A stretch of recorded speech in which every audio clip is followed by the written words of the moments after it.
Now let me put something here first. The female lead is single, just like the girl on the cover. My name is Hikigaya Hachiman. The person walking ahead of me is my teacher Hiratsuka Shizuka. I do not even know why I am introducing myself, but it feels like something that ought to be said. In any case, we are currently on our way to a special school building.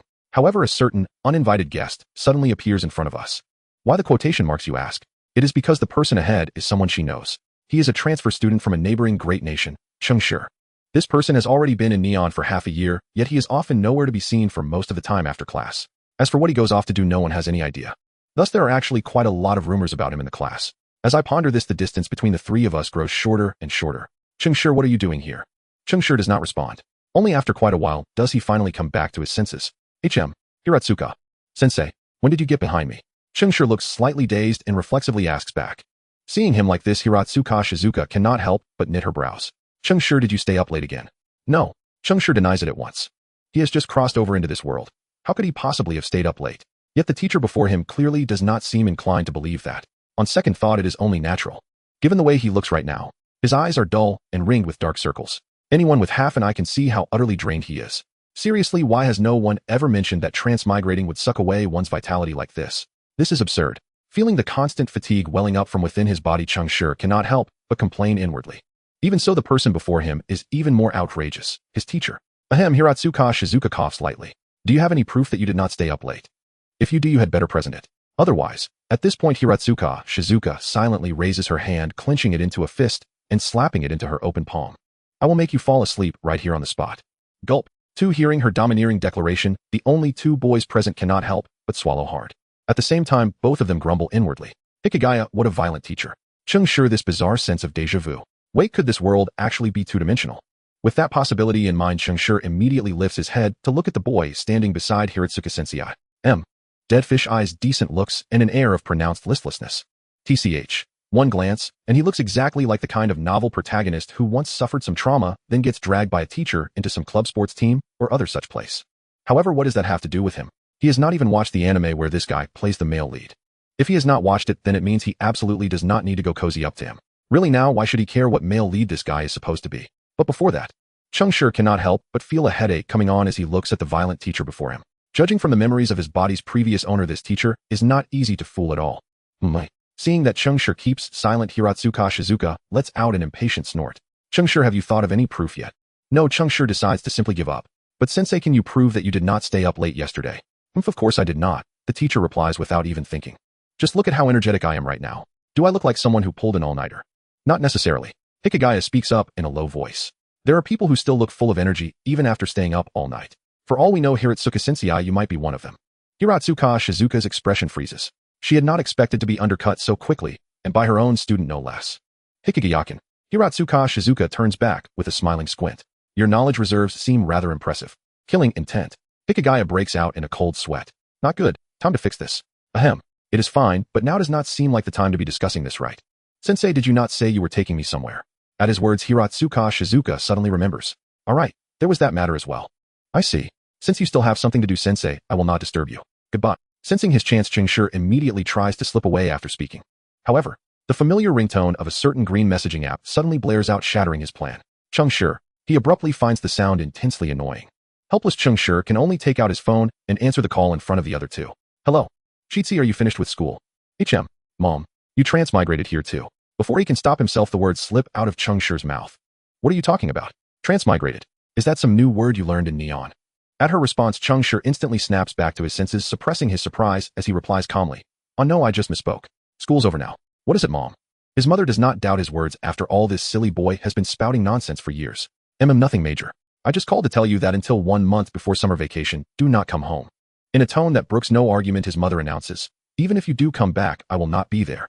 Isn't Dad still at home? Your old man is leaving too. Cheng Shi is speechless. Clearly, if she can say something like that, it means his mother has already arranged everything. As for this phone call, she probably just suddenly remembered that she still has a son studying abroad and decided to call and inform him on a whim. Thinking this, Cheng Shi lets out a helpless sigh. Got it. You two take care and stay safe. All right, study hard while you are overseas. I am hanging up.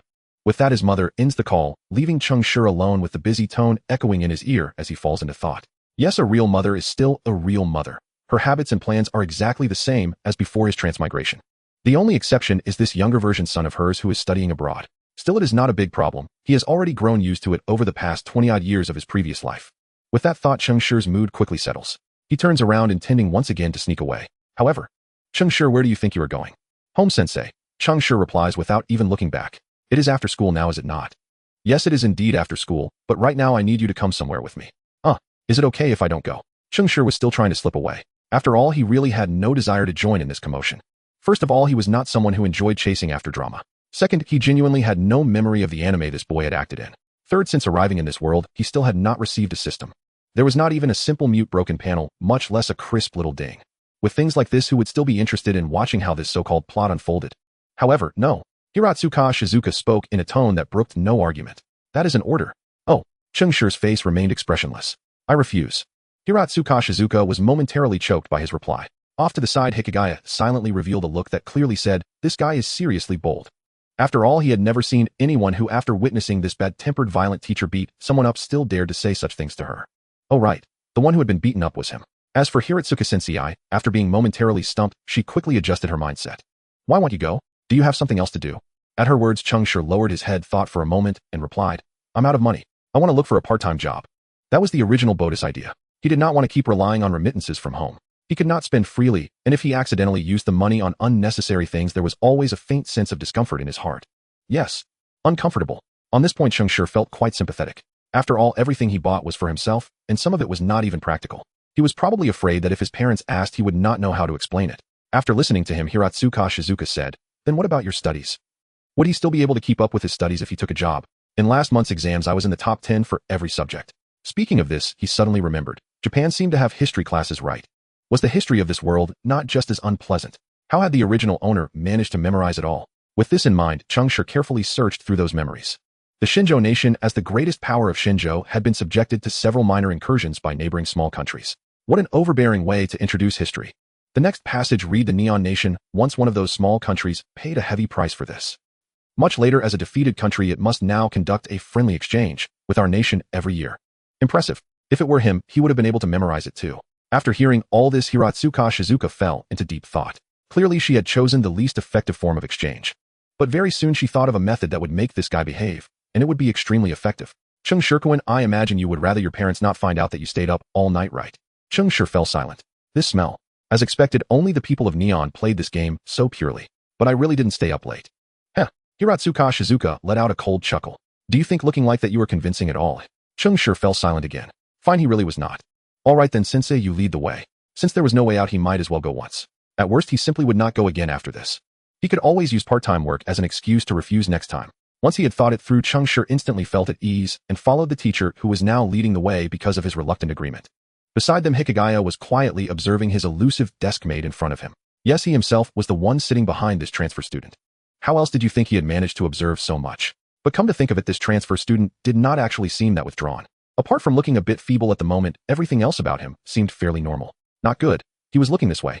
Startled by Cheng Shi's sudden turn, Hikigaya broke into a cold sweat. Instinctively, he wanted to turn his head away and pretend he had not been observing. Yet Cheng Shi did not seem to mind. Instead, with a rather curious expression, he asked, Hachiman, do you Neon people all like to talk using phrases like you don't want such and such to happen, and so on? Huh. Hikigaya blinked at his words. Not really. Where did you get that idea? From movies, Cheng Shi replied without thinking. That line is pretty famous in your movies. Hikigaya fell speechless. Were those movies he watched even proper films? He did not even want to point it out anymore. Well, in daily life, we usually don't talk like that. Oh, Cheng Shi nodded in sudden understanding. So that means people do say it sometimes. Thinking about it, that was normal enough. After all, the phrase had originated from the people of Neon. Hikigaya, however, was again left speechless by his words. He suddenly no longer felt like answering this person. What kind of questions were these? Could he not ask something normal for once? By the way, where are we going? Cheng Shi asked. Hikigaya let out a quiet breath of relief at the question. Finally, a normal one. No idea. Cheng Shi's expression froze in confusion. Faced with that look, Hikigaya said helplessly, seriously, I really don't know where sensei is taking us. I only know it's some sort of special building. At his words, Cheng Shi nodded thoughtfully. Looks like sensei is doing a pretty good job keeping it secret. True, Hikigaya agreed. Ahem. Up ahead, Hiratsuka Shizuka suddenly coughed lightly and said calmly, all right, you don't have to be like that. I am not going to sell you off, so relax. Hearing this, the faintly uneasy Hikigaya immediately asked, then could you please explain what service activities means, sensei? Cheng Shi was stunned. What? Service? Are you sure you used the right word? In the Japanese the original owner had studied, that term did not have a good connotation at all. In response, Hikigaya nodded firmly. Yes, that word. On hearing this, Cheng Shi immediately pulled out his phone and dialed emergency services. As he tapped, he backed away. Hachiman can just wait for me. He'll bring the police here right away. Yet before he could finish, Hiratsuka Shizuka suddenly flashed in front of him and snatched his phone away. Clear all that filthy stuff out of your head. With that, she raised her fist and swung it toward him. Z.D. Detecting that the host is under attack. Activating evasion function. Let's go. As the electronic voice rang out, Cheng Shi's body bent backward at an astonishing speed, followed immediately by a backward somersault. Beep. Perfect. Cheng Shi nodded in quiet agreement, hearing only the voice that resonated within his own mind. Indeed, the system had finally arrived. But now was not the time to examine it. There would be time later. Meanwhile, across from him, Hamura Shizuka gazed at her own student. Agile, poised, unexpectedly capable. And for a moment, genuine surprise flickered across her expression. You've trained before. Ah, yes, Cheng Shi replied hastily. My grandfather made me practice when I was young. While Tai Chi in the public square didn't exactly count as a lie. Hearing this, Hamura Shizuka nodded, comprehension dawning. So that's how it is. But it hardly matters. Your phone is already in my possession. With that, she proudly held up her prize, her expression brimming with quiet triumph. Yet, and what of it? Do you truly believe you can stop me from escaping? Once outside, he could simply head straight to the police station. At his words, Hamura Shizuka's expression stiffened, just for an instant. Come to think of it, she was right. Wait, no? She'd nearly been led astray by this boy. Snapping back to awareness, Hamura Shizuka hurriedly intercepted him. Wait, I can explain. Oh, Cheng Shi said, eyes widening with sudden clarity. So when you said service, you actually meant nothing more than a simple disciplinary measure. Yes, more or less. Hamura Shizuka sighed, watching him with weary resignation. How was it that over the past 6 months, she hadn't once glimpsed just how formidable this boy truly was? Now that we're clear, may we proceed? Absolutely, absolutely. Cheng Shi nodded vigorously. As long as it wasn't that kind of service, anything was acceptable. Let's go. Having spoken, Hamura Shizuka returned his phone and continued ascending the stairs. Soon they stood before a classroom door bearing no nameplate. Schwa. Without hesitation, teacher Hamura yanked the door open, so swiftly that Cheng Shi, standing nearest, felt a sharp gust rush past his ear. That force. Cheng Shi had every reason to suspect she was exacting subtle revenge. No matter, he'd simply see what lay inside. With that thought, his attention sharpened, focusing intently on the classroom. Good news, they weren't here to move furniture. The room was spacious, evidently seldom used. Moreover, it clearly ruled out any club centered around group physical activity. A perfectly ordinary classroom. Yet also neither good nor bad news. This might well be the very setting where protagonists first meet in a classic coming-of-age anime. Evidence. There was a strikingly beautiful girl seated within, and she appeared utterly unfazed, already accustomed to such intrusions. Calmly, she slipped a bookmark into her book and lifted her gaze to confront them. Teacher Hamura, did I not make it clear that one must knock before entering? Her features were exquisite, her posture impeccably refined. Her uniform was immaculate, the pleated skirt falling gracefully against her thighs. Though identical to those worn by other girls in class, hers seemed singularly elegant, effortlessly distinct. Much like how Cheng Shi wore his school uniform differently from other boys. As he indulged in this fleeting self-satisfied thought, teacher Hamura launched into her defense. Even if I knocked, you never answered. Because you never wait for my reply. You simply pull the door open the moment your knuckles leave the wood. Meeting her teacher's excuse with a look of unmistakable disapproval, the girl turned her cool gaze aside. And who precisely are those two standing there? One staring blankly, the other already preparing to slip away. At that, Hamura Shizuka casually seized someone's sleeve and hauled him back, introducing them without pause. These two are Hikigaya Hachiman and Cheng Shi. They've come to join the service club. Service club. Cheng Shi's previously impassive face softened into mild bewilderment. A club? Why? Hikigaya, however, raised no such questions. He'd already been dragged here under the vague pretext of participating in some service activity. Still, Cheng Shi added hesitantly, I don't recall agreeing to join any club. Besides, what kind of club was this? Aside from the girl before them, Yukino Shida, and the three outsiders, not a single soul else was present. Who in their right mind would sign up for this? Yet Hamura Shizuka, as if having anticipated his resistance, cut in smoothly. This is disciplinary recompense for your essay, so spare yourself the arguments and objections. I won't listen. She wasted no time granting Hikigaya a chance to reply, turning instead directly to Yukino. As you can see, Hikigaya is profoundly awkward, so much so that he remains perpetually isolated, pitifully alone. Cheng Shi glanced at Hikigaya with quiet reverence. Indeed, such introductions were tailor-made for protagonists across countless stories. He, however, was different. His daily life, unremarkable, utterly unexceptional. Therefore, to help him learn how to interact with others, I ask you to guide him toward shedding this crippling social rigidity. Without pause, Yukino responded bluntly, then why not simply beat him senseless? That would surely do the trick. Hikigaya's face paled instantly. What a terrifying woman. I'd love to, but oversight has grown stringent lately. If reported by even one vigilant observer, I could lose my teaching license. Now she was even more frightening. Isn't that right? Cheng Shi? With a serene smile, Hamura Shizuka turned toward the boy idly fiddling with his phone. Realizing he'd been caught, Cheng Shi offered an awkward, sheepish grin and quickly protested. Hey teacher, you've misunderstood. I'm not searching for reporting channels. I'm just choosing music for my walk home. Don't play dumb, Hamura Shizuka retorted unimpressed. If you hadn't looked it up, how could you have summoned that phrase so readily? Well, how should I put it? Cheng Shi scratched his cheek flustered. Corporal punishment isn't exactly rare in the Zhonghua region, so. He trailed off with a helpless shrug, the implication clear enough. Though his explanation was transparent, Hamura Shizuka was no fool. Whether to acknowledge it or not was entirely her choice. Humph. Rest assured, I have absolute confidence in my control, and I would never impose physical discipline without just cause. Otherwise, she'd have lost her teaching credentials long ago.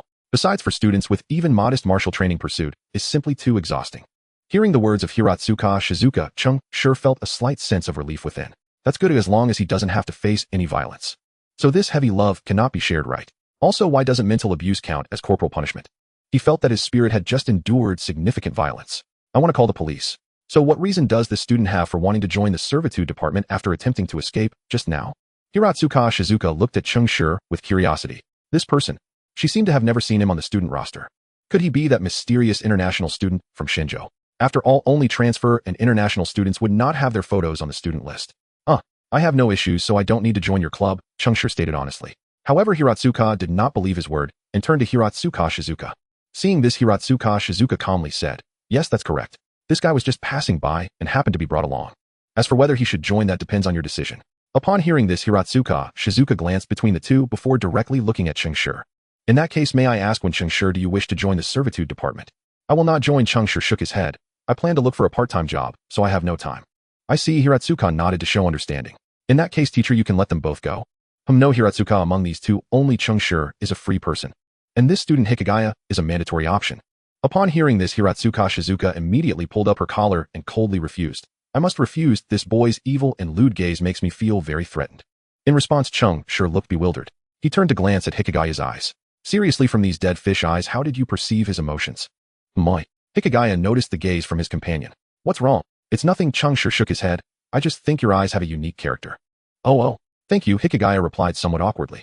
He wasn't keen to discuss the topic of his eyes. After all, many people had previously used that to verbally attack him. Something like, Hikigaya-kun's eyes became like this because he ate dead fish's eyes. I won't eat fish anymore. Please, why does your dislike for fish concern me? Can you not relate everything to me? And dead fish eyes are everywhere in the world, okay? Hey, you too, Hiratsuka's voice came through. Can you pay attention to the conversation here while you talk? Upon hearing her words, Hikigaya and Cheng Shi immediately turned their attention back. When they saw the discontented expressions on Hiratsuka Shizuka and Hiratsuka's faces, the two awkwardly apologized. Then, to avoid disturbing their conversation and to study the system himself, Cheng Shi immediately stated, well, since I have nothing to do here, can I go back now, teacher? Hearing this, Hiratsuka replied, wait a moment, I have something to discuss with you regarding your late-night issues. But first, let's address this kid's problems. After explaining, Hiratsuka turned to Hiratsuka Shizuka. Hiratsuka, you can be completely at ease regarding his gaze. It is precisely because this kid has such a gaze and character that he possesses a strong sense of self-awareness and risk assessment. Without waiting for Hikigaya to speak, Cheng Shi quickly picked up the thread to leave and insulted him. In simple terms, he is very cowardly, having a lustful heart, but no courage or strength. Hey, Hikigaya protested, looking offended. What kind of talk is that? What I mean is understanding how to utilize common sense for judgment, understand? So you don't deny that you have a lustful heart, but no courage or strength, right? Cheng Shi silently criticized while mentally labeling this suspected male lead with two tags: honest and slightly cowardly. Opposite them, Hiratsuka Shizuka, after hearing the teacher's explanation and Cheng Shi's summary, reluctantly accepted this commission. All right, since it's a request from the teacher, I can't just sit idly by. I accept it. Good, then I'll leave it to you from now on. After Hiratsuka finished speaking, she directly opened the door and left. Cheng Shi waved goodbye to the two. Goodbye, you two. Saying this without waiting for them to respond, he turned and left, also shutting the door behind him. However, just as he turned the corner, Hiratsuka's figure reappeared, blocking his path. Let's talk about your previous job, when Cheng Shi. Okay, Cheng Shi instinctively replied. However, previously, does this mean that she is saying he was already working? The answer is yes. Standing opposite him, Hiratsuka Shizuka frowned and stated, although you are an international student, you should know that working 4 hours is a legal requirement in Japan. Cheng Shi nodded. Although this was the first time he heard about this regulation, it didn't hinder his absorption. After all, he hadn't completely absorbed the memories of his past self. This feeling, it's as if his current self is still himself. So what you mentioned outside about looking for a new part-time job means you plan to replace your previous job, right? Yes. Cheng Shi nodded again. Without the memories of his original self, he probably couldn't immediately adapt to the previous job. Therefore, the best course of action would be to resign from that job.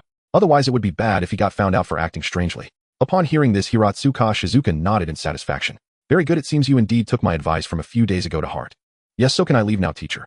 After responding, Cheng Shi shifted the topic. He had no choice. He feared that speaking too much would lead to mistakes. Not yet, our conversation isn't over. Cheng Shi, you're so annoying. What else is there? At this moment, Cheng Shi was already feeling somewhat dissatisfied. But Hiratsuka Shizuka seemed oblivious and continued to speak about her demands. It's not a big deal. I just hope you can resign from that job tonight otherwise. In the end, Cheng Shi returned. At the same time, he also agreed to Ping Zhongjing's request. However, the time shifted from slowly searching for memories to being impatient. Because if teacher Ping Zhong does not receive his resignation reply by midnight tonight, then a call will be placed from here to the distant land in the west. By then, when he opens his eyes one day, he will likely see his parents Wenfu and Wenmu eagerly preparing to confront him. This is ridiculous. Back in his rented room, Cheng Shi couldn't help but complain to the mirror. This crossing is too confusing, isn't it? Although it's nice that my parents are still here, how come you don't give me any of my memories at all? And it's so vague. The face I used to have looks completely lost because of you. Suddenly the system emitted a reminder sound. Moi. Hearing the sound, Cheng Shi was first taken aback, then realized he hadn't yet studied the system that appeared in Chapter 3. Thinking of this, Cheng Shi called out, System. Ding, here host. What functions do you have? Basic functions, skills, maps, and memory preservation. Memory preservation. Yes. What do you mean? Is it saying that I don't have existing consciousness? No, you have existing consciousness. Cheng Shi. This system is so hard to communicate with, can't it be more proactive? As this thought settled, the system suddenly prompted detected hosts needs now loading proactive module. Loading complete. Ding. Simply put, you are you, this guy is also you, and the memory preservation retains the memories you don't have. Understand? Abba Abba. Listening to this system's pile of prompts and its explanation of you, Cheng Shi fell into confusion for a moment. Ding. Detected host is confused, suspected signs of becoming a silly wave preparing to activate Yang Yongshin mode. Wait. Hearing this, Cheng Shi hurriedly advised, I ask you answer. What kind of ridiculous complaint module is this? The explanations are chaotic and it even plays with electricity. First, introduce yourself. Oh, I was born during the fusion of heaven and earth 5 hours old, unnamed. 5 hours. When I just opened my eyes. Yes. So the reason I'm so vague is because of you. That's right, Cheng Shi couldn't help but twitch his lips. You hey for what? Aren't you born from heaven and earth? Why are you still absorbing? A host, please pay attention to your wording. It was during the fusion of heaven and earth. Birth has nothing to do with heaven and earth, but rather is related to you. Nonsense, you're already attached to me. How could it not be related? Cheng Shi complained. Could you explain a bit clearer? Ding. Received host is muted. Listen to me speak. Cheng Shi. Mute successful. At the time of heaven and earth fusion, it refers to the collision of two similar worlds producing an intersection. Some are slightly smaller and some are slightly larger. Your world and this world belong to the middle range. Then from there is the source of my coexistence with the host, the collision center. When the two worlds collide, I will be born. However, I am usually without consciousness, without life, just a pure energy generated during the intersection of the two realms. However, at that time the host appeared, you were there using the restroom, so I was born there too. In other words, I merged into your body the moment I was born. Thus consciousness was formed, yours. Life none. Because of the reason that heaven's way does not allow, I became your system and coexisted with you. Ding. Explanation complete. Muting lifted. In that instant the fragrance in Cheng Shi's mouth had already been expelled. And now after hearing this broken system's explanation he spoke. So will you take over my body after I die? No. After a pause the system spoke again. No, you might not die either. After all, I have all the system functions you've read about in novels, including longevity techniques and such. Hearing this, Cheng Shi's expression instantly turned somewhat unpleasant. Having this skill is not very good. Does this world have supernatural species or something? Yes, but please rest assured I have all the skills to restrain them. Cheng Shi's eyes slightly brightened. Are they all for me? Not for you. Then why are you bragging like that? You can extract them. Hearing this, Cheng Shi's expression immediately became serious. I think we can continue chatting. System. What do you mean by that? Data shows that it can be used when there is nothing to say. Cheng Shi was silent for a moment, then chose to change the subject. You said you became a system because you saw my consciousness, so, is there a newbie gift package? There is, but I need to explain this point. Say it. Firstly, the skills of this system can only be extracted if they are not signed in or given except for the newbie gift package. Secondly, the extracted skills will have a side effect, and the duration will vary according to the intensity. Thirdly, the extraction can be done once a day and can accumulate. Question: why are there side effects? To allow the host's body to quickly adapt to the skills, it was chosen to manifest in the form of side effects rather than through training. Furthermore, if it were to be trained based on your personality, don't you have some self-awareness? JPG. Cheng Shi. Fine, you win. Forget it, just send me the newbie gift package first. I still need to find something. Wait, Cheng Shi suddenly remembered something. You just said you also have memory preservation, right? Yes. Does the host intend to accept all the extra memories from the past 6 months? 6 months. Cheng Shi looked confused. Shouldn't it be 17 years? Because the memories from the first 17 years are mostly similar, the system has been assisting the host in receiving them during the world fusion. Upon hearing this, Cheng Shi seemed to suddenly recall something and his expression darkened. So the reason I was so vague back then was entirely because of your assistance. Ding, the system requires energy. So you just absorbed me directly. You were the only one there at the time. So I forget it, what's done is done, and even if I fix it now it won't help. Just remember to compensate me. Received reward granted advanced cooking skills, complete mastery of martial arts. Compensation recovery of previous life phone data. Supplementing mobile device data. What on earth do I need that for? Beep. Data from your previous life has been partially reset. In simpler terms, you may now flaunt knowledge and skills from your past life. Yet the system's anticipated surge of excitement from its host failed to materialize. Cheng Shi instead wore a faint look of disdain.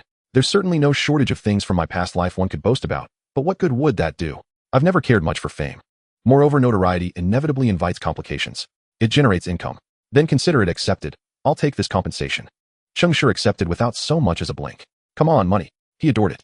Still, speaking of which, why does it feel like something slipped my mind? Alert, urgent resignation, acknowledgement pending. At those words, Cheng Shi instantly snapped back to awareness. All right, that thing still exists. Then hurry. Give me those 6 months of memories first. I've got a resignation to file. Acknowledged. Memory release initiated. No sooner had the voice faded than Cheng Shi felt a new weight settle within his consciousness.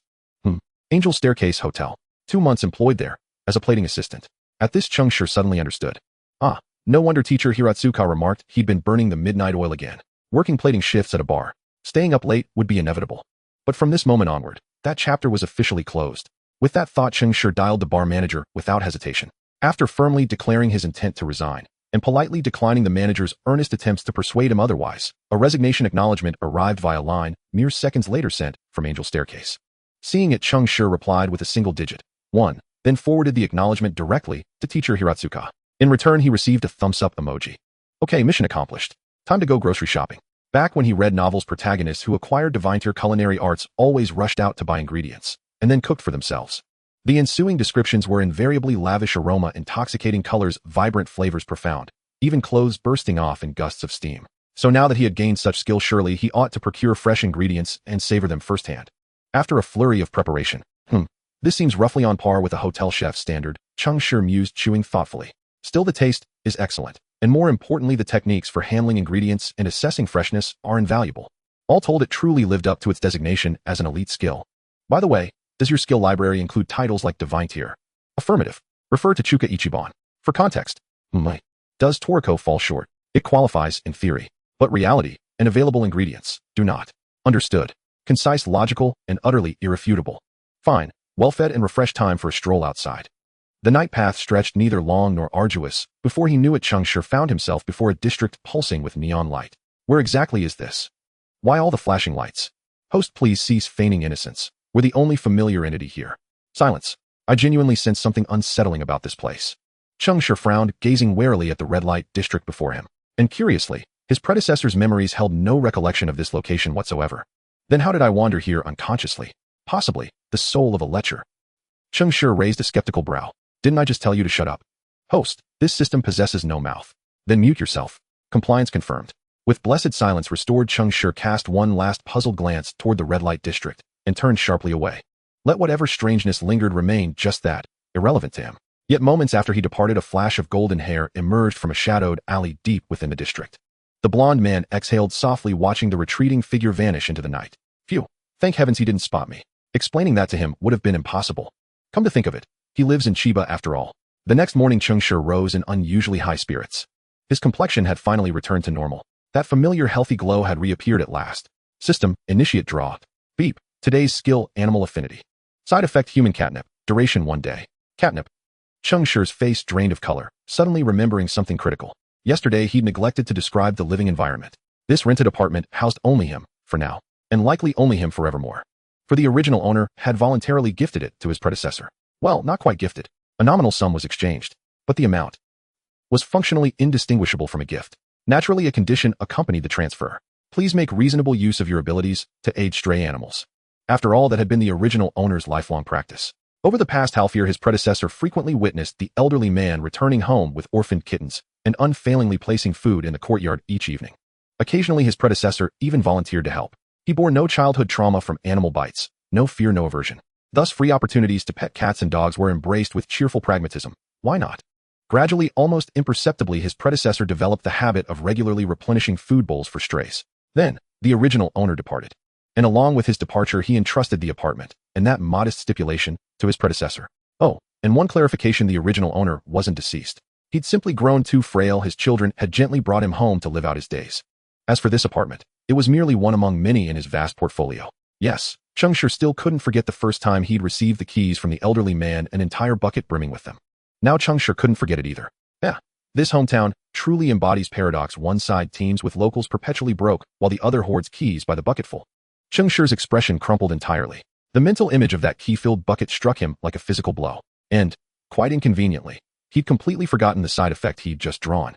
Incidentally, whether due to canine noise or simple chance, the elderly man had rescued far more cats than dogs. And every day several felines wandered freely through the courtyard of this very apartment. Thus, meow, mew, meow, meow. What exactly? The last utterance came from the human-shaped catnip. Don't mistake it for a feline. In short, after valiantly attempting to soothe several overstimulated cats, run. Insert appropriate BGM here.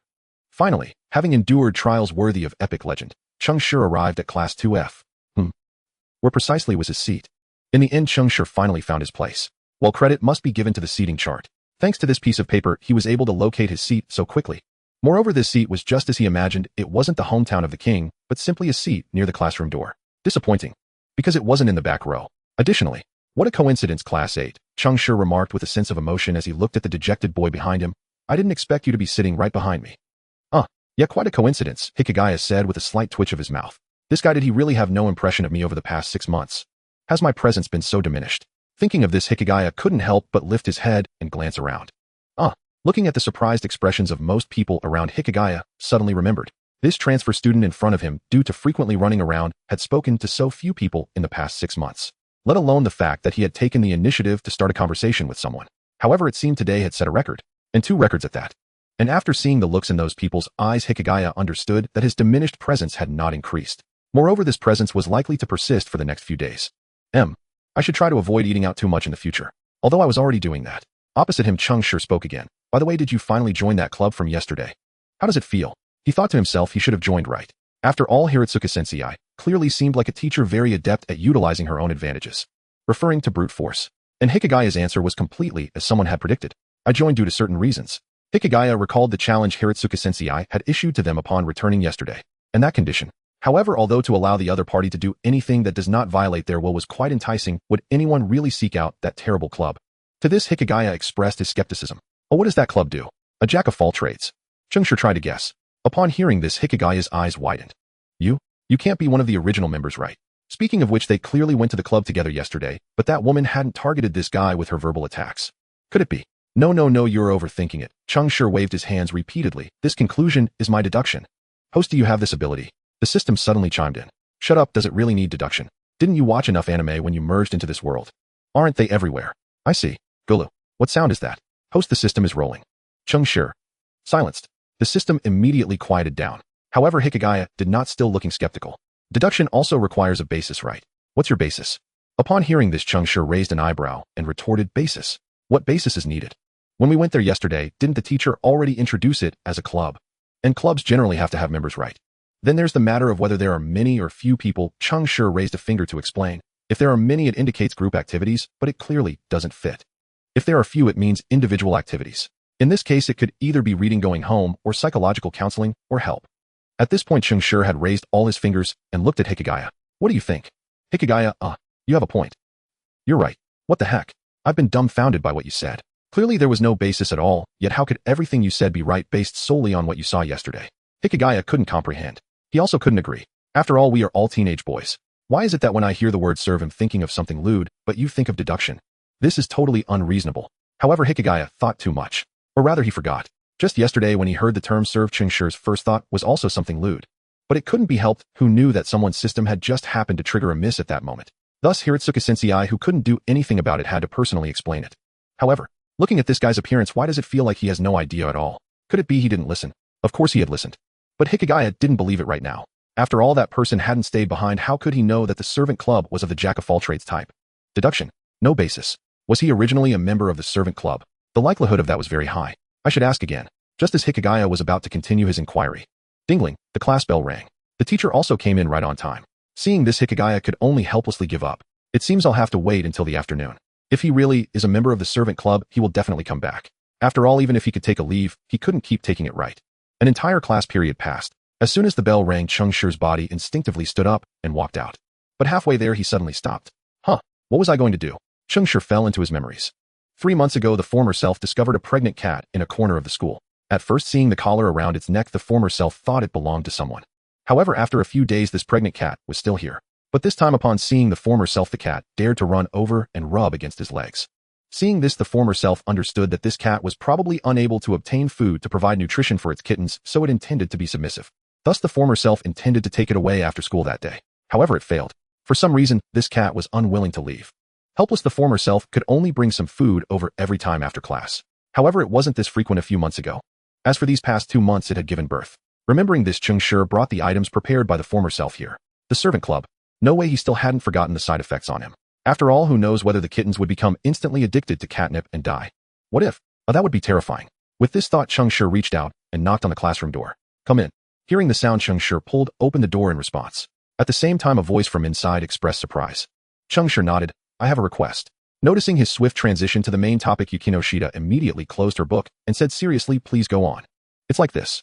Cheng Shi briefly explained the process of encountering a mother cat and her refusal to leave after giving birth. Listening to his description, Yukino was moved. She tightly grasped the book in her hands to restrain herself. Can you take me to see her? Upon hearing this, Cheng Shi nodded. Of course, after all, that is my request. I accept. Off. Cheng Shi was stunned by Yukino decisiveness. Wait, don't you need to understand what you're going to do? Ahem, Yukino coughed softly. It's fine, it's just a small animal. That's true. This reasoning seemed to indeed hold water. However, aren't you afraid that I might be deceiving you? For instance, luring you to a remote place, and then... Cheng Shi stopped there. After all, they were adults, it was unlikely they would be completely ignorant of such knowledge, right? Hearing this, Yukino let out a faint cold laugh. You may not realize this, but for me self-defense is a requisite course. Upon hearing this, Cheng Shi nodded in understanding. So it was because she was confident in her self-defense skills. Okay, then let me first explain the requirements of the request, and then... Cheng Shi lowered his head thinking about the time school ended. Let's meet at noon when classes are over, then we can gather downstairs here. Not now. Yukino couldn't help but stand up. My. Cheng Shi raised an eyebrow. What are you thinking? There's still a class left. If we go now, we won't make it back in time. Hearing this, Yukino realized that she seemed a bit too eager at the moment. So she quickly suppressed her excitement and calmly replied, You're right. Then it's settled. We'll meet at noon. Cheng Shi felt a bit embarrassed. It doesn't need to be so exaggerated. Since it's my request, I will definitely be there. Yukino didn't say anything, her gaze still fixed on him intensely. Cheng Shi said, All right, see you then. Yukino nodded. Then she spoke in an undeniable tone. Now please explain your requirements. All right, Cheng Shi began to take out the items from his backpack. The main components of this request consist of 2 parts. They are feeding and keeping warm. I want to elaborate on feeding. It's a total of 2 times at noon and after school. I will bring the food for you shortly. Sorry to interrupt. Upon hearing this, Yukino couldn't help but speak up. Regarding the cat food, could you give it all at once? If you do that, wouldn't you have to make 2 trips? In response, Cheng Shi directly refused. No, it won't work. Firstly, there are 4 kittens, 1 large and 3 small, and their food consumption varies, which I won't go into detail about. Secondly, these 3 little ones are different from other kittens. They don't understand what it means to be full. So they often eat whenever they see food and won't stop. After finishing a meal, they will meow continuously, trying to get more food. But that's a lie. At that point, they are already full. Their meowing is merely an attempt to get more food. Cheng Shi looked at Yukino and said, So please remember, don't be deceived during that time. Yukino hesitated for a moment. All right, I understand. Cheng Shi didn't pay attention to her pause and continued. If they keep meowing, just give their heads a little tap. After that, they won't meow anymore. Then for keeping warm, there will be a cardboard box when you get there. Cheng Shi explained the operation method word by word while holding an old piece of clothing. Yukino undeterred by the trouble, kept listening quietly and occasionally asked some questions. Thus the two discussed this request until the break time was about to end. It was ultimately the alarm that Cheng Shi had set that startled them from their discussion. Let's discuss the remaining parts later when we meet. It's time for class. Okay, Yukino said without objection. See you later. Cheng Shi nodded. He then turned and left. It was now lunchtime. It was time to eat. Thus Cheng Shi blended into the crowd without standing out much. Not necessarily, as the occasional glances from others reminded him that he was still being observed. But Cheng Shi chose to ignore it. At the entrance of the special building, a girl with black long hair was already standing there. It seemed she had been waiting for quite a while. Seeing this, Cheng Shi hurried over. I'm here, let's go. Okay. Then the two of them walked past the special building into a nearby alley. At the end of the alley were lush flowers and plants well kept by staff hired by the school. However, these staff members seemed to have long figured out the school's inspection habits. Thus, in a corner several meters ahead, there was still an exceptionally dense patch of grass. Cheng Shi skillfully approached and parted the grass. They are right in here, you'll see them as soon as you go in. Saying this, he took off his outer jacket and handed it to the stunned Yukino. Take this clothing with you, it has my scent on it, and the kittens will naturally approach you once they smell it. Oh, okay. Yukino Shida took the clothing, blinking in confusion. After a while she finally reacted, huh? Why aren't you going in? Yukino Shida finally thought of this point. Cheng Shi, feeling somewhat helpless, said, you just realized this. What were you thinking all this time since accepting my request? Yukino Shida was at a loss for words due to his question. How could she explain it? That she accepted without thinking just because the scenes he described about encountering the cat were too vivid. Such a thing would be too embarrassing to say. Yukino was at a loss. However, fortunately Cheng Shi was already prepared for this. He spoke, forget it, let me explain to you first. The reason is that my cat often runs outside. The characters are already adults. So we always keep some catnip at home. But this morning in my rush some of it rubbed off onto me, hence the scent clinging to my clothes. This was the excuse Cheng Shi had hastily devised en route to the servants' division, originally assuming it would never be needed, yet here it was unexpectedly deployed. The rationale sounds plausible, but why haven't I heard a single meow yet? I'm not entirely sure myself. I'm actually quite curious about that too. They were quite vocal right after birth. Yet gradually their cries grew fewer and fewer, until now they only call out when I'm nearby. Describing it feels like there's some kind of switch, though Yuki Shino, her mind, now fully engaged, remains unconvinced. So if you don't go inside, the cats won't emerge either, is that correct? No. I already said you'll see them the moment you step in, and no calling is necessary. Then you meow. Just as Yuki Shino opened her mouth to press further, a soft feline cry rang out. At the sound both Yuki Shino's and Cheng Shi's expressions shifted instantly. As for Yuki Shino, well, her delight was unmistakable. Even Cheng Shi, who knew her hardly at all, could read it plainly. She adored cats, perhaps even bordering on obsessive. Cheng Shi meanwhile blinked in mild surprise before settling into resigned acceptance. That meow belonged to the mother cat, and mercifully to her alone. Had 2 or 3 kitten cries followed, he'd have fled on the spot. As he pondered this, a long-haired calico emerged slowly from the parted grass, a graceful, 3-colored feline. She gazed curiously at the humans who had just been speaking, initially wary, but her vigilance dissolved the instant she recognized the voice. She knew that voice. It belonged to the giant, who always brought food and tender care for her kittens. Yet today, though she'd heard him call, he hadn't entered for an unusually long time. It seemed he was conversing with someone. Driven by innate curiosity, she approached the opening. What is this scent? The calico twitched her nose. The aroma was strange, intoxicating. To investigate, she let out a soft call. She wanted him to come in, to check on her young. Without waiting for a response, she slipped back into the undergrowth. After all, the scent was simply too irresistible. And then, Cheng Shi stared down helplessly as the calico rubbed vigorously against his shoes. Sighing deeply, he turned to Yuki Shino, who stood gazing at him with undisguised envy. Well, this one's beyond saving, but the 3 inside are still fine. Please go in immediately. Hearing this, Yuki Shino, who'd been itching to enter, immediately nodded without further questions. Understood. Leave it to me. She turned to head inside, when Cheng Shi called out again. Wait. What is it? She asked, not turning around. It wasn't exactly polite, but if she saw the impatience flickering across his face, things would only grow more complicated. And worse, she might lose the chance to interact closely with the cats. Cheng Shi, however, didn't mind that at all. As previously noted, he'd already deduced her feline obsession, and thus found her reaction entirely natural. Yet precisely because it was so natural, he'd stopped her deliberately. Yuki Shino-san, once inside you must keep all 3 kittens within your line of sight at all times. Not a single one may slip away, even while they're nesting. At his words, Yuki Shino suddenly recalled his earlier mention of catnip and its potent effect. So it really was true. With that realization, she nodded firmly. Yes, I understand. Not a single kitten will escape my watch. Without another word, she stepped inside. Watching her retreating figure, Cheng Shi paused, momentarily stunned. Why does her silhouette suddenly seem solemnly heroic? Am I imagining things? Meow. Wow. At the sound, he looked down at the long-haired calico rubbing against his feet. Cheng Shi hesitated. According to his memories, his predecessor had named this calico Xiao Chong. Yes, you read that correctly, Xiao Chong, the same name used for the legendary cockroach that haunts Guangdong summers. Honestly, naming a cat Xiao Chong, that's absurd. Even if you wanted to emphasize resilience, surely there were better options.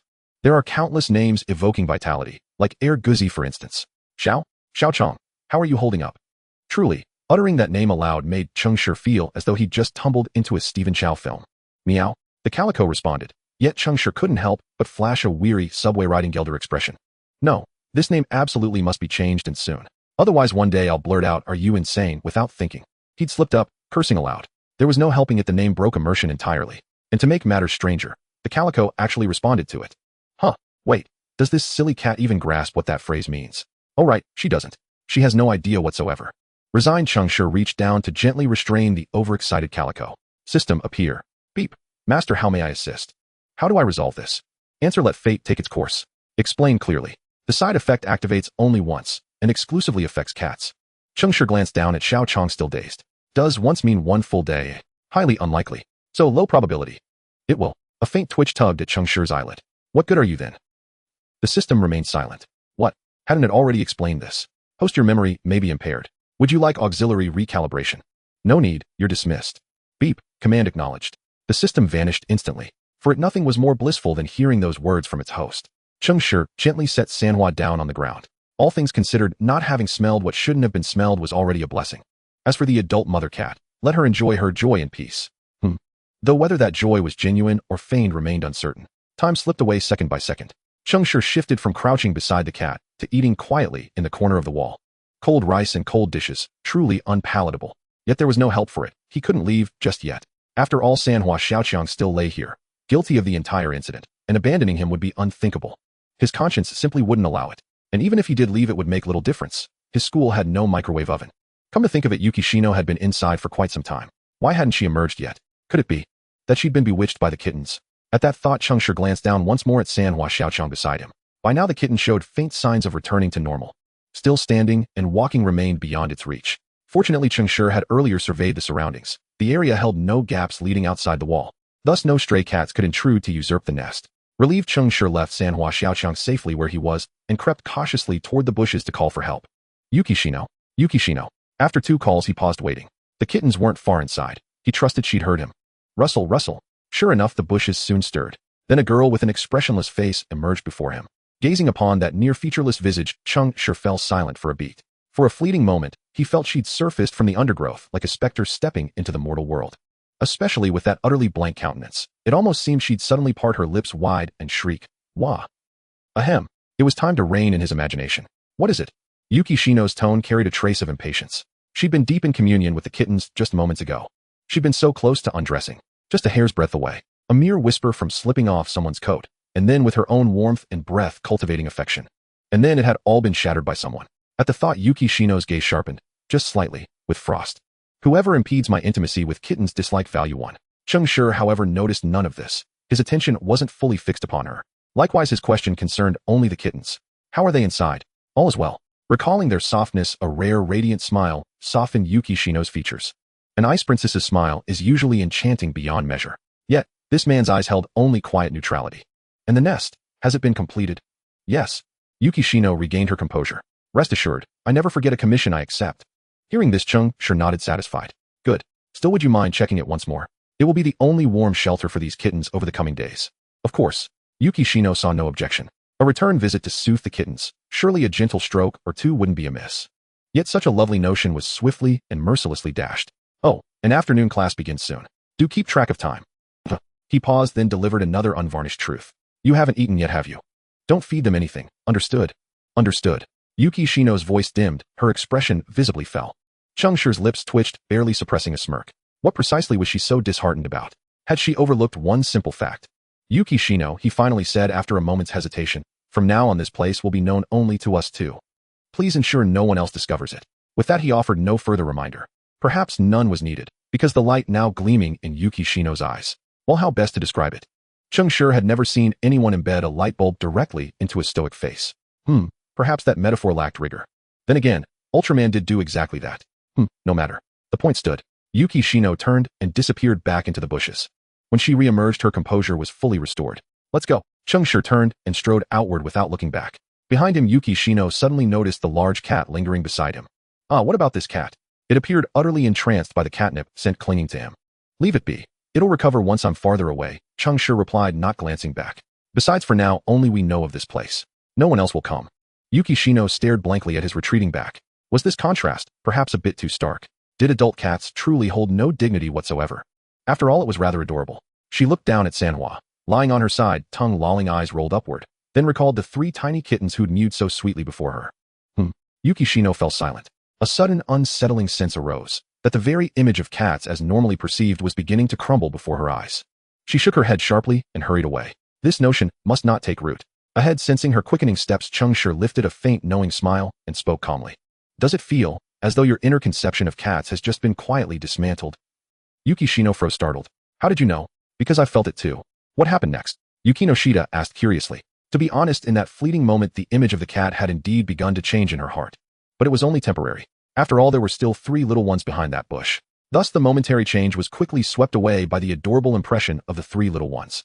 However, it seemed that the person in front did not experience that. Then, how did he manage to suppress it? Hearing her words, Cheng Shi glanced back at her and said, You've never raised a cat, have you? Upon hearing this, Yukinoshita momentarily froze, then quietly replied. Yes, I have never raised one. There was no way to do so. That makes sense. Cheng Shi naturally responded to this expected answer. After all, no one would find their beloved pet ugly after years of companionship. Seeing them would only make one want to laugh.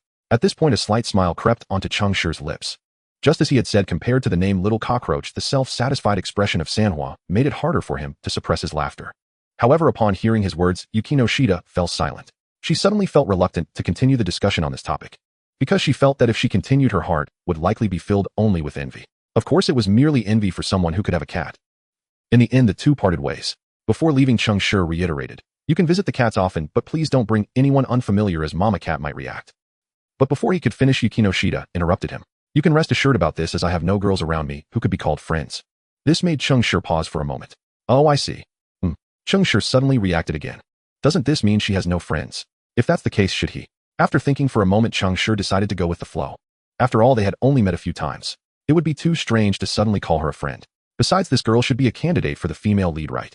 She was beautiful, cold on the outside, but warm on the inside. She had already checked off several necessary conditions for the female lead. Then there was also the possibility of getting a little sister or childhood friend from Hikatani's side. Buff stacked full. But how does this relate to him? He considered himself an NPC. Since he was an NPC, it should be fine to befriend anyone, right? What does it matter whether she's the female lead or male lead? He wouldn't be part of the storyline anyway. With that thought, Cheng Shi nodded to Yukinoshita, who was serious in front of him.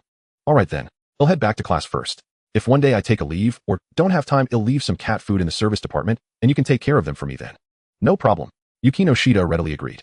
Or one could say she was eager to see the cats every day. However, if that's the case, wouldn't she run into this person every time? Yukinoshita pondered for a few seconds before casually tossing that thought aside. Isn't this inevitable? Moreover, without this person, she probably wouldn't even be able to fulfill her desire to care for the kittens. Another class period passed. It was now after school time. However, that only applied to the returning home club. Those who had part-time jobs would soon head off to work, while those in clubs would quietly make their way there. Or they would be dragged along, like the scene before them. Hikatani Hachiman appeared to want to leave quickly while the teacher was out. Unfortunately, the teacher was just outside the door. Thus, Hikatani's escape was futile, and he was unceremoniously taken away. Cheng Shi merely watched this with indifference. Then he shouldered his backpack and left. It was time to make some money. But where could one find part-time work in Neon? In the memories of his former self, the first time he came to Neon, he was attracted by advertisements and got hired over the phone, which provided no help whatsoever. So, system, Cheng Shi silently called out in his heart. As a system owner, how could he not have figured out whether the system could communicate with consciousness? Ding, host him here. Listening to the system's Shandong accent, Cheng Shi couldn't help but ask, "Where have you been?" "I went to work in Zibo." Hearing this, Cheng Shi was even more confused. "You can go work. Where did you get a body?" After speaking, the system brought up an interface in front of him. This was a skills interface. It said, "Body creation. You can use energy to create a lifeless human body." Okay. Cheng Shi didn't find it strange, as the system's skills belonged to it. But what are you doing working part-time if you have nothing to do? What month is it now? The Zibo barbecue hasn't even started to get popular, has it? Wait, it seems like he has also traveled forward a few years. Great, now even the year is a few years off. Ding. Returning to host, I really have nothing to do. Cheng Shi fell silent. Okay, the reason is quite compelling. And all the money earned will be deposited into your account. At this, Cheng Shi's eyes lit up. Awesome system. He instantly felt that other people's systems were weak compared to his. Which system would even think about making money for its host? They all just directly.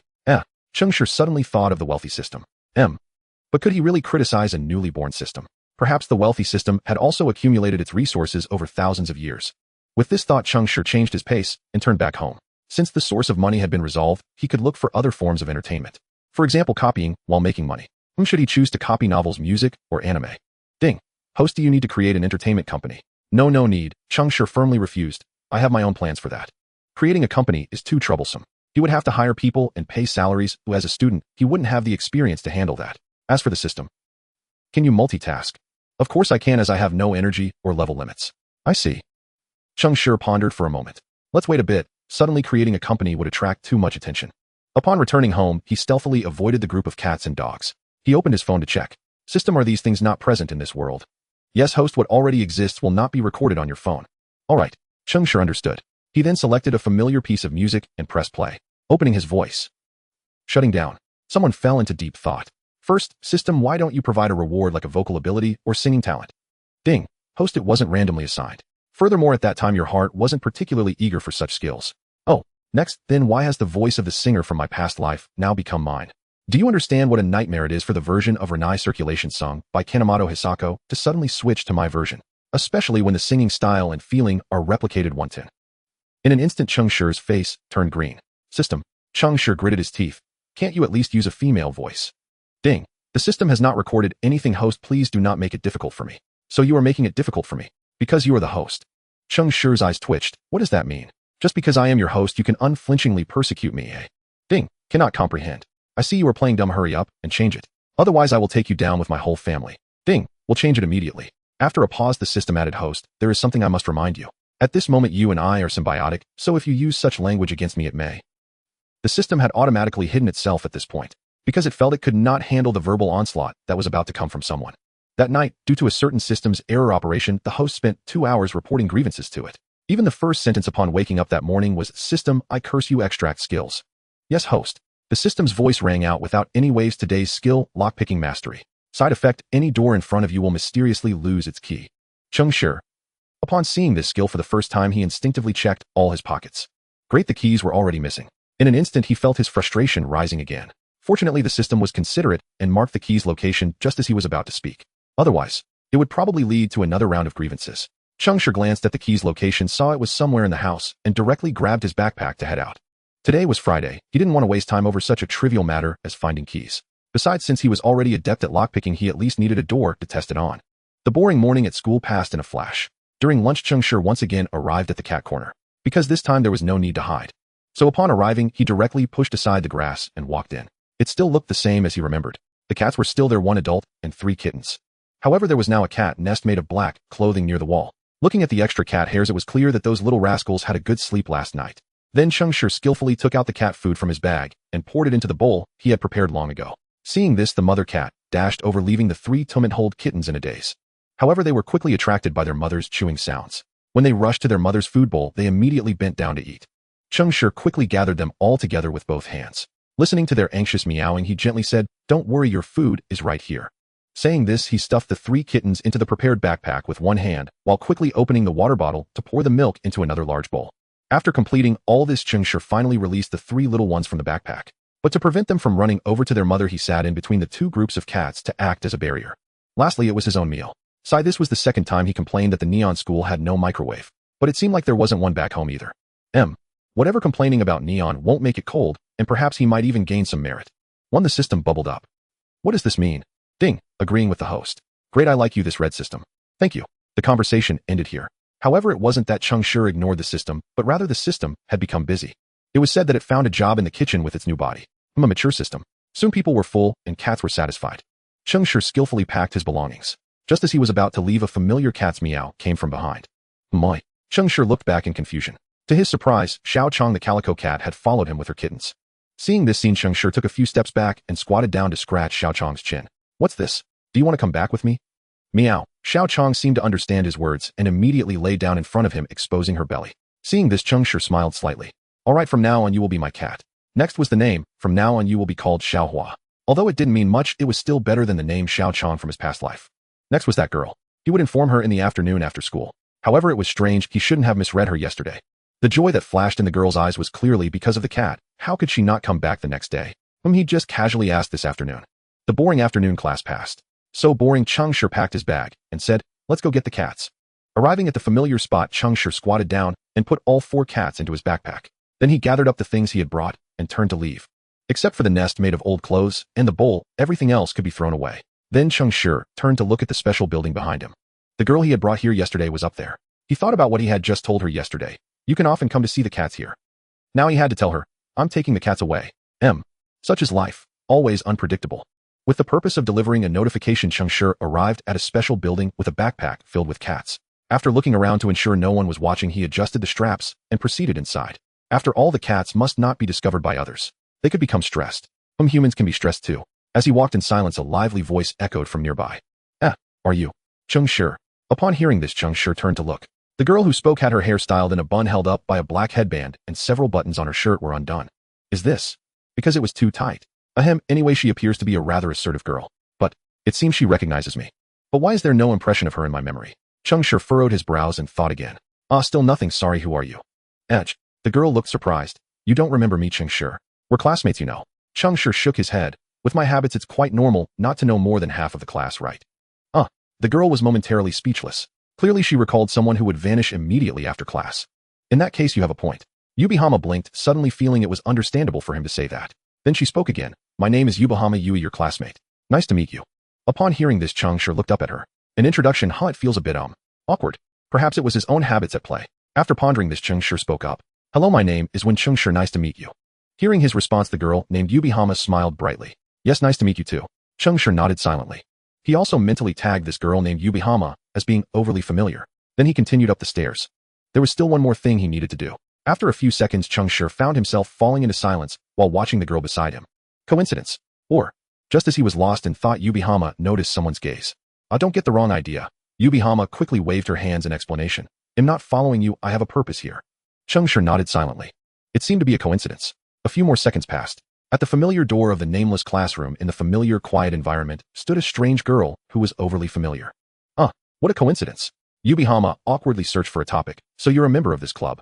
No, I'm not. Cheng Shi shook his head. I didn't join any club, I came here just to fulfill a wish. First to thank Yukino Shida, then to deliver some bad news. Probably. Oh. Yubihama nodded in understanding. So it really is possible to make requests here, then I can relax. After all, if it weren't for the teacher's strong recommendation and trust in her character, she probably wouldn't have sought out such a club high up in the corner. But now, since her classmate had already had successful requests, it should be fine, right? Thinking of this, Yubihama gathered her courage and knocked on the door. Please come in. Upon receiving a response, Yubihama opened the door and walked in. Then, why is Kamachi homophone for homebody here? She exclaimed, sounding very surprised. My. Hikigaya glanced at this girl with confusion. Who is this person? Thinking carefully, it seems he doesn't recognize her. In that case, there's no need to be polite, right? But it seems that might not work as she appears to be here to make a request. If that's the case, he could just wait until the request is finished before confronting her. Who are you? Edge. Yubihama's expression froze upon hearing his words. Why does this sound so familiar? My name is Yubihama Yui, right? Yes. Upon hearing someone call her name, Yubihama looked over with excitement. Is there someone she knows here? But evidently there isn't. Because that person was Yukino Shida, who while famous in school had no connection with her. You know me? Yubihama was a bit surprised. This is Yukino Shida, and she actually knows me. That's impressive. You must have memorized all the student names in the school, right? Not really. Yukino Shida lowered her gaze, not even looking at him. For instance, I don't know someone like you. I see. Hikigaya felt a bit awkward. However, his suddenly lowered tone made Yukino Shida mistake this as, you don't have to feel down, it's my fault after all. Because you are too insignificant and I am too weak, which is why I unconsciously tend to ignore you. Is that supposed to be comforting? Just sarcasm. Watching the back and forth exchange between the two, Yubihama excitedly interjected, your club seems quite interesting. Hearing this, Cheng Shi tilted his head. Is this conversation really interesting? Could it be that this girl named Yubihama is a source of amusement? But in the next moment, Cheng Shi felt regret for his previous thought. Because, looking at the girl in front of him, desperately gesturing and explaining under Yukino Shida's cold gaze, Cheng Shi did not believe that someone who is a source of amusement would act this way. Meanwhile, the conversation on Yukino Shida's side continued. That makes sense. So after all, Yubihama is also in Class F. Upon hearing this, Hikigaya blurted out without any impression of it. No way. Is that some certain pond too? What? Yubihama's face turned red with anger. I'm not a certain pond, I'm still AC. No, it's nothing. Yukino Shida was about to offer help upon seeing this. But before she could speak, she heard another name come out of Yubihama's mouth. Really, we're all from the same class, Kamachi, you're too far behind compared to Cheng Shi. And he's just a transfer student who came later. My. Hikigaya instinctively asked upon hearing this name. What do you mean? How did I suddenly get compared to this person? Just now I met Cheng Shi, and then... Yubihama briefly explained the situation from earlier. After listening to Yubihama's explanation, Yukino Shida looked at Hikigaya with even more disdain. It seems that someone isn't doing so well in class, they can't even compare to a transfer student in terms of making acquaintances. Nearby Shinji, who was watching the drama unfold, immediately chimed in. Not necessarily, you know. After all, I've only met 4 people in this school so far. This was the truth. He had never given others a chance to speak. One-san. Yukino Shida then noticed that there was actually one more person at the door. When did you arrive? Just now. Shinji pushed open the door that was half ajar and walked in. I came together with Yubihama, but I let her go in first to handle something. Upon hearing this, both Hikigaya and Yukino Shida's attention shifted back to Yubihama. Handle something? Yes. I have a request. Thanks to Shinji's reminder, Yubihama finally remembered the purpose of her visit. However, Yubihama glanced at the other 2 boys present with a somewhat complicated expression. Seeing this, Shinji immediately understood. Hikigaya, could you take me to the school's vending machine? I'm a bit thirsty. Oh sure. Hikigaya understood Shinji's intention and agreed without a second thought. Besides, he was indeed not very interested in this woman's request. The vending machine downstairs. Shinji looked at the drinks inside and couldn't help but fall into deep thought. System, come out for a moment. Ding, what's wrong, host? I'm currently preparing the staff meal. Hearing this, Shinji's tone became more determined. Then, that makes it even more convenient. Go check the drinks at your workplace. What brand is the pure milk there? Please wait a moment, host. A few seconds later, the system's voice rang out again. Host, it's from the Pure Milk Beep brand. Upon hearing this answer, Shinji's expression instantly twisted. What on earth is that? How has a company with such a brand survived? It's been a 30-year-old brand, host. Shinji. Was that what he was concerned about? He was more bothered by that painfully ridiculous name. Won-san, have you decided yet? Hikigaya couldn't help but ask. You've been standing here for quite a while. Although it was just an excuse, it didn't mean that they had to buy drinks, right? However, if they could indeed buy one, wouldn't that make the excuse genuine? Thus, could you hurry up and let him buy a new flavor of drink to quench his thirst? Oh, sorry. Upon hearing the voice, Shinji recalled that this time he was not the only one present. Go ahead, I'll take my time. I'm having decision paralysis. In truth, it was simply that he was shocked by the name of that milk. He initially suspected it was a counterfeit, but never expected it to be the real deal. That's quite ridiculous. I see. Hikigaya waved his hand dismissively. It's fine, take your time. I estimate those two girls upstairs are just now getting to the point. I don't think so. Shinji shook his head, pressing the button for the previously mentioned milk beep. Given the straightforward tone Yukino Shida used just now, I believe they might have already settled things by now. Who knows, after we return she might say something like too slow, or something similar. Upon hearing this, Hikigaya pondered his interactions with that woman over the past few days. Alright, nothing at all, because the two of them had hardly spoken a few words throughout. How do you know? Hikigaya was somewhat curious. Over these past few days he had also observed this girl several times. Cold, sharp-tongued, isolated. One could say that besides the last trait, the others had nothing to do with him.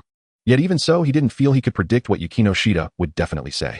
After all, attempting to show others the extent of one's understanding of a person in this way usually ended up being quite awkward, and there wasn't any benefit to it. At most, one would receive shocked glances from others, or a comment like "you're impressive," and nothing more. I'm just guessing, Shinji said honestly. He thought to himself, if this followed the normal development of an anime plot, wouldn't this just be a memorable quote? Hikigaya was at a loss for words. He never imagined that this would be the answer. What is this supposed to mean? We should head up now. Hikigaya felt that he and this transfer student had nothing more to say. After all, just that one sentence had left him speechless. If they talked a bit more, wouldn't that be quite awkward? Although they hadn't said much to begin with. But no matter. What Hikigaya Hachiman was best at was cutting losses promptly. Meow, alright. The two voices echoed simultaneously. Where did that cat sound come from? Hikigaya looked around. However, he didn't see any cats. He should have misheard it. That's what Hikigaya thought. So he left without turning back. This action left Shinji, who was petting the cat's head and preparing to explain, momentarily stunned. Wow, he didn't even look back. But that's fine, it saved him from having to explain 2 or 3 times. With that thought, Shinji stuffed the cat back into his backpack, leaving it only partially unzipped. Then he took out the 3 bottles of drinks he had just bought from the vending machine and followed suit. Upon returning to the service club, Hikigaya entered first. He was met with an immediate remark. Too slow. Yukino Shida looked displeased. Why did it take so long just to buy a drink? Upon hearing this, Hikigaya's first reaction was not to apologize, but to turn back with a look of disbelief at Shinji. Was that guess just too accurate? Shinji, seeing this, was somewhat confused. What's wrong? What you said downstairs earlier. Oh, Shinji suddenly understood that line. It was just a coincidence. What's so shocking about that? If someone has waited too long, wouldn't it be normal for them to say that? It's probably the same everywhere. Hikigaya pondered this. It seemed indeed to be the case. But why did it feel so much more complicated? While he was contemplating, Shinji had already tossed the drinks he had bought to the two of them and casually inquired about the request. So what about it? Do the next steps require a boy's assistance? Yukino Shida nodded. Yuahama wants to bake cookies for someone, but she lacks confidence in her cooking skills. So she came to ask for our help. Oh, Shinji understood. So, you are also one of the female leads. Looking at the 2 beautiful women in front of him, Cheng Shi couldn't help but sigh. The male protagonist of this anime is quite lucky. Unfortunately, he hasn't watched it. He also doesn't know if it's Hachiman. With this thought, Cheng Shi turned to look at Hachiman. It indeed looks like a typical anime male protagonist. That person is quite lucky to have someone like you wanting to bake cookies for him yourself. Cheng Shi sighed and suddenly asked, did he save your life? Yuahama froze for a moment and replied, No, it's just that I simply wanted to thank him. Oh, I see. Cheng Shi looked puzzled, but inwardly he didn't believe it, as Yuahama's expression was too obvious. Yes, that's it. Yuahama said, sneaking a glance at Hachiman. When she realized his attention was not drawn here, she instinctively breathed a sigh of relief. Of course, this little action did not escape Cheng Shi's notice. As expected, the person who would be getting the cookies must be Hachiman. In that case, I should leave first. Because if things go as they typically do in anime, one of these 2 girls must be the one who can't cook. Of course, it's also possible that both cannot. However, Yuahama definitely can't cook. After all, she has already admitted it. With this thought, Cheng Shi was about to speak. You should come with us. Yukino Shida suddenly extended another invitation, interrupting Cheng Shi's attempt to leave. Once we're in the home economics classroom, you don't need to do anything. Just give us some feedback on what we make. Well, since Hachiman is here, you probably don't need me anymore, right? Cheng Shi tried to protest, but it was futile. Everyone has different tastes, so I think having one more person to taste would help beginners improve a little faster. As Yukino Shida said this, her gaze occasionally shifted between him and somewhere else. Cheng Shi instinctively looked down at his backpack. When he saw the tail peeking out from the gap in the bag, he instantly understood. I see, it turns out the little guy has been discovered. Alright, since that's the case, let's go. Saying this, Cheng Shi helplessly tucked the cat's tail back. By the way, does this count as being forcibly pulled into the plot? He speculated inwardly. It's quite possible. Thus he followed along. Come on, who wouldn't love an anime with real-life performances? Besides, there's no loss in it, right? After all, it doesn't seem to be a world filled with superpowers at the moment. Alright, he should be excluded. Having a system is also a kind of superpower. Home economics classroom. Upon arriving here, Cheng Shi's first impression was, this place must be used frequently. However, it was fairly clean, and the materials were quite complete. All of that was just nonsense. After all, in Neon, home economics classes have started in kindergarten. So frequent use is the normal situation. As for domestically, I'm not sure about other cities. Anyway, Cheng Shi has never taken any home economics classes throughout his life. The only classes that would leave the classroom were physical education, which often got taken away. So let's not talk about the pains of student life. Bringing his scattered thoughts back, Cheng Shi turned his attention back to Yukino Shida's teaching. After a series of demonstrations, Yuahama confidently began her operation. Then, Cheng Shi felt as if he witnessed the birth of a chemical master. With a ding from the oven, a plate of fresh Pharaoh snakes was born. Yes, a plate. A square baking tray neatly arranged with small rings.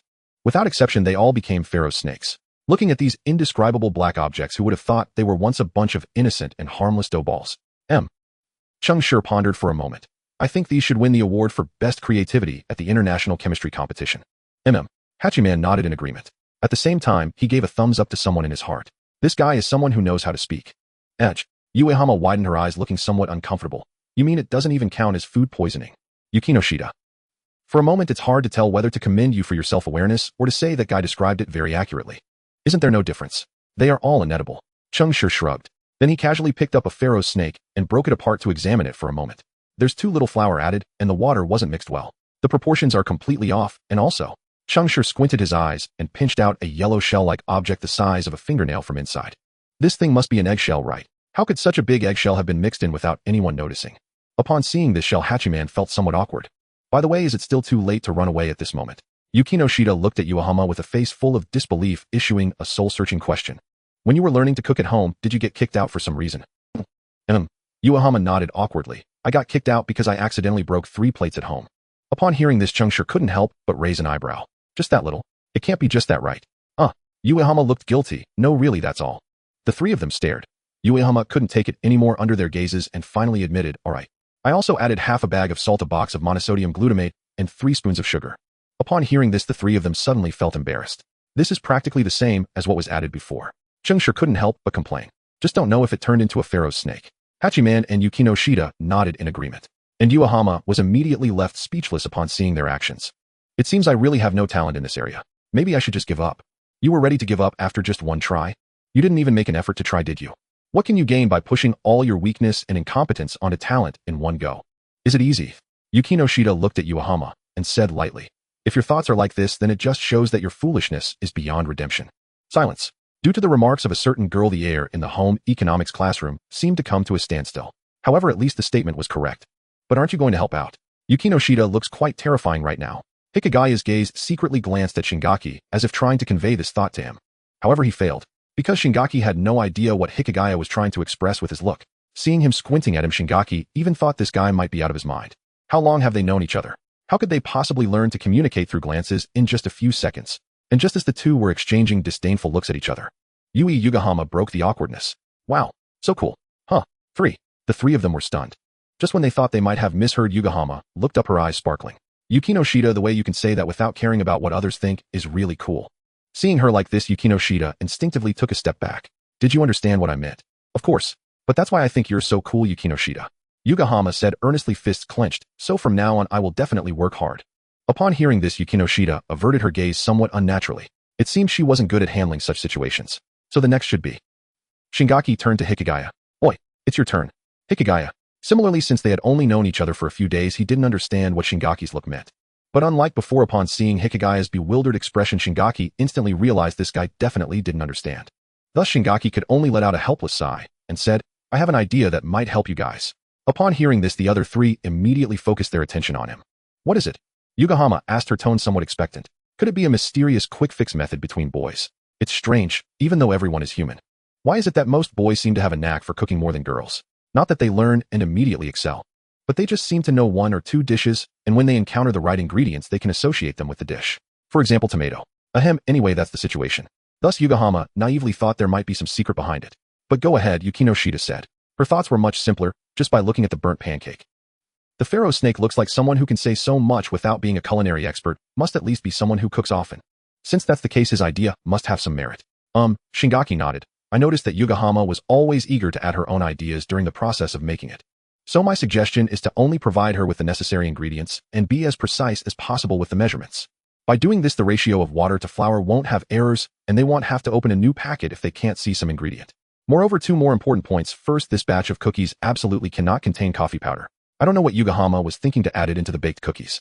Secondly, it can withstand repeated trial and error as the materials are similar, so if they make a mistake at any step those who are taste testing can see it clearly. After hearing these 2 points Hikigaya and Yokohama agreed without a second thought. Not to mention how the specific procedure would work. Just based on Shingaki's explanation, they felt this method was much better than trying little by little. But, isn't this going against Yokohama's original idea? Yukino Shida frowned. After all, she clearly remembered that Yokohama's earlier statement was that she wanted to learn how to make cookies. How could it be?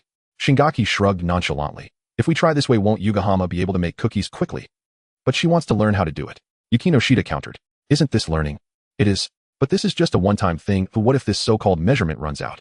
Yukino Shida's rebuttal grew stronger. Then how will she do it next time when she doesn't have this measurement? Upon hearing her words, Shingaki blinked. You can't be a perfectionist, right? No, Yukino Shida flatly denied. Then what is this? How rigid can one be? Shingaki scratched his head, thought for a moment, and ultimately decided to swallow the latter part of his sentence. But then again, actually Yokohama's request isn't too high, is it? Yukino Shida was taken aback. What do you mean? You said earlier that Yokohama's request was to make cookies to give to someone, right? Yes, that's correct. Then isn't that it? Shingaki clapped his hands, speaking confidently. The main purpose of her request is to give something to someone, not to learn how to make cookies. Since that's the case, why can't we just watch her complete the cookies here and fulfill the request? This? Yukino Shida found herself unable to refute. Should the request be like this? But why does it feel like something is off? The other 2 present also felt that Shingaki's words indeed made sense. Since they were to make cookies to give to someone, why wouldn't the ones made here work? Moreover, the flour ingredients and kneading were all done by themselves, so why shouldn't it count? For a moment, the few people who were pondering became stuck in thought. A few seconds later, Yukino Shida decided to ask for the client's opinion. Yokohama, what do you think? Me. Yokohama looked confused. I'm not really sure. She initially thought Shingaki's idea was pretty good with no issues. But upon hearing the conversation between Yukino Shida and her, Yokohama's already slow-thinking mind suddenly went blank.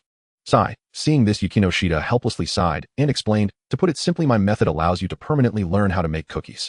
While his method is to let you learn quickly, but after a few days or months you may forget it. Which one do you choose? After Yukino Shida simply put it that way, Yokohama's internal balance immediately tilted. Seeing the direction her gaze first went to Yukino Shida's side. I understand. With that, Yukino Shida's eyes turned to Cheng Shi. When it's up to you from here on out. Cheng Shi pointed at himself, looking bewildered. Yes, Yukino Shida nodded and explained, I can't do the method you arranged. What? But you didn't seem incapable when you were teaching just now. Cheng Shi seriously suspected that this girl was doing it on purpose. But he misunderstood. Yukino Shida shook her head. That's because what we did earlier was in appropriate amounts. She paused for a moment and then looked up at him. When you should be quite familiar with the term appropriate amount, right? It's a common unit of measurement used in your country's culinary education. Cheng Shi blinked momentarily at a loss for words. It seemed that was indeed the case. But why? Why does this girl have so much resentment in her eyes? You didn't learn from a Chinese master, did you? Cheng Shi asked uncertainly. No, Yukino Shida turned her head. I simply like the cat cake and learned by following videos online. However, it was precisely because of this that Yukino Shida encountered her first setback on the otherwise smooth path of learning. It's called appropriate amount. Cheng Shi narrowed his eyes. Really? He was somewhat skeptical. If it were further away, it would be easier to say. But if you're saying he didn't notice when he was that close, isn't that just being blind? Really? Yukino Shida refused to admit it and changed the subject. Alright, there's not much time left, let's hurry and complete the commission. Sure, but you all have to pay me, Cheng Shi stated, refusing to work for free. Oh, Yokohama first looked confused and then suddenly realized. Right when Cheng Shi was not a member of the service club. Hikiya also expressed bluntly. I have no money. Joking aside, his own allowance was barely enough, let alone having the spare to fund someone else's crash course. Then everyone looked at Yukino Shida. Of course, this wasn't to force her to pay. They were just simply observing her decision. Yukino Shida understood this as well, as she let out a light sigh. How much do you want? Let me think about it. Cheng Shi lowered his head in thought. Money, I definitely can't accept it. It's a bit painful since I love money. But using money to solve such a trivial matter. It's a bit hard to set a price. So Cheng Shi decided, let's set a condition for now. Yukino Shida was taken aback at first, but quickly reacted with a defensive caution, stepping back. I refuse. I think it's better to stick with the original method. Seeing her reaction, Cheng Shi immediately responded. All right, no problem. His quick reply left no room for Hikiya and Yubihama to misunderstand. Yukino Shida was also momentarily stunned. Did she misunderstand? But then she thought no, it was definitely a misunderstanding. But what if the other party was doing it on purpose? Deliberately leading her to misinterpret that he would take that condition as leverage and directly choose to refuse, and then. Upon this thought, Yukino Shida raised her head to observe him. Sure enough, the guy's expression showed no change at all, as if he had known it would turn out this way all along. Seeing this, Yukino Shida silently tagged him as someone with meticulous thoughts. However, she misunderstood. The reason Cheng Shi could respond so quickly was simply because he was a rather indifferent person. Well, to elaborate, he was the shy type. Indeed, he knew that the reward regarding conditions would definitely be refused. But isn't that common sense? Do you think they have any connection? They don't. What they have is merely the relationship of being classmates. And this relationship is too vague, so vague that anyone could claim it. Likewise, this also means that the condition reward cannot arise between the two. After all, conditions require certain benefits or other relationships. And conveniently, neither of them has such things. Moreover, Yubihama's commission cannot replace this layer of relationship. So for Cheng Shi, it was just inevitable rather than a premeditated act. What kind of nonsense is thinking about problems with known answers? That's just pure foolishness. But if you tell me what that tail in your backpack is, I might consider it. Huh. This sudden change of heart left Cheng Shi momentarily stunned. What's going on? Why did she suddenly change her mind? And the tail? Alright, isn't that the reason I came here in the first place? How could I have forgotten it completely? With confusion, Cheng Shi dazedly picked up his backpack and unzipped it. Then 4 fluffy heads poked out from inside. Wow, so cute. Yubihama was instantly captivated by the scene before her. Meanwhile, Yukino Shida, seeing this, also brightened up. But she quickly realized, aren't these the cats she had just seen yesterday? Well, what is going on here? Yukino Shida raised her head and stared intently at Cheng Shi, hoping he would provide a reasonable explanation. Cheng Shi rubbed his cheek awkwardly. I planned to tell you about this yesterday, but because of the animal's affection, or perhaps it was the catnip, in any case the cat finally agreed to follow people today. So I intended to take them back. And the purpose of coming here today was to say this. Upon hearing this, Yukino Shida looked at him with an expressionless face. Is that it? Cheng Shi looked up and thought for a moment. That should be it, right? Surely I don't need to apologize. I shouldn't need to write. With that thought, Cheng Shi glanced at Yukino Shida's expressionless face. Then he silently added, probably. Yukino Shida again labeled him as a liar, saying that they could often visit the cats in the future. Yet the very next day, he took them away. Selfish person. Yes, Yukino Shida thought Cheng Shi took them away because he didn't want her to continue interacting with the kittens. However, in reality, it was Cheng Shi who had long wanted to take them away. But unfortunately. Alright, let's continue. Yukino Shida no longer lingered on this point since there was still a commission to complete. However, perhaps due to the cats in Cheng Shi's bag, Yukino Shida's subsequent demeanor became somewhat distracted.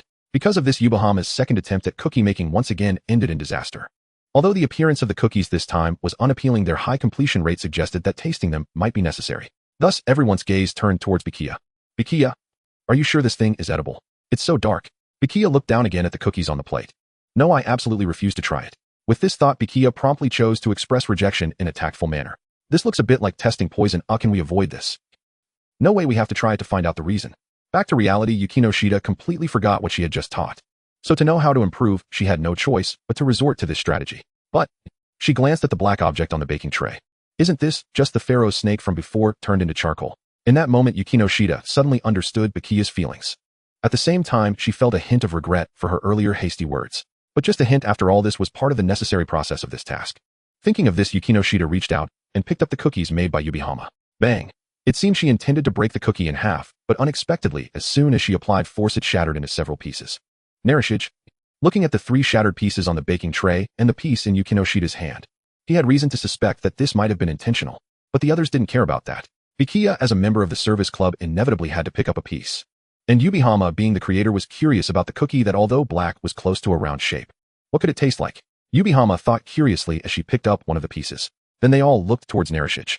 Seeing this, Narishige's eye twitched slightly. What does this mean? Are you trying to force me to eat it too? I'm not part of the service club. I'm just here to join the fun. After explaining, Narishige pointed at the cookies in their hands. And besides, that thing doesn't look edible at all, does it? Besides being overbaked, he had never seen anyone produce coal in a timed oven before. So, you guys are amazing. Narishige admired those who dared to try. As for him, he wouldn't eat anything that didn't look normal. Sizzle, Narishige thought as he drank his milk. Beep. After he said that, the 3 of them fell silent, looking at the cookies in their hands. Initially thinking they could just close their eyes and get through it, but now, suddenly they felt reluctant to swallow. Thus Bikia and Yubihama, who were reluctant to try, turned to Yukino Shida with pleading expressions. Yukino Shida silently nodded. To be honest, she didn't want to either. Sigh. Narishige sighed in disappointment. He wouldn't get to see these few people wearing painful expressions. Hearing the sigh, Yukino Shida glanced at him strangely. But soon she returned her attention to the matter at hand. Alright, let's continue. Looking at Yubihama's technique, we still have to practice several times. Upon hearing this, Yubihama seriously exclaimed, oh, it seemed her energy was still quite abundant. As for Bikiya, he was not the same. All he wanted was to go home. Unfortunately, a new set of procedures from the girls began again. Yubihama added flour. Yukino Shida nodded. Next she added sugar. Yukino Shida frowned. It wasn't a big deal, just a bit premature. Hey. Yubihama started vigorously mixing the batter. Yukino Shida observed earnestly. Dang. In the curious gazes of everyone, a set of cookies that were no longer black was baked. Yage. Upon seeing this result, Yubihama celebrated in advance. Finally, it's no longer black. The other three nodded in agreement. At least it looked acceptable. Now it was time for the taste test. As usual, Yukino Shida, Bikiya, and Yubihama each took a piece. Narishige was watching from the side while drinking his milk beep. However, it seemed that this time the appearance did not translate to flavor. Because the evaluations from the few of them were all the same, bland. So bland there's no flavor at all, Bikiya muttered. Indeed, Yukino Shida looked at the cookie in her hand with confusion. Clearly we added sugar earlier. Exactly. Yubihama also had a puzzled expression. Where did it go? It all went into the oven.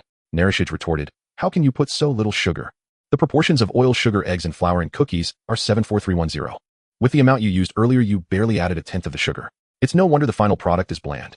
But that said, Narishige smiled. Congratulations, Yubihama.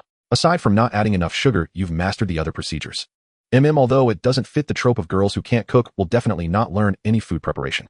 After so much effort, this successful moment is indeed worth a round of praise. Upon hearing this, Yubihama blinked in confusion. Did I succeed? Really?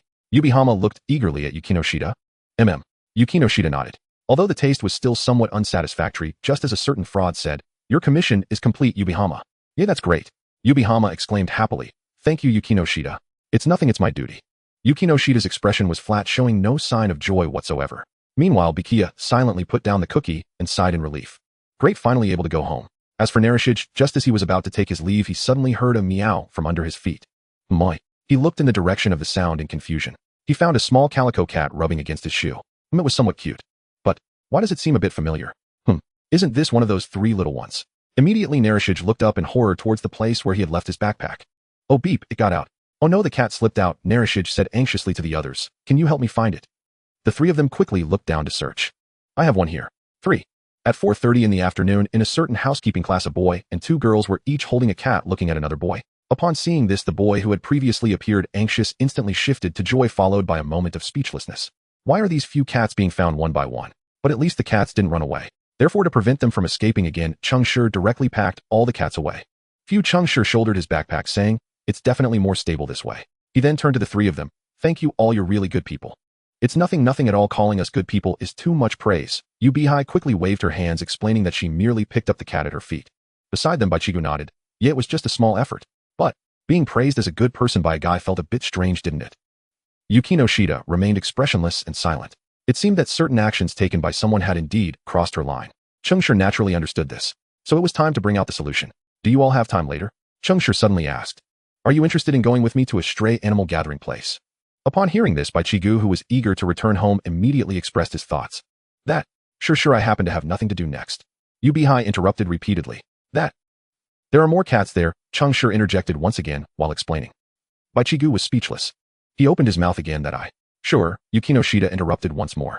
Baichigu. All right, Cheng Shi nodded, then turned to walk outside, saying, I'll wait for you downstairs, don't be late. After he left, Yukino Shida and Yubihai began to tidy up the tools they had used. A few seconds later. Yubihai suddenly looked up in confusion. Why do I feel like we forgot something? Yukino Shida did not respond. Or rather, her mind was already elsewhere. Without a response, Yubihai naturally looked up. She then noticed Baichigu, who looked hurt, still standing in place. Upon seeing Baichigu, Yubihai finally remembered what she had forgotten. Little Chigu. Seeing that someone finally noticed him. Even Baichigu, who should have been used to being ignored, couldn't help but feel a glimmer of hope. Come and help tidy up. Are you just going to stand there watching two girls clean up? Upon hearing this, Baichigu instantly became expressionless. Indeed, the situation of wanting to be noticed and then being apologized to was non-existent. That's not right. Baichigu suddenly discovered a problem. Why didn't you call when he left just now? Because Wen isn't a member of the servant club. Yubihai thought for a moment and replied. Baichigu fell silent. Very well, the reasoning was quite strong. After finishing her answer, Yubihai paused before adding. Moreover, Wen left too quickly just now, I didn't have time to call him. Upon hearing this, Baichigu paused in his action of packing up the table. Whoosh. If he had also left that quickly earlier, wouldn't he have been able to dodge this work and go home? Though doing so might lead to criticism from these two. But who cares about that when they could go home? But now, Baichigu could only think about this in his heart. Sigh, Baichigu sighed at his own dullness. Thus, after a round of tidying up by the three of them, the housekeeping classroom was completely restored. When they arrived downstairs, Cheng Shi had already been waiting for a long time. Oh, and there were 4 cat heads poking out from the backpack. Upon seeing the 3, Cheng Shi smiled and said, "You're here, let's go." Okay. Yubihai was the first to respond. Yukino Shida nodded gently without saying anything, merely casting an envious glance at the cats sitting obediently in someone's backpack. Baichigu finally expressed what he had long wanted to say. "Well, I won't be going." Baichigu scratched his head awkwardly. "I have a younger sister waiting for me at home." Upon hearing this, Cheng Shi's eyes flickered. Does this guy really have a younger sister? It felt more like he was the protagonist. I understand. Please be careful on the way. Cheng Shi nodded at him. Baichigu was slightly taken aback upon hearing this. Be careful.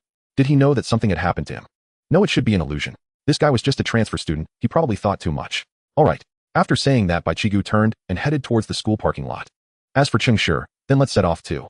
After issuing another invitation, the 3 of them headed to the station together.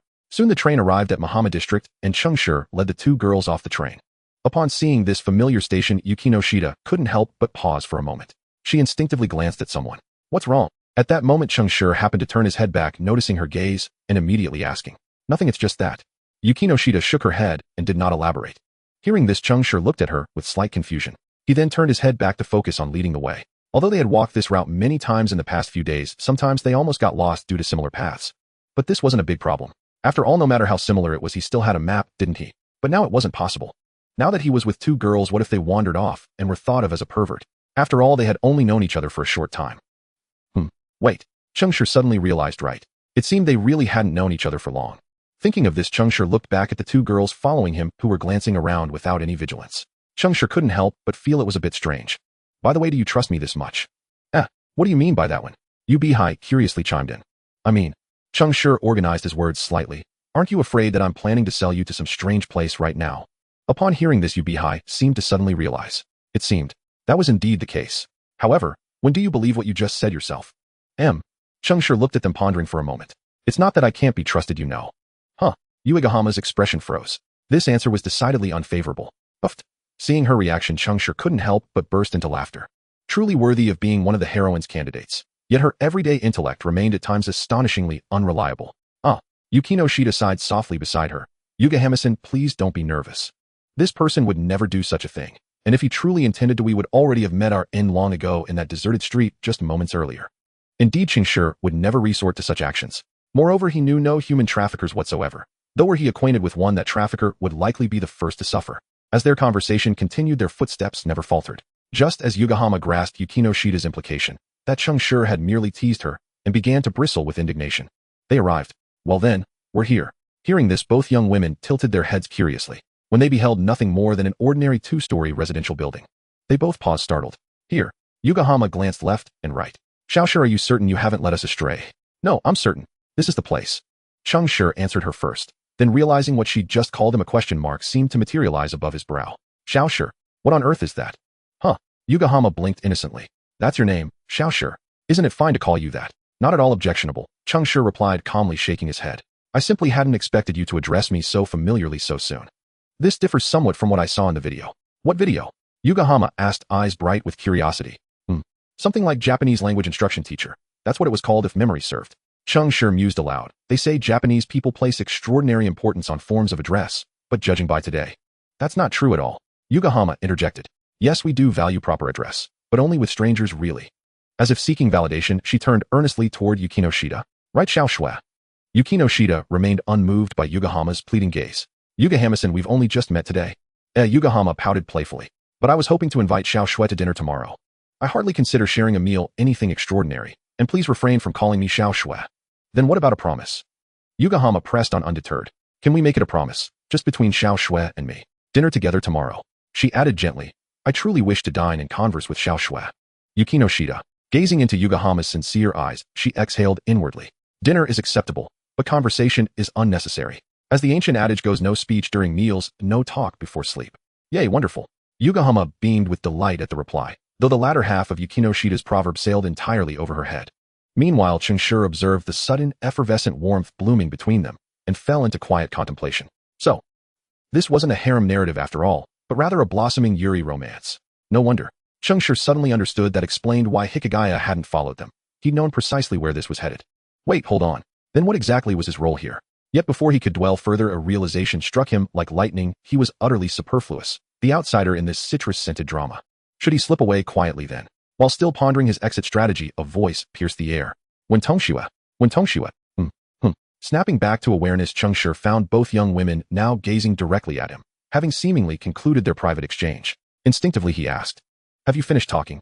Hearing this, they misinterpreted his words, as if he were subtly expressing displeasure at having been overlooked during their extended conversation. Both flushed slightly and apologized in unison. "We're sorry. We didn't mean to ignore you." Cheng Shi stared, utterly bewildered. Had something transpired, something he'd missed entirely? System? When in doubt, consult the system. Were there any anomalous energy fluctuations nearby just now? None detected, master. Likely mere overinterpretation on their part, the system replied instantly. At this reassurance, Cheng Shi's lingering tension dissolved. Relief washed over him. So long as nothing unusual lurked near his domain, all was well. As for what precisely Yukino Shida and Yugahama had misconstrued, who cared? Let them finish their inspection quickly, then home to rest. He was famished. With that thought, he shook his head and strode ahead into the house. Yugahama and Yukino Shida exchanged glances before hastening after him. The closer they drew to the garden gate, the stronger the delicate, fragrant aroma wafted toward them. It was as though someone had diffused an abundance of subtle, refined perfume within. Yugahama twitched her nose. "How lovely, what is this scent?" Before Cheng Shi could respond, Yukino Shida's expression shifted abruptly. She darted behind Yugahama with startling speed. "Yeah." Yugahama jumped at the sudden movement. Once recovered, she turned puzzled. "Xiao Shui, what's wrong?" "Fear's a dog," Yukino Shida whispered, trembling, pointing rigidly past the gate. "Huh, really?" Yugahama followed her finger and gasped with delight. "And there are so many." 3 dogs were visible at a glance: a Shiba Inu, a native Chinese rural dog, and a tiny puppy. The smallest pup wagged its tail most vigorously and had already dashed forward. Cheng Shi smiled faintly, then his expression hardened. With a sharp flick of his hand, he commanded, "Shoo, shoo, shoo." A woo. The puppy skidded to an immediate halt, then obediently scampered back. Cheng Shi nodded, deeply satisfied.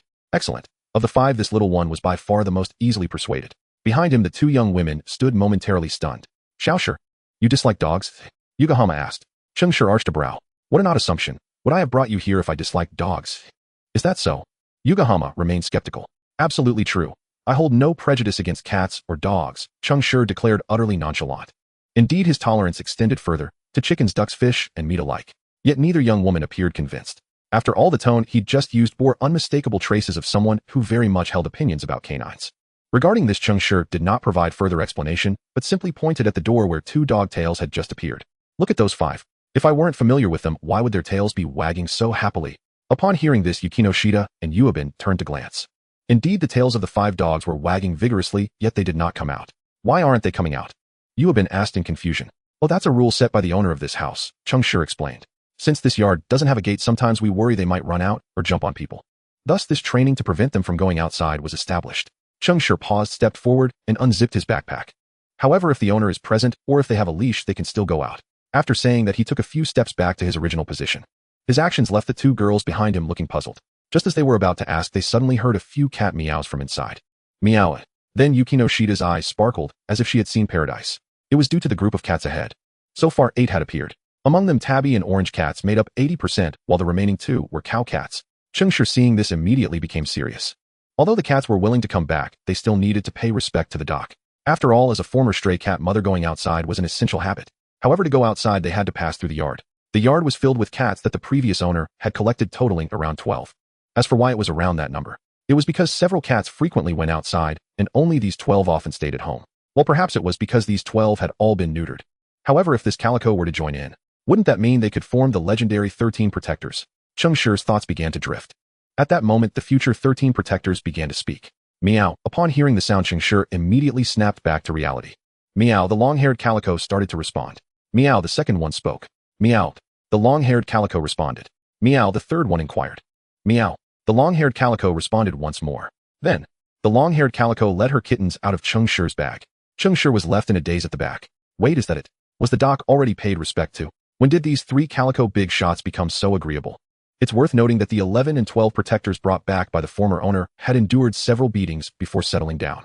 However, in the next moment, Cheng Shi suddenly understood why these 3 calico big shots were so agreeable. He saw 2 orange and 1 tabby frantically grooming the 3 calico kittens. Seeing this, Cheng Shi finally grasped the situation. It turned out it was because they hadn't had kittens in a long time and were quite fond of them. He had thought the cats were just saying something like the king covers the ground. Thinking of this, Cheng Shi helplessly scratched his head. It seems they have been accepted, that's good. Huh. Yuobin looked puzzled. Is this what being accepted means, eh? No wait, what does acceptance entail? Aren't you the one adopting the kittens, little Shi? Yeah, what's wrong with that? Cheng Shi raised an eyebrow slightly. Don't tell me you still haven't figured it out. Huh. Figured out what? Seeing Yuobin's completely bewildered expression, Cheng Shi was speechless. Well, it's no surprise that the female protagonist's intelligence is concerning. She really hasn't figured it out. The other one must be different, as she surely has realized it right. Thinking of this, Cheng Shi turned to look at Yukino Shida. He saw her gently sighing, helplessly explaining. Yuobin, I'm afraid the owner of this house is actually one student. Didn't you notice that all the dogs that were at the yard gate just now are now surrounding him? Huh. Yuobin immediately looked down at Cheng Shi's feet. Huh. They really were all at his feet. Little Shiryu. Cheng Shi nodded, and then walked to the door, turning around to gesture. Ladies, welcome to the cat house, please come in. Cat house. The two girls looked at the dogs happily wagging their tails at his feet, their expressions puzzled, as if to say, are you sure? Really, Cheng Shi explained, because there are many stray cats around here, and whenever they are hungry or bullied they come here. Thus over time this place has also been referred to as the cat house. Upon hearing this, Yukino Shida and Yuobin nodded in understanding. I see. So would you like to come in and take a look? Cheng Shi extended the invitation again. It should be cat peak time now, we might see many cats. Yeah, it's all because of yesterday's catnip. Hearing this, Yukino Shida's eyes suddenly sparkled with unimaginable desire. Many cats. Close to home. A gathering point. It's simply her paradise. But Yukino Shida glanced at the 4 large dogs under someone's feet. There were dogs. At this moment heaven and hell were on an equal footing. With this thought, Yukino Shida's emotions suddenly fell into a dilemma. To go in or not to go in, that is the question. At this moment Cheng Shi's voice suddenly rang out. Oh right, sorry, I forgot something. Saying this, he quickly walked towards the house. Then he opened the door, tossed his backpack inside, let the dogs in, and closed the door in one smooth motion. His familiarity with the process made it clear he had done this many times. Yuobin. So skilled. Cheng Shi clapped his hands. All set, you can come in now. Ah, good. Before Yuobin could finish speaking, she felt a gust of wind pass by her side. Then came a chilly voice, sorry to interrupt. Edge. Yuobin was left in utter confusion. When did you get there, Xiaoxua? Not long ago. At that moment, Yukino Shida's mind was completely elsewhere. As for where, you could tell from the way she had been staring at those cats. Cheng Shi, seeing this, couldn't help but feel resigned. I don't know where your obsession with cats comes from to the point that you can suppress your fear of dogs. Yukino Shida did not respond. As previously mentioned, her mind was already off answering. Of course, it was also possible she heard, but pretended not to. However, Cheng Shi didn't care much about that. After all, the one who would help her overcome this difficulty would naturally be her future boyfriend. As for himself, Cheng Shi took out a few cat treats and walked over to Yukino, handing them all to her. What is this? Cat treats, a snack that cats love, Cheng Shi explained simply. As someone who loves cats, it would be foolish not to recognize cat treats, right? What I want to ask is why give them to me directly? Yukino asked, shouldn't we introduce ourselves to them like we did with the calico cat earlier? No need, Cheng Shi waved his hand. People around here know this place, sometimes they come to feed the cats and dogs. Therefore situations where these old timers react to strangers simply do not exist. At this point Cheng Shi looked at the tattooed big guy who was busy grooming a few kittens. He added, alright, don't touch those for now unless they come to you. Otherwise you might be disliked. Okay, I understand, Yukino nodded. Seeing this, Cheng Shi stopped disturbing her cat-petting mood and turned to go back inside. Outside, Yubihama and Yukino quietly approached the cats, extending their sinful hands. Meow. Just as Cheng Shi said, the cats here were not afraid of people. In fact, after feeling the girls' hands, a few of the tattooed cats and the big orange cat eagerly rubbed against them. This sudden affection made Yukino gasp in surprise. At the same time, it ignited the cat-loving spirit within her that had been lying dormant. Thus, for a while afterward, Yubihama witnessed a scene that completely subverted her preconceived notions. There was Yukino engrossed in a deep conversation with the cats in the scene where everyone was meowing together. Then Yukino saw Yubihama suddenly realize that there was another person behind her, blushing in surprise. In the end, both girls were drawn to the cats and got startled by Cheng Shi's sudden appearance. You? Why did you scare us? Sorry. Cheng Shi initially expressed his apologies to the two girls. After all, he indeed accidentally startled them. However, it's almost 6 o'clock, don't you need to go back and do your homework? Upon hearing this, Yukino and Yubihama immediately looked up at the sky. When they saw the sun in the distance starting to hide its light, they exchanged glances. Then Yubihama exclaimed in horror, Why? Cheng Shi raised an eyebrow in confusion. You've been playing with the cats for so long, and you ask me why. No. Yubihama shook her head. She wasn't that melodramatic. I was just wondering why time passes so quickly if it feels as if it was stolen. Oh, Cheng Shi replied with a smirk. So what you're saying is that your time was stolen by the cats, right? Not exactly. How could she blame the adorable cats? However, where did you get that bowl from, Xiaoxua? It wasn't there when you startled us. Of course it came from the house, Cheng Shi replied with an expression that seemed to say, do you have a problem with your brain? What kind of question is that? It's 6 o'clock. Isn't it normal to eat at this time? And this house is his home now. If the bowl didn't come from here, would it come from a cat's den?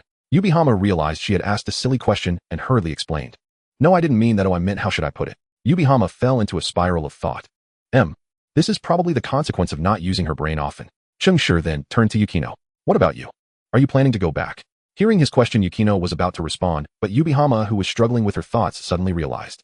All right, I should be thinking about going home now. Yukino and Cheng Shi were both speechless. What is wrong with this girl's brain? Regardless of whether it was useful or not, Yubihama had come to a realization. So she quickly picked up her backpack from the ground and said to Yukino, Xiaoxue, shall we go back together? Yukino nodded. Although she was a bit reluctant to leave the cats, it was indeed time to go. Thinking of this, Yukino also picked up her backpack from the ground. Then she turned to Cheng Shi, who was holding the bowl, and said, Thank you for your hospitality, Wen-san, goodbye. Yubihama, seeing this, hurriedly followed suit. Oh, thank you for your hospitality, Xiaoxue, see you at school tomorrow. Not seeing you then. Cheng Shi replied without a second thought. Why not? Yubihama was confused. Weren't they just fine a moment ago? Nothing had happened during this time, right? How did a simple greeting turn into a not seeing you? Because tomorrow is Saturday, Cheng Shi casually pushed the leftover bones from his bowl to the ground. I don't want to go to school on the weekend. Yubihama felt a bit embarrassed. She had forgotten that there was no school tomorrow. Oh right, Xiaoxue. Where did she go? Over there. Cheng Shi pointed with his chopsticks at the yard's entrance. Yubihama looked in that direction and exclaimed, Xiaoxue, you're so fast. Of course I'm fast because I'm afraid of dogs. Dogs? Yubihama asked in confusion, but didn't you lock Xiaoxue inside the house? If it were earlier, yes. But now? Do you think he just magically got out? In any case, Yubihama and Yukino left together. As for when they separated, it was none of Cheng Shi's business. After all, he still had to eat. However, Cheng Shi turned to glance at the yard, which was already filled with cats. I wonder if they have realized that they have actually petted so many cats. Chewing ding. Host, you have a phone call. Cheng Shi swallowed his food. You off work? Yes, host, but the call is from your mother. Damn, why didn't you say so earlier? Cheng Shi hurriedly ran into the house with his bowl. Behind him followed a group of cats and dogs. Hey mom, what's wrong? Yes, your mother has something important to ask of you, Wen's mother said directly. Is Tokyo far from where you are? And hearing this, Cheng Shi silently calculated the distance and replied, not particularly far, just a few hours by train. And how expensive is the train? At his mother's question, Cheng Shi instantly understood this matter wasn't urgent, and perhaps he could negotiate terms. Not expensive, about the same as subway fares back home. And negotiate. And negotiate what? In bargaining with one's own mother rarely yields the desired outcome. Unless, of course, reason lies squarely on your side. And, oh, I see, Wen's mother said, then added wryly. Then why not just say subway in the first place? Why complicate things with train? Made me think it was some newfangled charging device. And, when in Tokyo, do as Tokyo does, Cheng Shi quipped lightly, then shifted the subject. So mom, what exactly do you need me to do in Tokyo? I want you to visit family there. And visit family. Cheng Shi blinked bewildered. Do we even have relatives in Tokyo? Surely not some distant 8th degree cousin. Nonsense. Wen's mother dismissed it outright. Why would I send you across such a distance for some far-flung relative? Am I bored out of my mind? And Cheng Shi pulled the phone slightly away and murmured under his breath. Well, at this hour, you are probably full. What did you say? Nothing at all. So, what's this distant relative's name? Wen's mother fell silent, lost in recollection. 3 seconds later, wait, they'll dig up the chat history. Cheng Shi sighed inwardly. Found it. Her name is Fei Yingli. She's a lawyer in Tokyo. Fei. But mom's surname is Liu. Wait, Fei Yingli. Why does that name ring a bell? Mom, say her name again, please. Fei Yingli, Wen's mother recalled slowly. She's the daughter of your grandmother's elder sister's daughter. Mid-sentence, Wen's mother's thoughts nearly stalled. And fortunately, she managed, by her own methods, to pull herself free. In short, she's a very distant blood relative. Very distant. Cheng Shi couldn't help but retort. That's at least 3 generations removed. Well, what can I do? Wen's mother admitted, exasperated. Who else but your grandmother remembers family ties so precisely?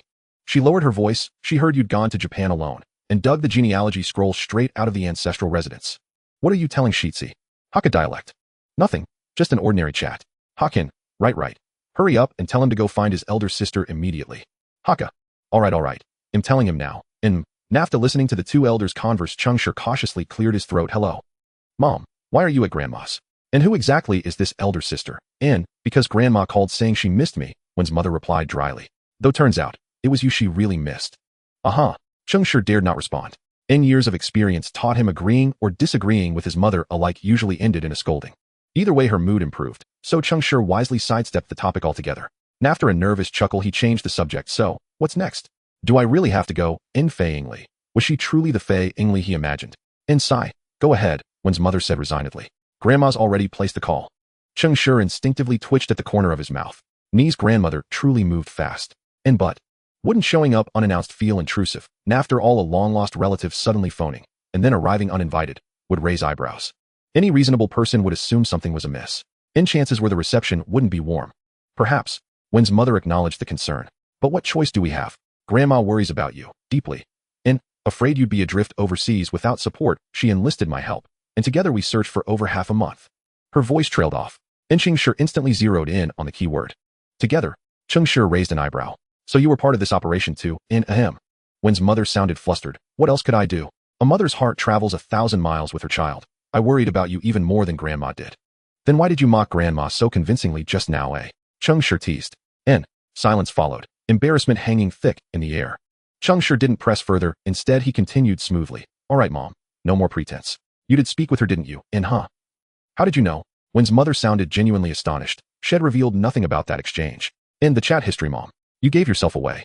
After all, who names another's profession so confidently without prior knowledge? Wen's mother instantly abandoned her earlier evasiveness and surrendered. Fine. Yes, I spoke with her. Then, shall we proceed? Huh? Wen's mother sounded surprised. You're not refusing? Oh, can I refuse? You could have just now. Now, don't even think about it. Cheng Shi. He regretted speaking so hastily. And still. Mom, how long exactly have you been talking with her? A pause stretched across the line. Then softly, can't you just be a little less perceptive? It makes your mother feel utterly unaccomplished every time. After venting, she confessed, over 5 months. We spent ages calling Grandma, just to locate the genealogy, and finally we found your elder sister. Hearing those words, Cheng Shi felt deeply touched, moved by his mother's quiet devotion, her tireless search born of pure concern. Yet when that final term landed, elder sister, his tender emotion abruptly reversed course. Elder sister?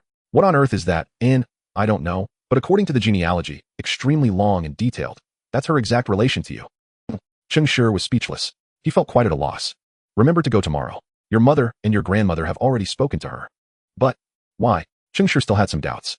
What nonsense are you talking about? Mother Wen asked in confusion. Aren't you still renting a place? No. At this point a sudden pain shot through Cheng Shi's mind. Then a memory flashed by. It turned out that his previous self hadn't informed his parents about this house. The reason was simply that the price of this house was too cheap. Moreover, the conditions set by the elderly person were also quite bizarre.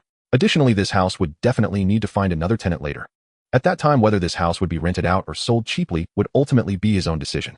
After all, he was not originally from this country. He definitely had to return to his hometown. Thinking of this, Cheng Shi quickly began to remedy the situation. Actually, I've recently written a few songs online that someone has noticed. And then, a long explanation. In short, you don't need to give me living expenses for the next 6 months. Upon hearing this, Mother Wen fell silent for a moment, then questioned, you have that kind of skill? Cheng Shi was momentarily speechless. However, he was still aware that his mother hadn't grasped the situation yet. Her words were merely to convey the message, son, you cannot deceive your mother. It was just that kind of rhetoric. So Cheng Shi then sent a few of his songs from his phone. Mom, just open WeChat and listen for yourself. Upon hearing this, Mother Wen opened a certain green app. When she heard the music playing from the phone, she fell silent. This kid actually has that kind of ability. She took a deep breath. How much did you sell these songs for? Not much. 100,000. Cheng Shi fabricated a number. After all, he hadn't looked into the music market here, so he had no idea how much they should actually be worth. Moreover, he hadn't even started selling songs yet. Mother Wen was unaware of this. As soon as she heard that number, she gasped in surprise. Although their family wasn't poor. But to earn 100,000 just by writing a few songs. Did you sign a contract with them? Off. Cheng Shi was momentarily taken aback by his mother's question, but quickly responded, oh, of course I signed. That's not a small amount. I don't understand this. Mother Wen wanted to downplay it, but someone understands. So, do I really have to visit this relative? Yes, remember to bring the contract you signed. Mother Wen issued the final ultimatum. Originally, she thought if he didn't want to go, then so be it, as she could just ask Fei Yingli to check in when she had time. As for whether the other party was willing to meet or not, that would depend on their mood. After all, despite how enthusiastic they chatted over the phone and in chat apps, no one could really know what the other person's attitude would be once they actually met. Besides, her own son couldn't he just make a video call. But now it was different. She truly didn't understand this whole music selling and contract signing business. However, one thing she was clear about was that contracts, those black and white documents, were dangerous. Things like shady contracts, indentured servitude agreements, and so forth, she often came across on TV and short videos. So upon hearing the word contract, her first thought was of a lawyer. Immediately she thought of Fei Yingli's profession. Thus what was originally just a simple optional visit to a relative, as Cheng Shi imagined, suddenly became obligatory. However, Cheng Shi was unaware of what his mother was thinking. Even if he knew, he probably wouldn't care much. After all, the name Fei Yingli was one of the longest-running anime he had ever watched. The next day on the train to Tokyo, Cheng Shi looked at the news about Kudo Shinichi in his hands and fell into deep thought. Very well, now he just needed to confirm whether that sister he was visiting was indeed the one with the same name. But how should he address her when he got there? He couldn't just call her sister, right? It felt a bit hard to say. Moreover, if this Fei Yingli wasn't the one he thought, what should he do? Would he still go see Conan? Thus Cheng Shi's mind wandered throughout the journey. Ding! Tokyo has arrived. With the train station announcement, Cheng Shi finally snapped out of his myriad thoughts. Forget it, whatever, I'm here now, let's just see. A universal saying among his fellow countrymen. After exiting the station, Cheng Shi began to look around. Soon he locked his gaze on an intellectual woman standing next to a Mini Cooper. She was wearing a purple women's suit and had a pair of rectangular glasses on her face. Upon seeing her for the first time, Cheng Shi immediately had a vivid impression of the descriptions of Fei Yingli's appearance he had found on Baidu. On the second glance, that casting for that ridiculous live-action drama was truly a bird's language flower's fragrance. That was a very profound lesson. Due to boredom and a slight curiosity, Cheng Shi had watched that live-action drama, and then, it's better not to mention it. Alright, it was time to make the call to confirm. Thinking this, Cheng Shi picked up his phone and dialed the number his mother had sent him yesterday. After a short while, he caught a glimpse of the live-action Fei Yingli answering the phone out of the corner of his eye. Hello. Hello, M1 Cheng Shi. My mom sent me to find you. After saying this, a wave of embarrassment rose inexplicably in Cheng Shi's heart. This sounded too awkward, as if he had nothing else to say. Fortunately, Fei Yingli didn't find it awkward. Her tone was gentle as she said, Oh, it's Cheng Shi. Where are you now? Have you exited the station? Yes, I'm out right at the station entrance. Cheng Shi's tone carried a hint of unfamiliarity. Fei Yingli didn't mind, after all, they had never met before. It would be stranger if they were too familiar. That's good. Look to your right as you exit the door. There should be a mini car parked nearby. I'm standing over there waiting for you. Are you Cheng Shi-jun? Looking at the rather handsome young man before her, Fei Yingli tentatively confirmed. No need to be nervous, Fei Yingli smiled. Just call me sister. After all, our familial relationship isn't too distant. Cheng Shi let out a soft sigh of relief. All right, Sister Fei. But are you sure this relationship isn't distant? After hearing a long string of familial relations, he felt a headache coming on. Well, it's not too far. Fei Yingli's tone was firm. After all, according to the way they calculate relationships here in Neon, we are actually counted in the 4th generation. Cheng Shi looked bewildered. If he remembered correctly, this place seemed to follow Roman law in his past life. Is this calculation really that short? Seeing his confused expression, Fei Yingli smiled slightly. It seems you still don't quite understand. Would you like me to help clarify? No, that's all right. Cheng Shi quickly refused. Let's just leave it at that, sister. If it's confirmed, then it's confirmed. As for going over another version of the uncle and aunt lineage chart, Cheng Shi thought it would be better to skip that. Hearing this, Fei Yingli smiled faintly. In fact, she hadn't planned to clarify, since calculations on this matter involve many people. Unfortunately, she had no idea about other 4th generation relatives besides Cheng Shi's family. So why did she have an impression of Cheng Shi's family? Well, that would involve talking about her mother. When her mother found her, she often expressed gratitude towards Cheng Shi's family. However, when asked why her mother would change the subject, in short, she always said, we must recognize this family of relatives, and those who are capable must help. Fei Yingli observed her distant younger brother with curiosity. It seems he doesn't appear to be in any distress, indicating that his life is relatively good. Therefore, there should be no issues regarding a lack of financial resources requiring him to seek lodging. Since it's not about finances, it must be something else. Thinking of this, Fei Yingli quietly started a casual conversation with Cheng Shi. Cheng Shi, are you getting used to living alone in China? Hearing this, Cheng Shi couldn't help but feel a sense of nostalgia. Indeed, the first sentence exchange between relatives always revolves around greetings. It's fine, but I find the early morning commute for school to be a bit troublesome. Oh, why? I have a hard time waking up in the morning. Cheng Shi glanced outside, feeling a bit guilty. Due to having worked in his past life, his biological clock from his student days had been completely wrecked. So during the past few days since arriving here, Cheng Shi had been battling with his blankets every morning to get up. After hearing this, Fei Yingli thought of many things. For instance, work. So Cheng Shi, are you working part-time? No, I'm not. Cheng Shi shook his head. I don't need to work anymore. Because I already have the exclusive work system. Ding. Host, please refrain from being so proud when discussing this matter. Sigh. Gotta go to your job. The system went silent. Meanwhile, Fei Yingli couldn't help but feel puzzled. No longer needed. What's the reason for that? Why don't you need to work anymore? Hearing this, Cheng Shi repeated what he had said to his mother the previous day to Fei Yingli. After hearing his words, Fei Yingli was somewhat incredulous. How is this different from what that aunt of hers said? So you're saying that someone noticed the song you wrote, and that person gave you a large sum of money for buying the rights, right? About that, it's roughly correct, Cheng Shi shrugged. It's impossible to have a buyout. Publishing is free, promotion is free, even the company is free. Well, in this regard, I must mention our work system. Impressive. However, upon hearing his answer, Fei Yingli fell into silence. Her distant younger brother not only has the ability to earn money, but also has talent in this area, plus someone who appreciates him. Aunt Mom, are you sure he still needs my help? Fei Yingli couldn't help but think if he had called later, this child would probably be on the verge of buying a house on his own already. By then, the only help she could offer would be to review the contract. Wait, the contract. At this moment, Fei Yingli finally remembered her profession. She is a lawyer. Cheng Shi, do you have the contract for selling your song well preserved? Yes, Cheng Shi replied. Speaking of which, I actually came to find you for the contract. Oh. Fei Yingli tilted her head slightly. Are you worried that the other party secretly added any shady clauses to the contract? At the same time, she felt quite pleased in her heart. This child has a strong legal awareness. Oh, not really. I just want you to explain it to my mom after you read it. Otherwise, she won't believe me. Cheng Shi's expression was one of helplessness. Who knows how many times he said to his mom yesterday, this contract is trustworthy. It's not like those shady contracts portrayed on TV. Something like that. But it was useless. His mom remained stubbornly insistent that he bring the contract to her. Moreover, it had to be shown to his distant sister Fei Yingli. And she must be informed by someone that the contract is fine. Fei Yingli. She felt it was necessary to take back her earlier comment about him having a strong legal awareness. Her distant cousin's legal awareness might not be strong. In fact, she even suspected that this foolish cousin's contract might actually be one of those shady contracts.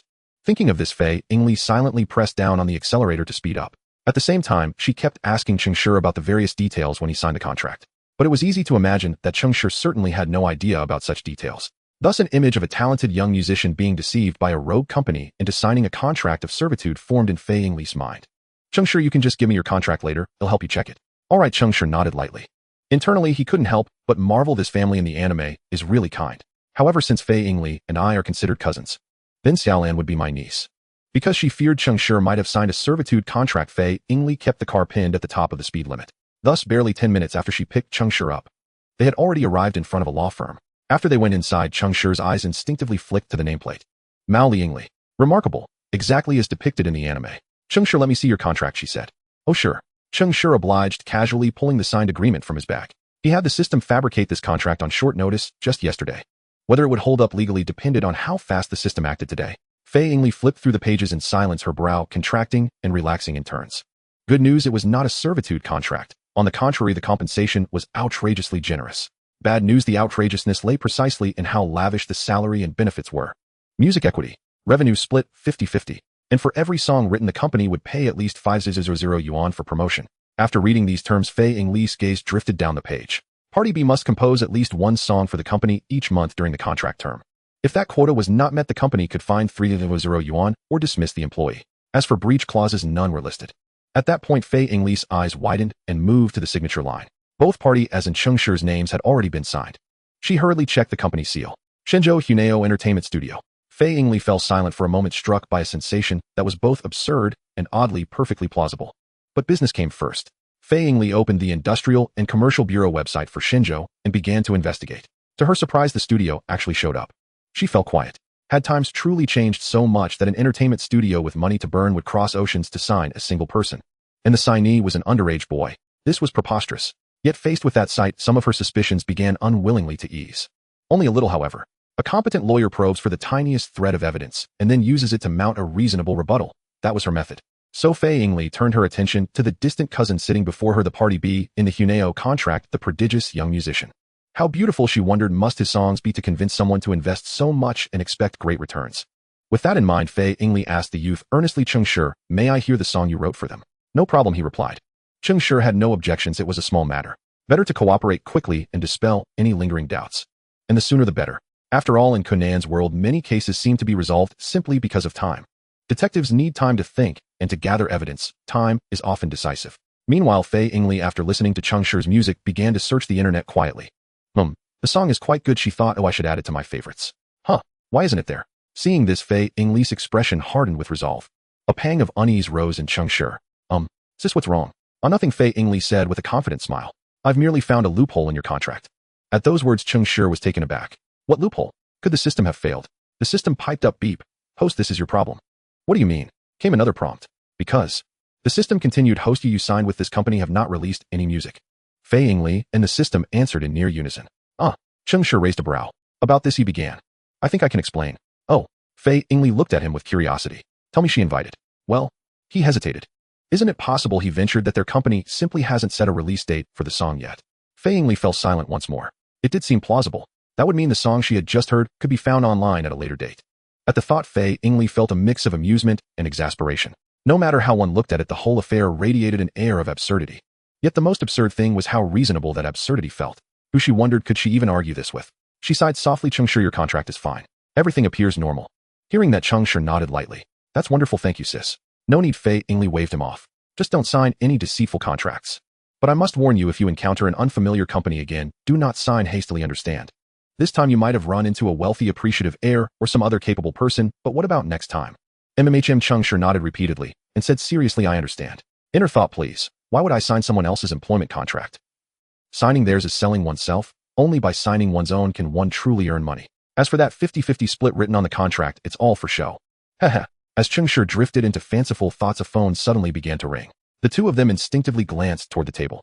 But Cheng Shi quickly looked away. It was Fei Yingli's phone. Whoever was calling at this hour was likely a work-related matter. Cheng Shi had no interest in listening to people consult about legal issues. He could not help and knew little about the field. Besides, who could say whether the call might involve someone's private and delicate matters? With that thought, Cheng Shi silently stepped aside. Fei Yingli smiled faintly at his manner. He seemed not an overly curious young man. Quite proper. With that, she answered the call. Hello, Mama. The voice at her ear softened Fei Yingli's smile even further. Is that Xiaolon? What's the matter? Are you missing Mama? Yes, Xiaolon admitted without hesitation. After all, when it's your mother, there's nothing to hide about missing her. Afterward, the two mothers chatted a lot. However, sometimes when longing becomes too intense, it can lead to a sense of melancholy. Thus, they decided to meet at a cafe the next day. But Fei Yingli's gentle tone suddenly shifted. You must not invite that old man. I don't want to see him yet.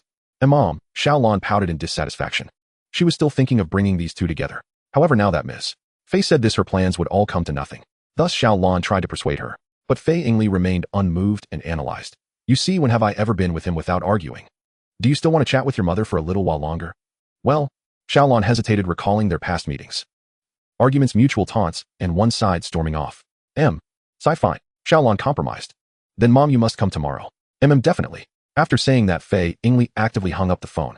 Looking at the call log with Xiaolon on her phone, Fei Yingli smiled faintly. This child is probably already thinking about what to wear when she sees me tomorrow, right? As she thought this, a figure suddenly appeared in the corner of Fei Yingli's eye.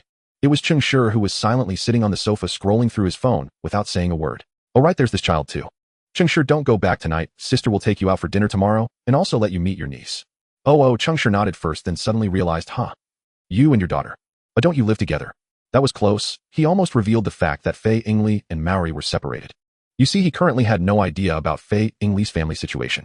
Yet Fei Yingli did not mind the pause in his tone and shook her head, saying, No, I am temporarily separated from your brother-in-law due to some issues. Oh, so that's how it is. Cheng Shi pretended to understand and did not ask further. After all, as a bystander, he knew why the two had separated, but the actual situation remained unclear. Besides, the plot had not yet reached that part. Then Cheng Shi shifted the topic, saying, However, speaking of which, isn't tomorrow a rare opportunity for you and your daughter to meet? Wouldn't it be inappropriate for me to join? How about next time? Although he was quite eager to meet the world's heroine, the timing was not ideal, was it? It was the mother-daughter meeting time. What was he supposed to do there? Just stand awkwardly? Just thinking about it felt awkward. Hearing this, Fei Yingli couldn't help but lower her head and ponder. Indeed, it was not very suitable to bring this child along for a private meeting with her daughter. But this time was different. This time was the most suitable opportunity to take him along and let him meet the whole family at once. Because this time she planned to go back and take a look. Moreover, she wanted to see if that suddenly famous old man had become complacent. Perhaps coincidentally, he might even get to meet Yuki's child.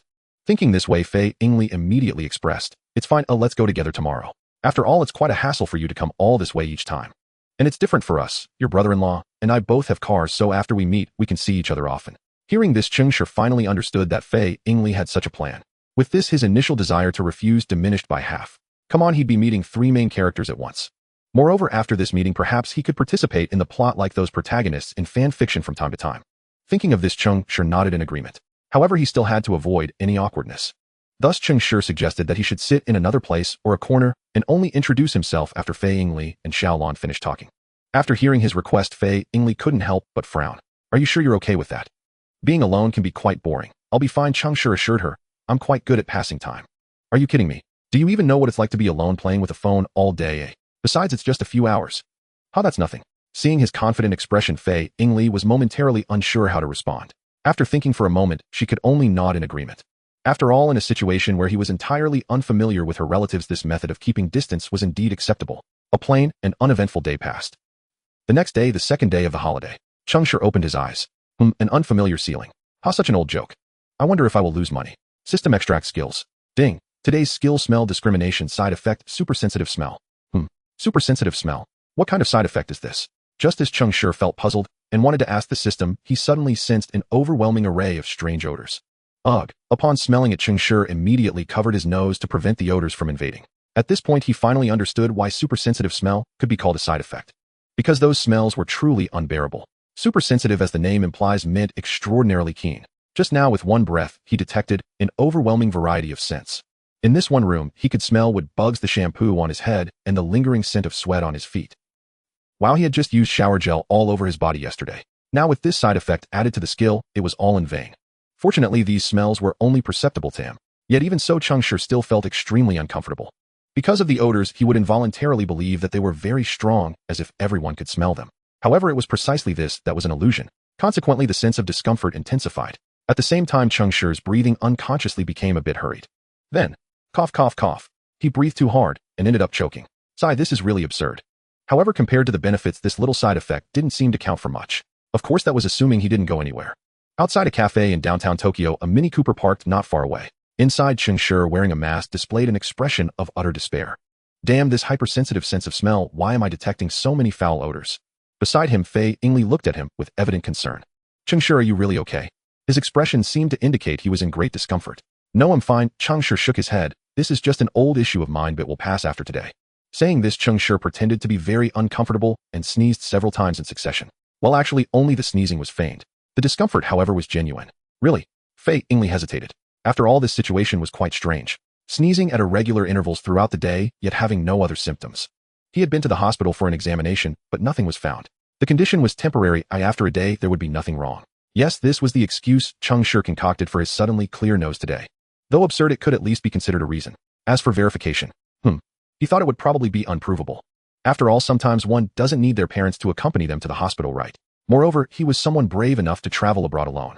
With this thought, another scent wafted into Cheng Shi's nose, prompting yet another sneeze. Achoo! Fei Yingli, seeing this, helplessly handed him a tissue and said, "But doesn't this make you feel uncomfortable?" "Thank you, sis." Cheng Shi took the tissue, pulled down his mask to wipe his nose, and then shook his head, saying, "Feeling uncomfortable is inevitable. However, since the episodes are short-lived and might occur only a few times a year, I didn't bother much with it. Don't worry, sis, nothing will happen. And after today, it would never happen again." Hearing this, Fei Yingli looked at him with a calm expression, momentarily at a loss for words. In the end, she could only shake her head in resignation. "All right, I'll let you have it your way. After all, it's your body." There was nothing she could do as an older relative. She had said all that needed to be said. But what could she do if the child wouldn't listen? After all, they had only met for a day. If she were too forceful, who knew if he would come back again? So it was best to take it slow and steady. "All right, let's go in first. Perhaps Xiaolan has already arrived." "Okay." Cheng Shi nodded. "Once we're inside, I'll sit by the window. Just call for me when you and your daughter are done chatting." Fei Yingli gently nodded, "Sure." Then the two of them entered the cafe one after the other. Upon entering, the welcoming bell rang. Following that, the server greeted them. "Welcome. May I ask if you two are together?" Hearing this, both Fei Yingli and Cheng Shi tacitly chose not to answer directly. "Fei, I'm waiting for someone, but it seems she hasn't arrived yet." The server nodded, saying, "I understand. Please hold on a moment. Today some staff are off, so we are short-handed." Saying this, he turned to Cheng Shi. "And you, sir?" "Hello, I'm also waiting for someone, but there's no need to arrange a larger table for me just yet, as I'm not even sure if that person will come." Cheng Shi replied politely. "So please go ahead with your work for now. All right, if you need anything, just call for me." The server responded with a smile. "I will." Cheng Shi nodded, and after that he casually chose a seat by the window and sat down. After a few seconds, the server, having attended to the other customers, handed Cheng Shi a menu. "If you need anything, feel free to call me." After hurriedly saying this, the server turned and resumed their busy work. Well, it seemed that the earlier politeness had gained some favor from the server.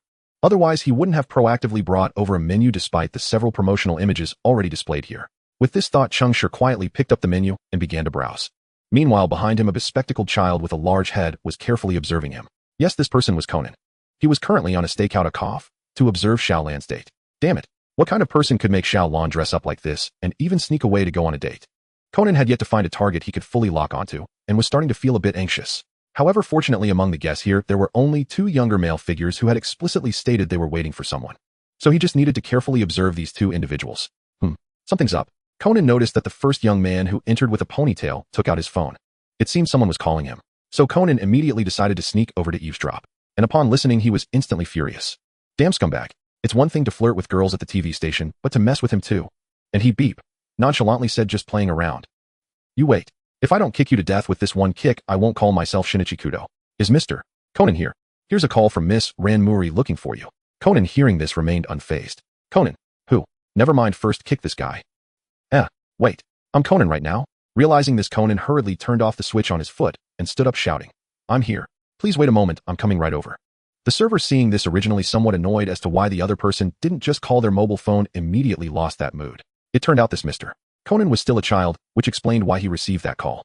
After that, the server handed the phone to Conan and then turned to continue their busy work. During this time, they also went to Cheng Shi's side to take the menu away. A cup of coffee, a decisive customer. He liked that.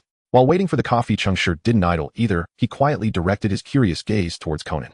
This plot probably is related to that cafe murder case, right? He remembered the culprit seemed to be. Cheng Shi's gaze swept over to the counter. Oh, found it. The largest guy with a mustache. He seemed not to have started the killing yet. Since it's confirmed that no one has been killed, it's time to recall whether the deceased should have died this time. Some cases in the world of Conan remain deeply unsettling. For example, the billion robbery case, or Moonlight. While speaking of which, the name of the one in Moonlight is quite similar to his. Of course, this refers to the Chinese name. I remember now. The cause of this incident seems to be that the deceased was pressuring this big guy to hurry up and divorce, then marry her instead. So the deceased this time is not a tragic figure. Well then, it would be better if they didn't die. Only in this way can those who do not cherish emotions continue to torment each other. Thinking of this, Cheng Shi's eyes flickered slightly as he shifted his gaze to the side. There sat a woman who looked quite irritable. What? You ask how he figured it out. Is there even a need to look? Her face is harsh, she has slanted eyes, and her lips are thin. Such people are either impatient or quick-tempered, they can't escape. Of course, the main reason is that he just heard this woman shouting loudly in the cafe. It was really noisy. Hey, where's the bathroom here? The woman stood up and approached the counter to ask. Oh, over there. The server pointed towards the bathroom door and reminded, but the bathroom here is co-ed. MMI no. The woman entered the bathroom without looking back. Upon hearing this, Conan couldn't help but feel a moment of confusion. Why would someone who's been here before need to ask where the bathroom is? But soon he returned to his half-moon gaze. But what does that have to do with me? I should just hurry up and deal with that scumbag. While Conan was still looking indignant, 3 people had already entered the restroom. Bang, thud, crash. 2 completely different screams immediately attracted the attention of everyone outside the cafe. Immediately a small figure dashed inside. This person was Conan. The moment he entered, a voice reached his ears. What a big rat. What is that? Conan turned his head in confusion. Oh, turns out it's a child. Cheng Shi looked bewildered. He had forgotten. In this world, whenever there is a scream, the one who rushes in the fastest is usually Conan. Of course, this is provided the distance isn't long. Because Conan's legs are also not long. Upon seeing his expression, Conan instantly understood who he referred to as a rat. So at this moment he was speechless. But soon his gaze inadvertently fell upon a large figure beneath someone. This person was stunned for a moment when Conan rushed in. However, the coldness of the ground and the pain in his hands soon made him scream. Cheng Shi was startled by his shout. Slap. Cheng Shi slapped the guy's head. What are you shouting for? Can't you see there's a child here? The man fell silent the moment he was slapped, completely afraid to make another sound. There was no choice, this person was too fierce. When he entered, he had already covered the woman's mouth, preparing to strangle her. As a result, after this person rushed in, he was just taken aback for a moment. The next second, he was thrown to the ground in a flash before he had any reaction time. But who was he? Were those muscles all for show? Certainly not. So he planned to resist. However, it was of no use. He exerted himself for ages, but couldn't let out a single sound. Puff. Alright, it's out now. You. Cheng Shi almost threw up. Thus, in order to leave this place, he directly struck the guy on the ground unconscious. Then he didn't care whether this guy was hurt, and just ran out. Seeing this, Conan didn't bother with this strange guy. Instead, he curiously approached the noisy woman who was holding her neck and taking deep breaths. Auntie, are you okay? What exactly happened just now? The woman, seeing that he was just a child, didn't speak for fear of scaring him. After a while, once the woman had calmed down a bit, she immediately picked up her phone and called the police. Soon the police arrived, and the woman recounted everything truthfully to the officer. So you're saying that the unconscious man on the ground was trying to kill you when that boy caught him, and that's how he ended up like this? Officer Mugir adjusted his hat, feeling somewhat incredulous. The size difference between these two is just too great, isn't it? Or perhaps, is the muscle on this man just for show? Yes, it's this dog man. He actually wanted to kill me. At this moment, the woman's demeanor was completely different from before, but unfortunately her speech remained noisy. How many times have we been okay with each other? How could he still have the heart to do this? This damn dog man, I spit. Blah blah. Meanwhile, Cheng Shi's already very uncomfortable expression turned even more pale.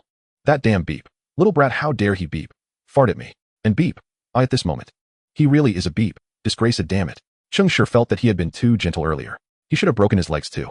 Beside him, Fei Yingri looked at him with a worried expression and asked Cheng Shi, are you feeling better now? Not at all. Cheng Shi replied in a tone tinged with despair. It was truly disgusting. Internally, beep, disgrace. Then shall we go to the hospital? Fei Yingri suggested. It's useless. Cheng Shi shook his head, taking out his phone and opening the report he had previously saved to hand to Fei Yingri. The hospital can't find anything at all. This freshly printed report should help Fei Yingri dismiss her concerns, right? Yes, freshly printed. Just a few seconds ago it just came out of the system. Fei Yingri silently flipped through it, then sighed helplessly. It seems this child indeed did not deceive her. But, how could you suddenly vomit? This report doesn't indicate that you have such a condition. There is, how could there not be? Cheng Shi replied, pointing to a line of small text at the bottom of the report. It's stated during the onset of this condition the patient's sense of smell becomes unusually sensitive, so please avoid using any items with irritating odors nearby. Seeing these words, Fei Yingli fell silent. It seemed she suddenly understood what was going on. So, if that person hadn't been a bit slow, this child would probably have. I can't imagine the first student to be knocked down by P. Meanwhile, Cheng Shi was still lying around.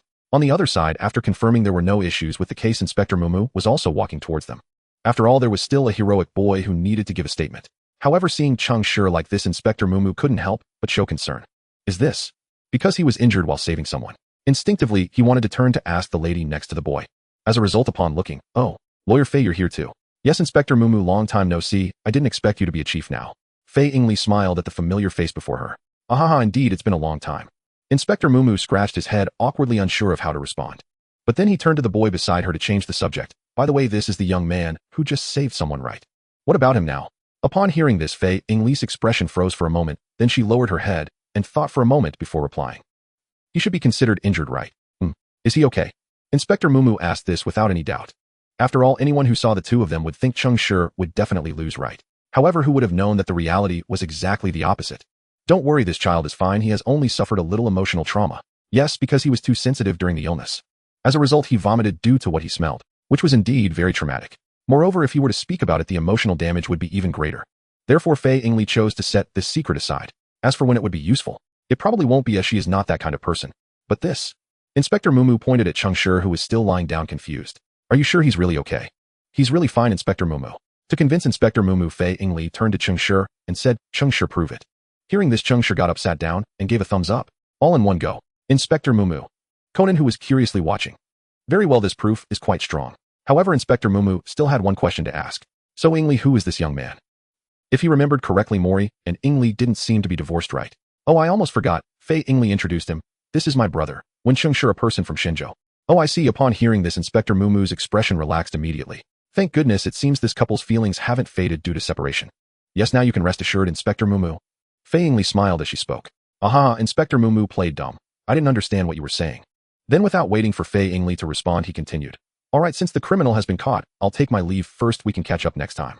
After saying this, Inspector Mumu turned around and walked out, heading straight for the vehicle, moving in a manner not at all fitting for his physique. Other officers, seeing this, immediately carried the unconscious criminal into the vehicle and drove away. After watching the vehicle leave, Fei Yingli's gaze turned back to the boy beside her. "Cheng Shi, you should just sit here for now and don't think about going somewhere else alone." How can that be? You still want to chat with your daughter?" Cheng Shi didn't want to block the way here.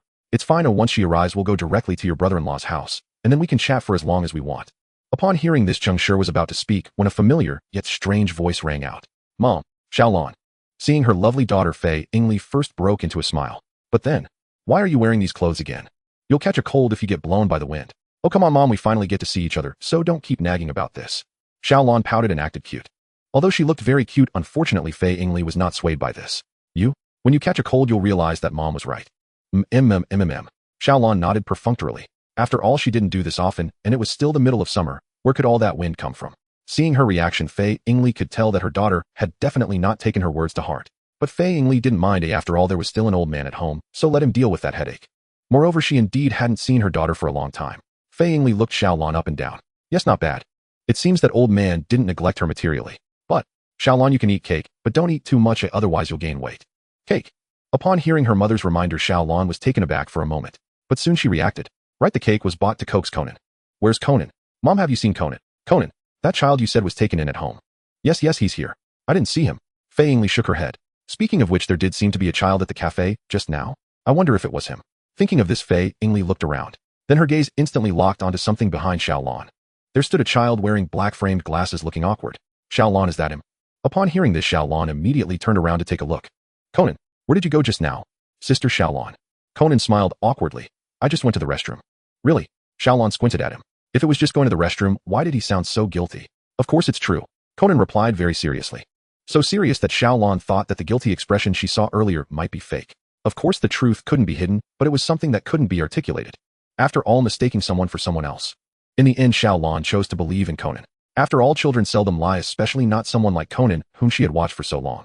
However, just as she was considering this, Cheng Shi suddenly sat up from the sofa and spoke. That child did not go to the bathroom earlier. He rushed in first upon hearing the noise from the restroom, reacting very quickly. But that's rather reckless. If I hadn't been there to subdue that person, this child might have encountered some danger. Once Cheng Shi finished speaking, Conan's expression immediately stiffened. It was over. He had been exposed. Sure enough, the next second Xiaolan's serious gaze locked onto him. Conan. Yes. Conan promptly stood upright. Then he faced a reprimand that lasted for over 10 minutes. Watching her speak so passionately, Mei Yingli couldn't help but feel a twinge of pain. My poor daughter, how did she suddenly reach the age of taking care of children? What she didn't realize was that from Cheng Shi's perspective, this situation seemed completely normal. Because back home, there was a group of young people known as Dehua. The videos of them taking care of children were strikingly similar to Xiaolan's current situation. However, sometimes the main character in those stories is truly outrageous. Perhaps it's the main character's halo. Or maybe something else. In any case, the reprimand eventually did not continue. Of course, the ones who intervened were neither Cheng Shi nor Mei Yingli. Instead, it was a stranger with a ponytail. Or rather his date, Yuanzi. As soon as Conan saw her appear, his eyes widened, and he took a deep breath to shout. Hey big brother, what do you mean by saying little girls are easy to deceive that 2 or 3 sentences could get them into bed? What? The ponytailed man was momentarily confused, then quickly waved his hands. No, I never said that. However, what he said at that moment was already of no use. Because his date Yuanzi had already heard it. A handsome guy she had just met, and still found very unfamiliar. A clever child who she knew had never deceived her. She knew exactly who to believe in this situation. Thus, the next second Yuanzi, filled with grievance and anger, slapped the ponytailed man across the face. After that, she turned around and angrily walked away. The ponytailed man seemed to want to say something, so he hurriedly chased after her. Looking at Yuanzi's retreating figure, Cheng Shi pondered for a moment. By the way, do we need to intervene? A girl being followed by a young man is rather concerning. Upon hearing this, Xiaolan and Conan exchanged glances and then exclaimed, right. Hey, wait for me. With that, Xiaolan dashed forward at full speed. In just a few seconds, she used her impressive and clean karate skills to make the ponytailed man retreat. Watching the man collapse on the ground, sweating profusely and looking as if he might wet himself at any moment, Cheng Shi instantly moved 10 meters away. This speed was such that even Mei Yingli, who was right beside him, did not react before he was gone. However, thinking back to the scene where he had merely caught a whiff of something and immediately vomited, well, that seemed quite normal. Tokyo Miwa Street. It was unclear whether it was due to Cheng Shi's presence, but in the original storyline, Mei Yingli seemed not to see the store with the television that was supposed to be open. This also meant that Mei Yingli might really be able to return to the Muri household this time. With this thought, a hint of anticipation arose in Cheng Shi's heart. I wonder if this time there will be any progress in the relationship between Muri Kagoro and Mei Yingli. This was a hope from a butterfly who had transferred from Shinjo to Chiba, just as someone was contemplating whether to flap their wings a few more times. Mei Yingli, who had been chatting with her daughter for a long time, finally remembered that besides looking at her daughter, she also needed to introduce this child. Xiaolan, this is Cheng Shi. He is a relative from your mother's grandmother's side. As for the specific blood relation, I won't go into detail. In short, he is considered your mother's younger brother, so you should call him uncle. Off. Xiaolan looked at the boy of similar age in front of her and couldn't help but express her confusion. Uncle. So young. Yes, Cheng Shi nodded and shrugged. I am indeed this young, and am only 17 this year. You're the same age as me. When Xiaolan heard this, she was even more surprised. But then came a series of questions. Then why have I never seen you before? Because I only arrived here yesterday. Then why didn't you come before? That's a long story. Cheng Shi briefly described to Xiaolan his journey to get here. Oh, Xiaolan understood. After hearing the background story, she did not distance herself from Cheng Shi just because he was a distant relative. On the contrary, upon learning that Cheng Shi had transferred from a neighboring great nation, her first reaction was, then uncle, where are you studying now? Chiba Sobu High School. Isn't that in Tokyo? Nope. Then why did you choose Chiba?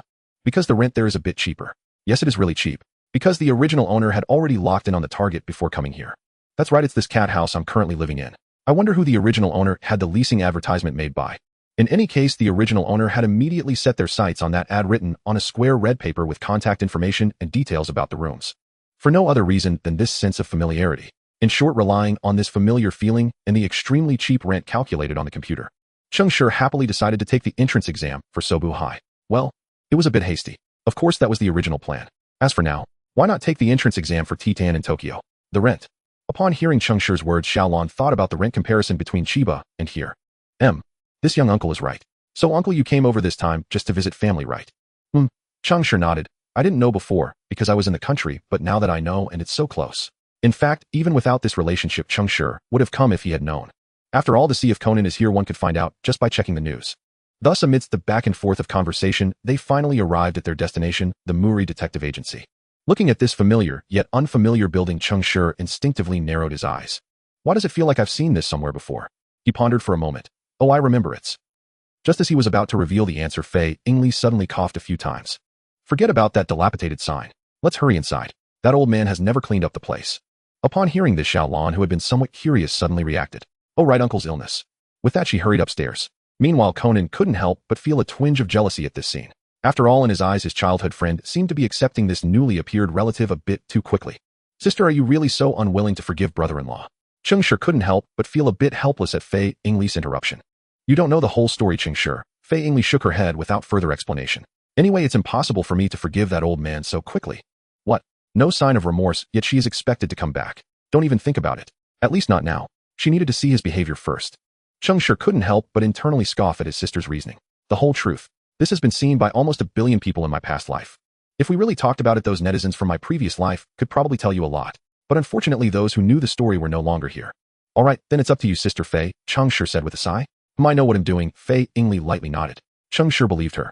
A person capable of becoming a great lawyer was indeed worthy of trust in terms of judgment. Of course, except in front of Muri Kagoro. Sure enough, not long after, Xiaolan opened the window upstairs, signaling that the house was tidied up and beckoning them to come up. Then the three of them went upstairs. It was here that Cheng Shi first laid eyes on the true form of Muri Kagoro. That's not quite right. After all, this true form is the real deal. Moreover, it seemed like everyone here was indeed the real thing. Phew. Cheng Shi let out a breath. This was truly just as thrilling as meeting someone from the internet in real life.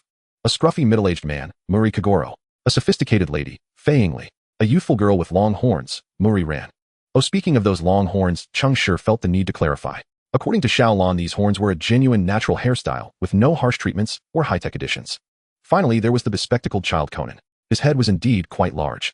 Generally speaking, a child of his size shouldn't be able to support a pair of adult-sized glasses. But somehow, he managed to do it. So yes, it was really big, and it felt quite nice to touch. Conan, who was unexpectedly touched on the head, asked, "What are you doing, Cheng Shi-ge?" "Nothing," Cheng Shi replied, nonchalantly withdrawing his hand. "Just found it a bit curious." "Curious about what?" "Nothing you wouldn't want to know. If he found out, it would probably lead to a big scene." Conan was confused. "How do you know I don't want to know?" To discover what Cheng Shi was thinking, Conan decided to employ a cute attack. However, before he could put his plan into action, Muri Kagoro interrupted him because of Cheng Shi's identity. "What? A brother? Aren't you an only child?" As childhood sweethearts, Muri had never heard of Fei Yingli having an older sister. "More like a cousin." Fei Yingli explained the backstory to him. "Oh, I see." Muri's demeanor instantly returned to normal after hearing her explanation. Since it wasn't a major issue, there was no need to maintain his serious facade. After all, they were relatives, which meant visiting each other would be a frequent occurrence. If they would be visiting often, it also meant that his previously casual demeanor would eventually be exposed. Thus, instead of being passively revealed, it was better to be straightforward. Thus, Muri Kagoro decided to let it go. Upon seeing this, Fei Yingli naturally recognized her old man's laid-back attitude. "You lazy bum. You're getting more and more slothful." None of your business." Muri turned his head, indicating that he didn't want to deal with the fierce lady. "Hey, I wouldn't want to deal with you either." Fei Yingli chuckled coldly. "You didn't really think I came back to see you, did you?" "How self-important." Muri Kagoro's eyelid twitched slightly at her words, appearing somewhat rattled. But he quickly regained his composure and retorted, "Hee, I think the self-important one is you, don't you? Didn't you see that I didn't even bother to go downstairs and ask? You just told me everything." Upon hearing his response, Fei Yingli's expression grew cold. "Hee, that's because I know very well that certain someone's health is not great, and their brain capacity is limited, unable to comprehend who suddenly appeared, hence I was just being kind to clarify." Muri Kagoro was left speechless. Due to the lack of any advantageous conditions, he found himself unable to retort. Seeing him remain silent for so long, Fei Yingli's lips curved slightly upward. She knew that in this first confrontation in a year she had won. However, while feeling satisfied, she also sensed something was slightly off. Why did it feel like something was missing? Usually in such situations, she recalled that there would be some sort of sound around her right. What could it be? "Hey, Mom and Dad, stop arguing." Xiaolan's voice came a bit late. Upon hearing this, Fei Yingli and Muri Kagoro seemed to have activated some settling effect, both huffing as they ended their stare down. Seeing the two of them acting just like before, Xiaolan felt quite helpless. It was always like this. Can't someone take the initiative just once? Sigh. Noticing Xiaolan's emotions at that moment, Cheng Shi quietly offered comfort. "Don't worry, they'll get back together sooner or later. It's just a matter of time." Hearing this, Xiaolan couldn't help but be slightly taken aback. Then she reacted, "Uncle, are you serious?" Xiaolan looked at him with a hint of hope in her eyes. "Really?" Cheng Shi nodded. "You actually know this very well, don't you?" Oregairu, the ring that had never been taken off. And even though they were clearly arguing, it was only directed at each other and did not involve the innocent. Xiaolan nodded. As a daughter, she was naturally more aware of details that others overlooked. "I will definitely keep working hard." Xiaolan probably wanted to say this to herself. However, it seemed she had forgotten something. Muri Kagoro, Iri. The two looked at her in confusion. Noticing this, Xiaolan immediately waved her hand. No, it's nothing." But such a perfunctory reason naturally couldn't convince them easily, so they turned their inquisitive gaze to the side. That was Conan's position. Conan was startled by their sudden gaze. However, he quickly thought of a suitable explanation. "Well, Xiaolan was just cheering for herself after all the exams are coming up in a few days. Upon hearing this, Xiaolan quickly nodded in agreement. Yes, that's right. Another exam is coming up, huh? Mori Kagoro believed it. Of course, only on the surface. But one must admit their daughter really wasn't suited for lying. Because it was just too easy to see through. Seeing that this reason was effective, Xiaolan quickly nodded. Then remember to rest well, and don't stay up too late. Irie cooperated as well. Clearly she also noticed her daughter's poor excuse. Alright, I understand. Xiaolan replied with a smile. And in her heart, phew, thankfully, I managed to bluff my way through. Cheng Shi. Why hadn't he seen this scene in the anime before? Could it be? This is what they call a tacit understanding. What an eye-opener. Then, as if they had never mentioned any exam, they directly skipped this topic. Alright, since it's not easy to come back this time, I'll take the next turn to cook instead. Irie suddenly spoke, looking towards the kitchen. And I can let Cheng Shi try my cooking to refresh him after his travels. Cheng Shi. This topic change was rather abrupt. But that wasn't the main point. The main point was that Irie seemed to say she would take the initiative to cook. If he remembered correctly, Irie's cooking skills should be just as hard to describe as the expressions of everyone present. However, Cheng Shi couldn't show it. It was a bit tricky, but fortunately he could refuse. You don't need to trouble Irie with the meal. Because I'm going back soon. Are you leaving so early? Aren't you going to stay a little longer? Irie frowned, trying to persuade him. She still wanted Cheng Shi to try the cooking she had practiced for over a year. Cheng Shi shook his head. If I go back after eating, it will be too late. I still have homework to finish. Although the time spent sitting down here was a bit short, as someone who just came to make an appearance, Cheng Shi felt it was sufficient. As for when he would come again, next time, well, that can be discussed later. Just make sure there won't be any cooking involved. Hearing his thorough reasoning, Irie couldn't insist on keeping him, so she could only sigh regretfully. Alright, it seems I'll have to wait for the next time to let you try my cooking. Okay. Cheng Shi nodded. And in a place where they couldn't see, Morris' father and daughter and Conan all breathed a sigh of relief after hearing Irie's decision to give up cooking. Few, thankfully, they escaped this calamity. One must admit at that moment the three of them really did resemble a family. Cheng Shi, be sure to tell me when you come again, and he'll take you out to eat. Mori Kagoro made a promise in advance. Not for any other reason, he just didn't want to eat his wife's cooking from years ago again. However, this sounded a bit harsh to Irie. What do you mean by that? Are you saying my cooking is bad? Mori Kagoro remained silent. But from the twitching corner of his mouth, it was clear he had something to say. Seeing him struggling to hold back, Cheng Shi felt a bit sympathetic. So he very insensitively spoke up. Sis, it's getting late, so we'll leave first. As he spoke, Cheng Shi pointed awkwardly towards the door, indicating he wanted to leave. Hearing this, Irie instinctively asked, do you need me to take you to the station?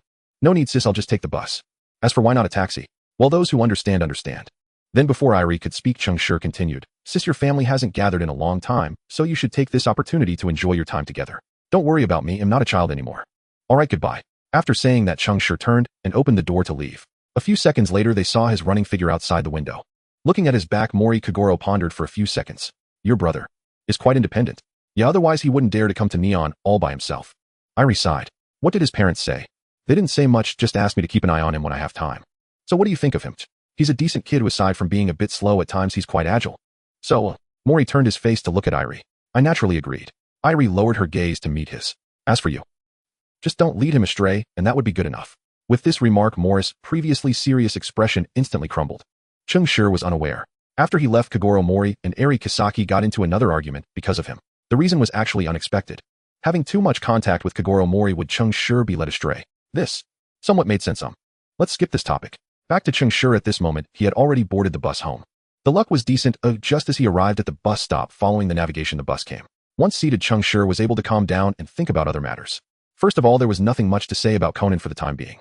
The plot had only progressed to the first 30 episodes of his past life. Moreover, this reference was not particularly useful because of the time in Conan's world. Now about his home. Cheng Shi was contemplating whether he should prepare for moving. Perhaps not. The money is still insufficient for now, let's discuss it in a few months. If the entire world's time flows according to Conan's timeline, then the money from the system and for songwriting online would probably come quickly. Releasing a song should also be put on the agenda. Otherwise, it would be hard to explain to his mom. Around 3 in the afternoon, Cheng Shi returned to the cat house. As soon as he stepped through the gate, he sensed that something was off. Where are those silly dogs? At this time, don't they usually rush over quickly? With this thought, Cheng Shi instinctively looked towards a corner in his memory. As expected, the 5 of them were now pinned in the corner by 3 tattooed men. Seeing this, Cheng Shi let out a soft sound. Ahem. Upon hearing his voice, the 5 dogs and 3 cats immediately turned towards him.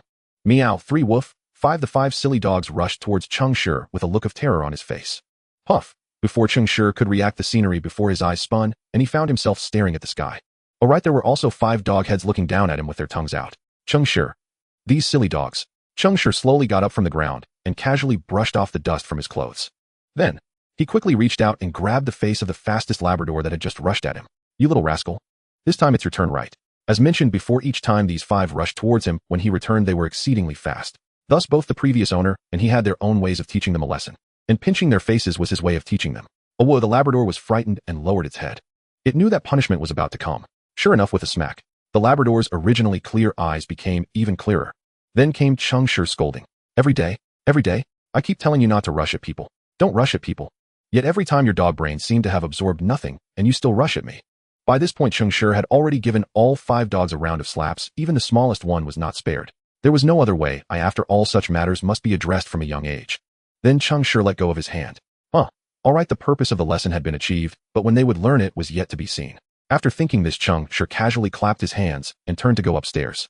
As for the scene he saw upon returning, just a small issue except for the smallest one, the other 4 had a somewhat mischievous streak. Among them the Labrador was the most so, followed by a Golden Retriever, then a Shiba Inu, and lastly a local dog.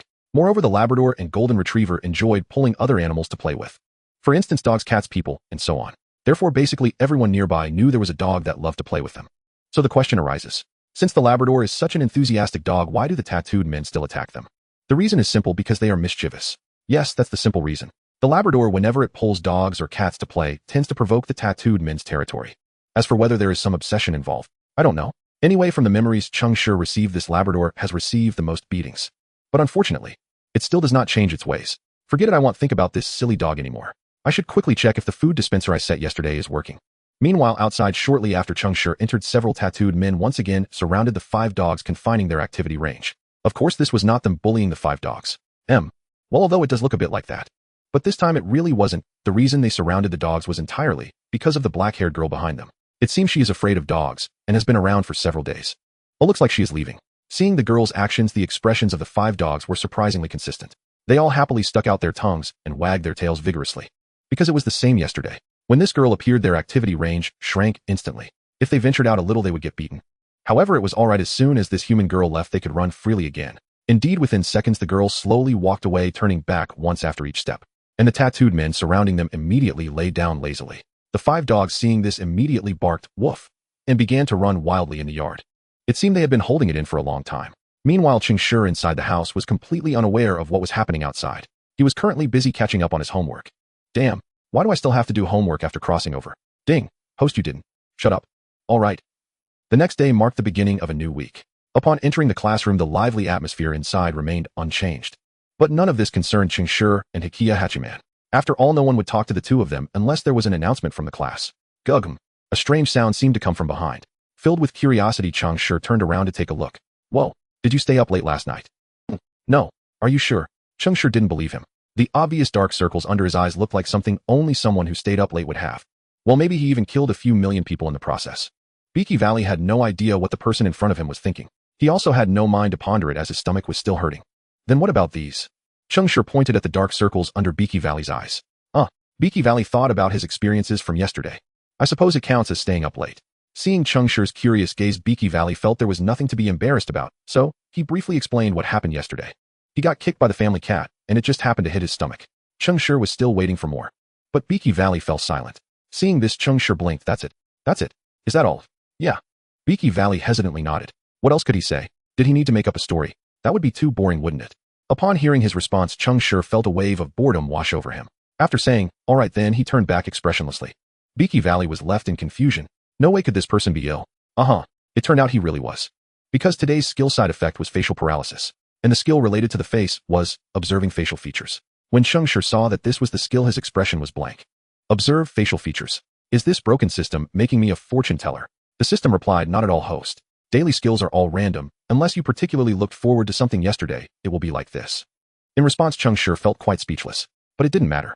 After all, this thing was given for free. Could he really expect it to provide him with something useful every day? Cheng Shi pondered the scenario where he might need to use the facial skill today. Well, there was absolutely nothing. Perhaps in the end it would not be the skill that would come in handy, but rather the side effect. Cheng Shi thought to himself. Ding dong. Time for class. Class time is over. Let's jump straight to noon. Outside it had been raining for quite a while. This change in weather made both Cheng Shi and Beaky Valley, who originally planned to leave the classroom, reluctantly change their minds. Fortunately, Cheng Shi himself was relatively low-key. His looks had not attracted any girls. When Cheng Shi realized this, he immediately felt a sense of relief. It seemed that today's lunch break would not be disturbed. That's what he thought. However, when he noticed the occasional glances from the side, he no longer felt that way. Cheng Shi looked up at the side. Seeing this, Biki Valley immediately lowered his head, took a bite of his bread, and averted his gaze. At the same time, a sense of shame uncontrollably surfaced within him. Damn it, why couldn't he control this observation? Biki Valley cursed himself. Normally, even if he was hungry, he wouldn't keep staring at someone like that. But for some reason, this person's food always had a strange allure. Thus, Biki Valley watched for quite a while, nearly drooling. But fortunately, he didn't drool. Otherwise, Biki Valley would have been socially dead here. Also, his previous gaze should not have been noticed, right? With this thought, Biki Valley glanced around while pretending to eat his bread. Very good, just like usual. No one was paying attention to him here. However, just when he shifted his gaze back to Cheng Shi, Biki Valley was stunned. He saw Cheng Shi expressionlessly scooping some of the food from his lunchbox and placing it on Biki Valley's desk, along with an unused spoon. Biki Valley looked at the food on his desk, and then at Cheng Shi, unable to help but ask, "When classmate, what is this?" "Eat it, the spoon was given when I bought the lunchbox, I haven't used it." Oh, Biki Valley nodded subconsciously, then reacted. "Hey, no, what I mean is, why do you need to?" "I can't eat anymore," Cheng Shi interrupted. Then you don't have to do this, I already have bread."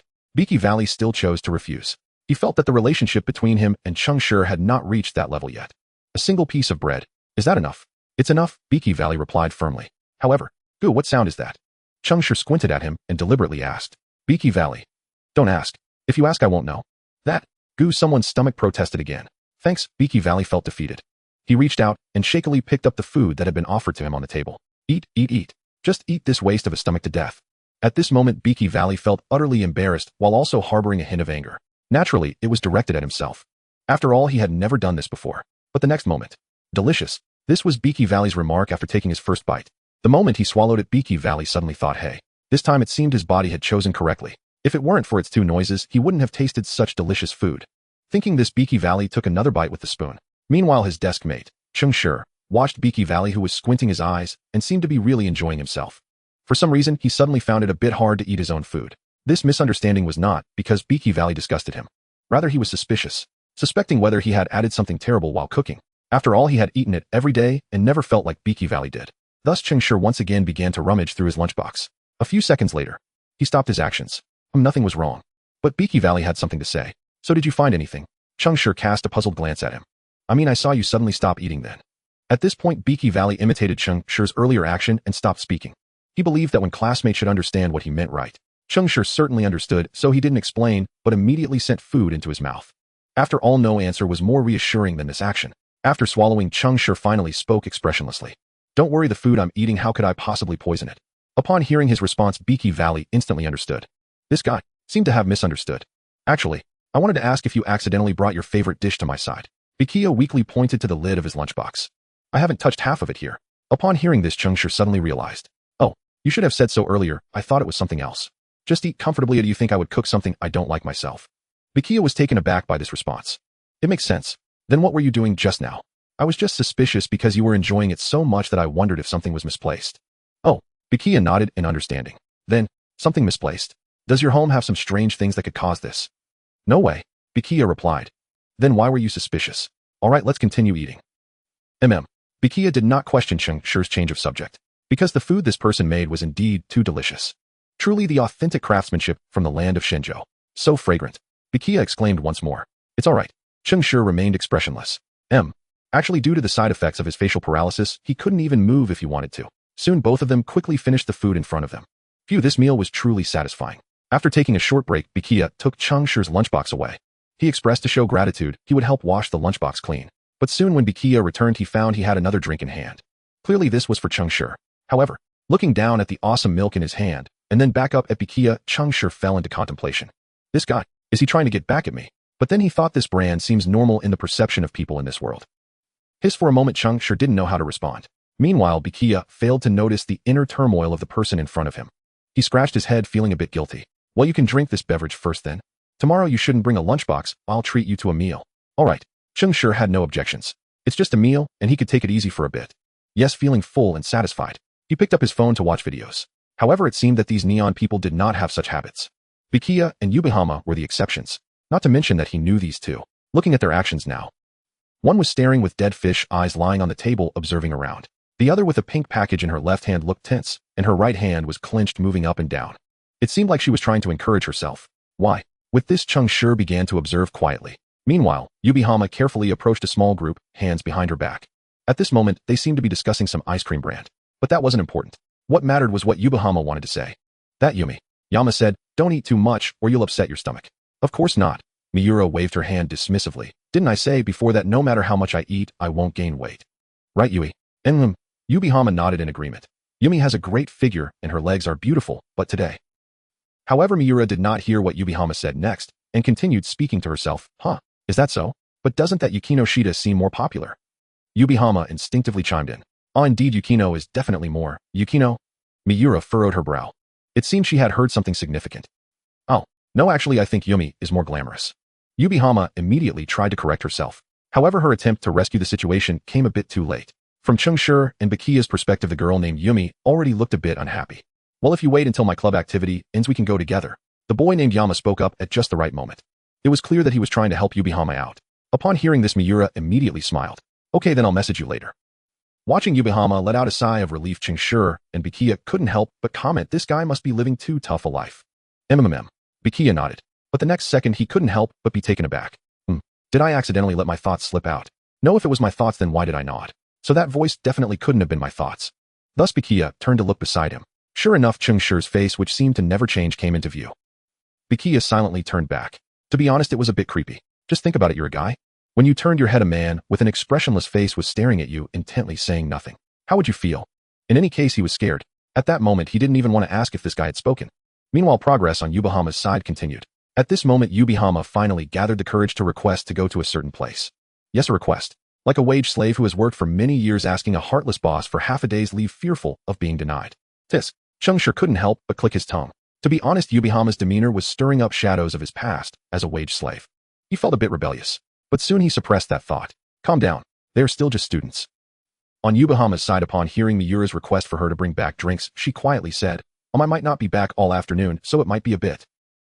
When she heard her response, Miura's expression darkened, seemingly not expecting Yubihama to reject her. Yui, you've been acting really strange lately. It seems like every time it gets to this time you want to leave. Is something going on? No, nothing happened to me. Yui Hirasawa averted her gaze, her tone unmistakably conveying, I'd rather not talk about it. Yet such evasive words were hardly convincing. Sure enough, moments later, Miura Yuko's expression hardened, her patience seemingly exhausted. She slammed her palm onto the table. That makes no sense at all. Can't you just speak clearly? And aren't we friends? There's absolutely no need to hide anything. I'm sorry. Yui murmured, bowing her head in a soft, timid apology. Miura Yuko blinked, then enunciated each syllable with deliberate precision. So, what I want is not an apology, but something else. What a bunch of insufferable social butterflies. May you two fall out as soon as possible. With that thought, Hikigaya Yukio remained seated, watching the scene unfold like a spectator at a play. Yet beside him, Cheng Shi could see quite clearly his expression betrayed far less composure than his inner monologue suggested. His eyes kept flickering toward Yui again and again. Observing this, Cheng Shi raised an eyebrow slightly. So, he was planning to step in. Perfect. The protagonist's storyline has officially begun. True to form, Hikigaya rose to his feet moments later and called out loudly, Hey, shut up. Don't interrupt when no one's talking to you. A seething Miura Yuko snapped, her voice erupting like a thunderclap, instantly cutting off Hikigaya's next word.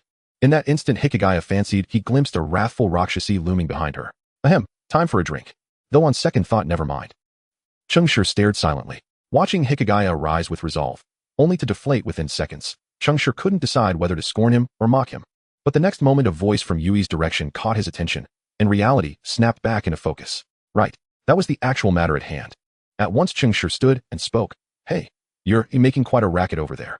What business is it of why? Miura Yuko, still bristling with anger, began to roar. Yet the moment she turned and met Cheng Shi's utterly impassive face, her fury dissolved, vanished without a trace. Just as Hikigaya had sensed earlier, Miura Yuko too felt a faint tremor of apprehension emanating from that serene, unchanging countenance. Noticing her sudden silence, Cheng Shi simply continued unperturbed, Are you committing school bullying? To him, it was merely a direct factual question. After all, she was just a student.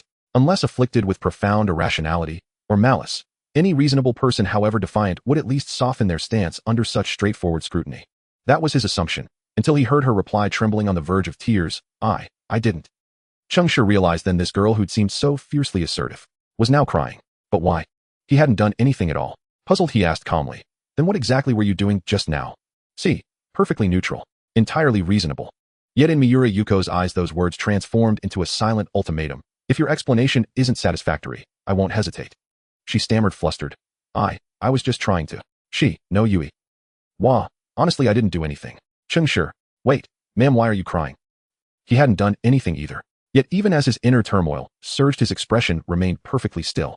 That very stillness drew murmurs from nearby classmates who'd been watching intently. This transfer student is heartless. The moment Miura Yuko started crying, he didn't even blink. Exactly. But, wait, why is Miura Yuko crying in the first place? Right? She was the only one shouting just seconds ago. I'm completely lost. No idea. Could he be bullying her? Surely not. From where I stand, Cheng Shi clearly hasn't laid a hand on her. Could it be verbal aggression? Whoa, now that's plausible. Nonsense. His question wasn't remotely aggressive, none whatsoever. Cheng Shi couldn't help but inwardly scoff, then glanced back at the whispering group. That single glance was all it took for them to finally grasp why Miura Yuko had burst into tears. Damn, that stare is cold. Just one fleeting lock of eyes left them feeling frozen solid. Their voices dropped even lower. Hey, do you think Cheng Shi might be a trained operative from some elite underground organization in Zhonghua? That theory actually holds water. Their hushed speculations faded entirely from Cheng Shi's awareness. With the ambient noise gone, only Yui's soft muffled sobs, woo-woo, filled his ears. Like most young men, Cheng Shi found himself instinctively unsettled by a girl's tears. So he spoke again. Don't cry. His expression remained immobile, but at least his tone could shift. This time he deliberately softened his voice, gentle measured, hoping to soothe Miura Yuko's frayed nerves. Yet something unexpected happened. Though she did stop crying beneath his calm tone, he detected something unfamiliar, something unsettling, in her gaze when she looked at him. What was it? Cheng Shi frowned instinctively, and that subtle movement of course did not escape the watchful eyes of the popular clique nearby. To prevent Miura Yuko from breaking down again, they prepared to intervene. Yet before they could utter a word, someone else stepped forward faster. Xiaoshi. It was Yui Hirasawa. Cheng Shi turned toward her, his look quietly asking, what is it? Xiaoshi, Yuko didn't bully me at all. We were simply discussing something. Upon hearing Yubihama's statement, Cheng Shi couldn't help but raise an eyebrow. Are you sure? This girl who had just almost brought him to tears a moment ago now seemed completely different. And now you tell me that you were just discussing things. Is it really like that? At this moment, Cheng Shi made a decision. If Yubihama provided a definite answer later, he would absolutely turn around and leave without hesitation. Moreover, he would never associate with someone like her again. Upon hearing Cheng Shi's retort, Yubihama immediately realized that her previous statement had some issues. So she hurriedly waved her hand, saying, No, that's not what I meant. I just wanted to say that I and Yumazi were just. She was just for. Seeing her rambling and unable to find the main point, Cheng Shi helplessly interjected, calm down. I'm not some monster here to eat you. You can speak properly. I'm listening. Upon hearing his words, Yubihama instinctively glanced at Miura Yumazi, who was still quietly sobbing. But hearing that, she found it hard to believe. Meanwhile, Cheng Shi noticed her gaze and nonchalantly remarked, I don't know why she's crying. Perhaps it's because you scared her into tears. Upon hearing this guess, Yubihama felt a bit dumbfounded. Why did it seem like something suddenly appeared above her head? Instinctively she responded, How did you figure that out? Of course it was from the conversation. Cheng Shi confidently replied, After all, I've only asked 2 questions since arriving here. Yubihama was left speechless. After all, it was the truth. But the fact that he was the culprit who scared someone to tears was also a fact. So to make Cheng Shi see reality, Yubihama decided to speak frankly. Well, it might be because of your face, little Shi.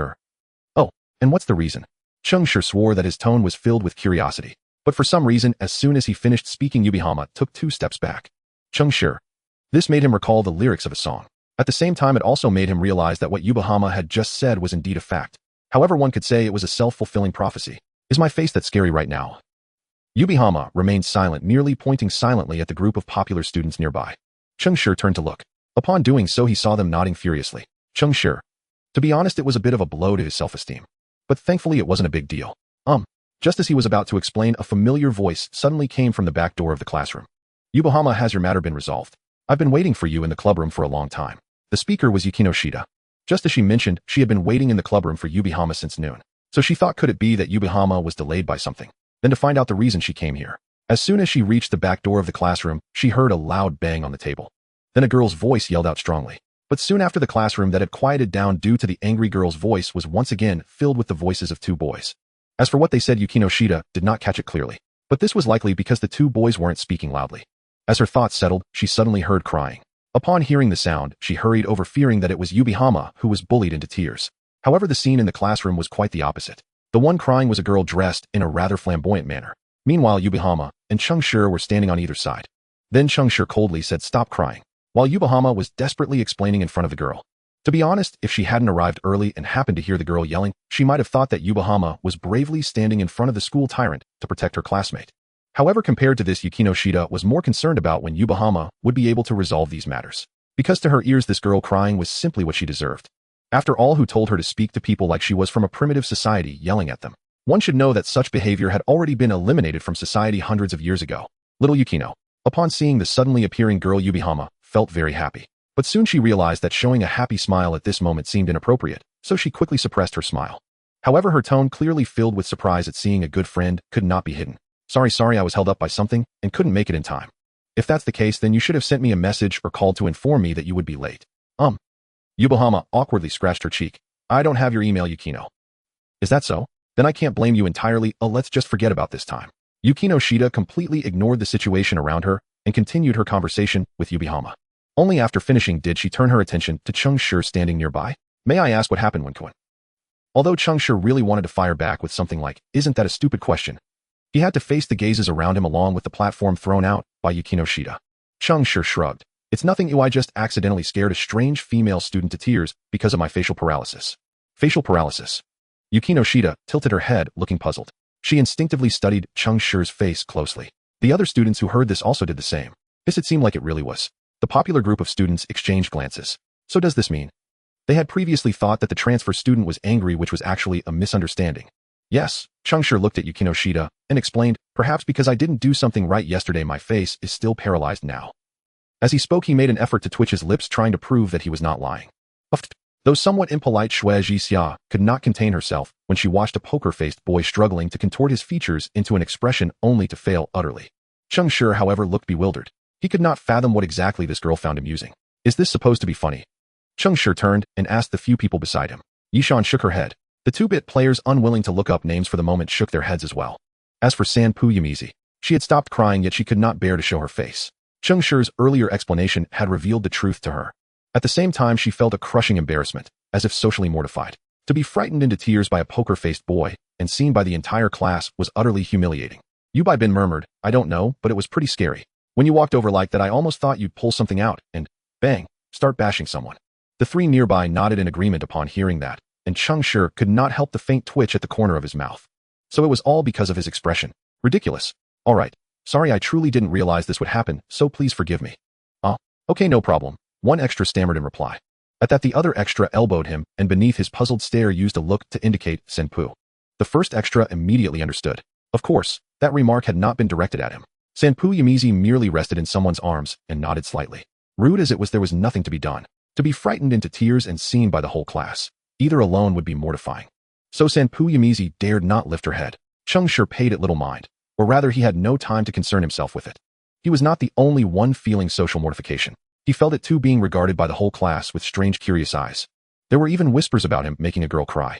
Such chatter did him no grave harm, yet he had the uneasy sense that if he remained, the topic would never cease. So Cheng Shi chose to leave. When he rose, Bai Chi-gu felt there was nothing more to observe here, and likewise stood to exit the classroom. Shui Jixia looked toward Yubai Bin. Could you come over later? Yubai Bin nodded. Xiao Shui, you go to the activity room first, they'll be there soon. Shui Jixia departed, and the classroom's atmosphere grew even more awkward. Because of one person, almost no one dared speak loudly. Yubai Bin acted the same, though her addressee was the girl bowed over her desk, SNAFU Yamizi. Yishan cast her a look of incredulity. Silently she mouthed, Are you sure? Yubai Bin nodded. Some things, if not said, then would lose their force if postponed. With that in mind, Yubai Bin drew a steady breath. Yamizi? Outside the classroom, overhearing that frank address, Shui Jixia smiled wryly. So that's it, I see. She had been trapped by the fear that forging a new friendship might unintentionally estrange her old ones. On the other side, the poker-faced boy muttered in exasperation, It's absurd. It's such a simple matter. And Bai Chi-gu, aren't you being a bit cowardly? You stood up and then sat back down just now, come on. Hey, talk among yourselves, don't drag me into it. Bai Chi-gu turned his head, unwilling to join the conversation. Shui Jixia sneered at Bai Chi-gu and then turned her gaze to Cheng Shi. And you? Are you sure your face is really all right? Hearing that, Bai Chi-gu, who had been primed for a retort, fell silent and watched Cheng Shi with sudden curiosity. Thanks for your concern. I'm fine. They'll see a doctor after school. Cheng Shi tried to offer a reassuring smile, but lacking the ability to form it, he let the attempt go. Shui Jixia nodded as if she had more to ask, but before she could gather her words, the classroom door slid open with a whoosh. Yubai Bin emerged cheerful. Xiao Shui, Xiao Qi, Xiao Shi. You haven't gone yet, she blurted out at the sight of them gathered. Soon realizing the question was pointless, she did not wait for an answer, and instead threw out an invitation to eat together. Shall we go to the activity room to eat? Yubai Bin's smile was bright. No thanks. Biki-gu and I have already eaten, Cheng Shi declined lightly. Bai Chi-gu only nodded. Yubai Bin, astonished, pointed at them. When did you two get so close? Cheng Shi replied, puzzled. Is that what counts as being close? We merely know one another and offered help when needed. What sort of intimacy was that? If they were truly close by, Chi-gu would not be scheming over who would treat whom tomorrow. He would have called Cheng Shi something like an adoptive father. Bikigu had no inkling of how strange such thoughts were. All he knew was that Cheng Shi's answer was correct. Their relationship was not that close. Not close, but you ate together, Bin protested. She could not grasp that two people could share a meal without it signifying deep friendship. She even believed the internet adage that male friendships form unexpectedly. Oh, surely it must have happened between these two, she thought. As that notion settled, Cheng Shi felt a sudden chill from an unnamed source. What on earth? He felt inexplicably offended. He fell silent, his gaze sharpening as he scanned the surroundings. But there were only 2 girls and 2 boys, no one else. So where had that shiver come from? Before he could resolve the question, Chi-gu spoke up beside him. Simply sharing a meal doesn't necessarily mean 2 people are close, does it? There are plenty of strangers who happen to eat together. If it were that simple, I wouldn't still be alone now. As he spoke, Cheng Shi, who had been looking around, instinctively turned to him. At that moment, the facial recognition skill successfully activated. Thus, at that instant, Cheng Shi became aware of Kigong's thoughts. Looking at the extracted information, Cheng Shi couldn't help but feel a bit speechless. This broken skill. Why does it feel a bit off? Aren't you supposed to be reading faces? Why are you diving into people's thoughts instead? However, this guy's inner thoughts are rather pitiful. He actually thinks he is still all alone. That won't be the case for long, you suspected protagonist. I am certain that some plot will soon unfold to bring out your future best buddy. Perhaps someone you'll be with for life. Wait a minute.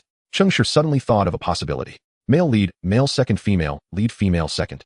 Then he glanced at the current team. No way. Am I the legendary male second? Isn't that a bit ridiculous? But then again, Kigong's character arc does resemble that of a typical slice-of-life protagonist. But isn't there Conan over in Tokyo? So if that's the case, can Kigong really be considered a protagonist? That's a question. Just as he was deep in thought, Hama and Yukinoshita had already left with their bento. Seeing this, Kigong also planned to leave. However, as he turned around, he glanced at Cheng Shi. After pondering for a moment, he ultimately chose not to call out to him. As previously mentioned, the two of them weren't that familiar yet. Thus, when Cheng Shi looked up again, the surroundings were already empty. Cheng Shi. They really left quickly. Forget it, I should leave too. Speaking of which, I haven't really explored this place properly yet. At 3:30 in the afternoon, classes had ended. Due to not participating in any clubs, Cheng Shi immediately packed his backpack to head home. After all, he didn't have particularly close friends here, and the few he knew had all gathered together. But he didn't want to go there, so it's much more enjoyable to go home early and cuddle with cats and dogs. With that thought, Cheng Shi hastened his packing. Behind him, Kigong looked at Cheng Shi with envy. Once upon a time, he was also a member of the homecoming club, but now. It's all in the past now. He then picked up his already packed backpack and headed in opposite directions from Cheng Shi. Cheng Shi going home. Kigong, I really want to go home, but there's no choice. The fist of teacher Hiratsuka is not something he can withstand right now. On the way home, looking at the chaotic information flashing in his eyes, Cheng Shi felt a sense of despair. What is this facial recognition skill, even reading? Why does it randomly throw results into people's eyes as soon as it sees them? Do you know that some useless information is not needed at all? No, it's all unnecessary. And how come you're collecting information about pets too? Aren't you being a bit too indiscriminate? Ding. Host, this skill has a control panel in the system interface. The system's pop-up made Cheng Shi immediately latch onto a lifeline. Perfect, help me adjust it. I can't keep my eyes closed while walking. Speaking of which, Cheng Shi had to criticize the system for this flaw. By the way, why can't you learn from sci-fi movies and project the panel in front of my eyes? That way I won't have to close my eyes every time to control it, and besides, you could easily hide the panel from others, right? The system fell silent for a moment. After a while, it began to explain because the probability of the host causing an accident while walking and playing on the phone in the previous world exceeded 50%. Thus, to ensure the host's safety, the system autonomously canceled this function. Cheng Shi was speechless. Although this is a fact, please don't be so honest about it, broken system. Even if there is such a risk, can't you add a warning function to this feature or something else? Like a time limit, single panel control, disappearing after adjustment, etc. The system fell silent again. After a long while, it finally spoke. Host suggestion has been received. Please look forward to the update. Well, at least you understand. Cheng Shi was somewhat satisfied with this response. After all, he knew that the host's opinions were quite important for a fledgling system. After all, none of them knew what would happen in the future. Maybe they'd achieve immortality, or get caught after entering a new world, or perhaps they'd stay behind. So many possibilities. At that moment, a conspicuous red message popped into view. Moi. Cheng Shi noticed it and immediately shifted his gaze. It was a man with a calm expression and steady footsteps, initially appearing harmless. However, this seemingly ordinary man appeared to Cheng Shi to be a very dangerous character. The reason lay within the information that had just popped up. Facial analysis initially unremarkable, but danger lurks within malice awaits. This means that while he looks ordinary at first glance, a closer look reveals the malice in his eyes and his intention to act. As for how Cheng Shi arrived at these conclusions, well, the system's basic function comes with translation. Now back to the main topic. As an ordinary person, Cheng Shi's first thought regarding such dangerous matters was still similar to that of a normal person. That is, it's better to avoid trouble. However, Cheng Shi then reconsidered. Aren't there some lovely and respectable people among ordinary folks? Most of their abilities seem to be inferior to his, who has a system. Wait a minute. Oh right, I have a system. And didn't I just draw the full mastery of martial arts not long ago? Isn't this a chance to try it out? With that thought, Cheng Shi's confidence surged, and he expressionlessly approached the dangerous figure. System, prepare to initiate proxy combat. Ding. Understood, host, wish you a successful start. Although the system's voice remained flat for some reason, Cheng Shi felt that it seemed a bit pleased. Maybe it's just an illusion. Or perhaps his own mood is quite good. As the title suggests, Cheng Shi stealthily turned into a corner after tracking the dangerous individual for a short while. Due to his unfamiliarity with the streets and having watched the familiar plot many times, Cheng Shi thought that his tracking had been discovered. However, it didn't matter, for Cheng Shi had a system backing him up and felt no fear of any small actions from this dangerous individual. Yet the truth was that Cheng Shi was overthinking. The dangerous individual merely knew that there was a shortcut available to lie in wait, which was why he entered it. Thus prepared mentally, Cheng Shi witnessed the following scene. The seemingly harmless dangerous individual was crouched in the corner across the alley smoking. His gaze was as limited as a mouse's, fixated ahead without a glance behind. Cheng Shi. Is this really a dangerous individual? Ding. Host, please do not be misled by the novel's plot. A motivated armed adult male, even when facing an experienced police officer, can still be harmed if caught off guard. Hearing this, Cheng Shi fell silent for a moment. You're right, I was too presumptuous. Indeed, facing a sudden attack from a criminal getting hurt in such a mundane world would be the norm. He didn't even know when he started to think this way, or it was rather a bit arrogant. System, do you think this is because of you? Ding. Host, this is normal, as this system indeed allows you to possess such arrogance. Cheng Shi chuckled lightly and shook his head. True enough. But it's better to have a waking mindset, at least I won't find it strange. Ding. As long as the host is happy. Cheng Shi. That's true, but don't say it next time. He ignored the system's question mark. After all, he still needed to keep a close eye on that dangerous individual. It wouldn't be good if he harmed someone. System, does your basic function include hiding presence? Ding, no. Truly useless. It seems he could only rely on the skills he already had. Host, my suggestion is to charge directly. I reject your suggestion. Do you think the law is a game? The god of gold. Charging in now, without evidence, would mean I would directly rely on your assistance to commit intentional harm. What the hell? Before Cheng Shi could finish his retort, he saw the dangerous individual toss aside his cigarette, then raised his rear and bolted out of the alley. Was that? Spotting the target. Ding. Detected that the host encountered an armed assailant. A head system assistance activated.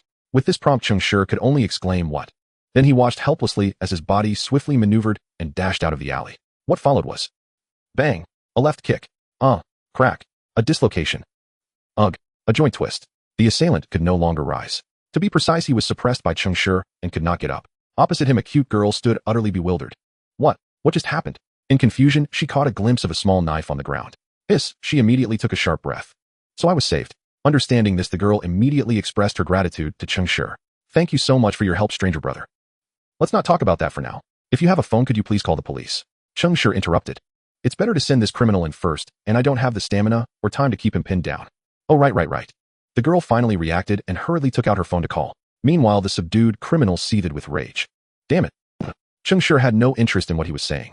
So during the wait for the police, he was destined to waste his breath alone. Oh, right, and the hitting. After all, when he blabbered too much, Cheng Shi found it annoying. With that thought, he punched the shouting assailant again. Meanwhile, the sound of police sirens echoed around the corner nearby. Thus, the assailant's ordeal of being beaten finally came to a conclusion. As for his next chapter, that was none of Cheng Shi's concern. Watching the departing police car, Cheng Shi nodded with slight satisfaction and then turned to head back. However, as a rescued victim, the girl seemed unwilling to let it end so simply. Hey, this big brother, do you really not need to be repaid? No need, it was just a small effort, and besides, you weren't injured. Really?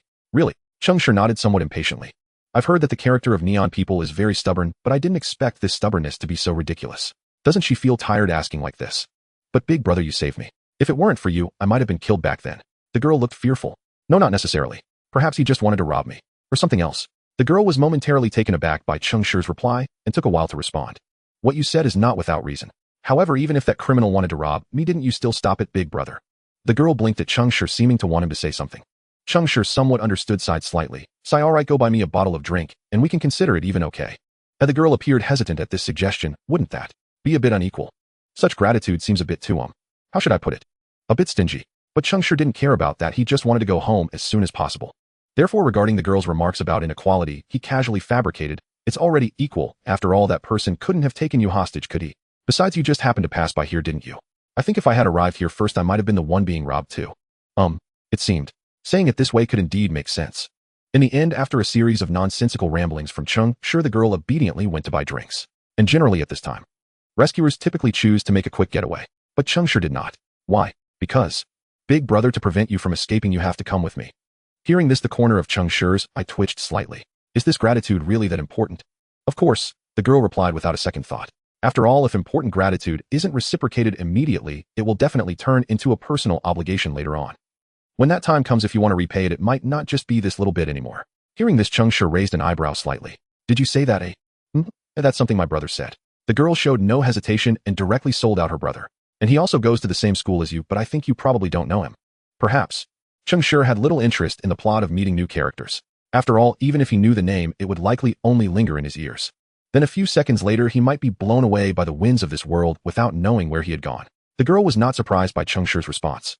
She was clearly aware that her brother was not particularly well known at school. The shop was not far from here, and a few steps would get them there. However, Cheng Shi glanced at the shop at the corner, then looked back at the place they had just been. This place often has accidents, doesn't it? Cheng Shi suddenly spoke up. The girl was taken aback at first, then shook her head in response. Not at all. Things like what just happened rarely occur here. After all, the distance is so short, and I walk here often. I see. Cheng Shi remained noncommittal. Then it's best not to walk here alone next time, it's too dangerous. No one around, no surveillance, and the shop's view was conveniently blocked by the corner. Moreover, what was more troublesome was that there was a narrow alleyway nearby that could lead here. If someone with ill intentions wanted to ambush like that thug just now, you might not even have the chance to scream. Gulp. Hearing Cheng Shi's example, the girl swallowed fearfully. Two will never walk this road again. After all, what Cheng Shi mentioned had already happened once. And she was not the kind of person who was headstrong like Hikigaya Kamachi. Cheng Shi nodded and said nothing more. He often dealt with such matters with a "if I can advise I will, if not, I'll let it be" attitude. Then the two arrived at the shop. After entering, the girl quickly scanned the surroundings. Great, everything for sale was within her pocket money. So, big brother, what do you want? A drink, anything sweet? Oh, okay. The girl headed straight for the shop's refrigerator upon receiving the answer. After a quick scan of the inside, the girl soon took out a bottle of a drink that looked somewhat familiar. Then came the payment and taking. All right, here you go, big brother. The girl smiled as she handed over the drink. This drink is definitely sweet. Looking at the awesome brand milk tea in her hand, Cheng Shi fell silent. This thing is unavoidable, right? How did this brand manage to become so big? But complaints aside, he still had to accept this drink in the end. Thank you. Cheng Shi forced a smile. No, I should be the one thanking you. The girl replied. My name is Hikigaya Kamachi, and I really appreciate your help just now, big brother. Didn't you already say that once? Because I thought adding my name made it sound more formal. Hikigaya Kamachi smiled shyly. She would never admit it was because she had forgotten earlier that she said it this way. Cheng Shi, still gazing speechlessly at the drink brand in his hand, casually responded to Hikigaya Kamachi's words. I understand. Wait a minute. Cheng Shi suddenly raised his head to look at the girl before him. What did you say your name was? Hikigaya Kamachi. Hikigaya Kamachi tilted her head in confusion and asked, What is it, big brother? Hearing her answer, Cheng Shi scrutinized her from head to toe. Hikigaya, I never expected that my assumption about Hikigaya being the protagonist would be accurate again. I can't believe Hikigaya actually has a sister. No, I just suddenly remembered who the brother you mentioned is. Edge. Big brother, you actually know my brother. Hikigaya Kamachi's eyes lit up at this. This was the first time she had heard someone mention knowing her brother. Hikigaya Hachiman, we are desk neighbors, very close. Oh, so you are the transfer student from Shinjo that my brother mentioned. Oh, Cheng Shi looked slightly surprised at Hikigaya Kamachi's words. I can't believe Hikigaya would take the initiative to mention someone else in front of his family. Could it be that he mentioned the fact that he disappears right after class as some kind of gossip to her sister? How did your brother introduce me to you? Hikigaya Kamachi was stumped. Clearly Hikigaya did not follow the normal routine when introducing him. He said. Kamachi began to think carefully. What was the expression he used when he told me about the transfer student disappearing and then coming back? Firstly, expressionless. Useless. Secondly, lost in thought. Useless. Thirdly, there is no third. In summary, none of them were useful. Hikigaya Kamachi instantly fell into an awkward position. At this moment, her inner self regretted, why did I bring the topic to this place? I really want to change the subject. Seeing her hesitant demeanor, Cheng Shi also realized that Hikigaya had likely said nothing good about him in front of his little sister. So he took the initiative to change the subject. Forget it, I don't care about such things, knowing it is of no use. Saying this, he waved to Hikigaya Kamachi. You should hurry back, I have things to do next, so I won't see you off. Okay. Then before Hikigaya Kamachi could say her goodbye, Cheng Shi resolutely left. Watching him leave, Hikigaya Kamachi couldn't help but sigh. It seems like big brother is really in a hurry, but why does it feel like I forgot something? The next day, Cheng Shi silently awoke. Looking at the pitch-black surroundings, he couldn't help but feel puzzled for a moment. It's still not dawn. Just right, I can continue sleeping. With that thought, Cheng Shi comfortably stretched. Just as he was about to lie down and enter the seal again. Ding! The uninvited system spoke. Host, it is now 8 o'clock in the morning. You have 30 minutes left to commute to school. Upon hearing this, Cheng Shi immediately sat up. What? It's 8 o'clock. The first thing he did was reach for his phone. He grabbed it and turned it on. However, everything remained pitch black with no light at all. What's going on? Cheng Shi panicked. How could he wake up and suddenly see nothing? Ding. Host, the skill drawn today is clairvoyance. Side effect blindness. That doesn't make sense. Cheng Shi's confusion was not resolved. Don't think I don't know what a blind person's world is like. Their world is not all black. Why is it that when it comes to me, you painted everything black? Ding. Host, do you remember what you said yesterday? Cheng Shi recalled his words from yesterday. A panel pop-up. Yes, host, it is currently updating for you. No updates have side effects. No, it is because this system believes there is nothing to update, so it directly assigned you a minor eye skill. What skill? I? Golden wheel eye. What is that? Cheng Shi complained. The name of this skill is too lowbrow, right? Ding. This skill was generated based on your past preferences. The implication was, do you want to see what your past black history is? Cheng Shi fell into deep thought. His past preferences. Show me the eye skill introduction. Whoosh. The system panel popped up displaying. Golden 3 Tomo Sharingan single. I can choose left or right. Effect displays a golden 3 Tomo over the host's original eye. Ability consistent with a normal Sharingan plus system panel display, and subsequent eye skills are all in one place. Cheng Shi couldn't help but twitch his eye corner, then complained again. The name you chose is truly low. Clearly it could be solved with a full name, but you insisted on using an abbreviation. If that's not low, then who is? But he had to admit that this skill resonated with him a bit.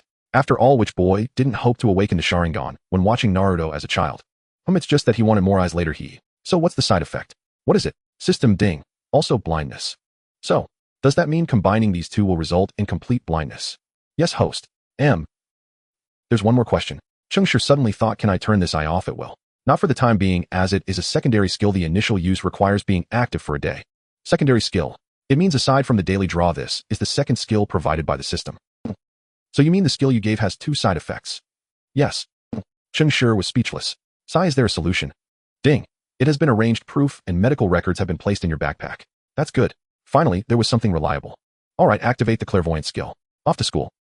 Shortly after, on the train, Cheng Shi sat on the seat and exhaled lightly. Very good, now he could take a short break. By the way, this clairvoyance skill is quite useful. He had initially worried that he might trip or fall due to not being familiar, but unexpectedly none of that happened. Except for the world seen through clairvoyance being black and white with no color, everything else was just like the normal world seen with eyes. Using it this way allowed him to experience a different kind of mystical skill. However, not everything was good. For example, right now, whether in clairvoyance or intuition, he had already seen countless people occasionally casting their gazes at him. It felt like more than usual, but that was normal. After all, he knew about his current eyes. Golden Tomo abnormal eyes. It was somewhat peculiar. Even if considered beautiful eyes, it was still the case. After all, this world did not have the anime Naruto. However, he was too naive. Because of the pursuit of perfection, the system had directly evolved his eyes into that of a blind person's. The nature of those eyes, lacking focus and brightness, had all evolved to be identical. Thus, these realistic blind eyes appeared to others as, is that boy being bullied? Look, his eyes seem unfocused. One person whispered. He doesn't look like it. He has no scars. Could it be emotional pain or something? Emotional pain. Upon hearing the speculation, the original speaker glanced at Cheng Shi. Do you think his appearance could be due to emotional pain? Then it must be despair. Sigh, what a pitiful child. The two shook their heads helplessly, and they were merely a part of the train carriage. Cheng Shi was unaware of this. He only knew that he seemed to be surrounded by a group of gazes. It felt like the stop was approaching. Cheng Shi thought to himself. Finally, amidst the overly complicated scrutiny on the train, Cheng Shi managed to get off at the train station he frequented. Upon reaching outside the station, Cheng Shi breathed a sigh of relief. Thankfully, he hadn't encountered any overly familiar, good-hearted people on the train. Otherwise, he wouldn't be standing here so freely right now. With that in mind, Cheng Shi confidently set off. However, due to someone's excessive focus on the path ahead with clairvoyance, he seemed not to have noticed a graceful figure behind him. I am Yukino. Today I plan to visit the cat house as usual. At that moment, Yukino had already thought about how to explain everything. But in the next second, someone's smooth and decisive closing of the door interrupted her. Watching his retreating figure, Yukino was bewildered. What was wrong with this person? Didn't he see her? It couldn't be. She was clearly standing in such a conspicuous position. At that moment, Yukino sensed something was off. But so what? Was this more important than watching the cats? No. Thus, Yukino attention was once again drawn to the cats in the cat house. 20 minutes later, as a bell rang, the meowing in the yard ceased. Yukino set off again. However, what she didn't expect was that she had already delayed for 10 minutes and could unexpectedly run into someone on the train. But Yukino only paid attention to him for a few seconds before casually choosing a seat. After all, encountering him here meant she wouldn't have to worry about being questioned. Moreover, the two of them were sitting so far apart. With this in mind, Yukino calmly picked up her book. A few minutes later, Yukino sighed. She found it hard to continue reading. Of course, the reason was not due to being ignored by that person earlier, but rather because of the discussions among the other passengers in the same carriage. They seemed to be focusing on someone, and this environment made her unable to resist casting her gaze towards that person. And it was precisely because of this glance that Yukino suddenly understood why that person had reacted the way he did this morning.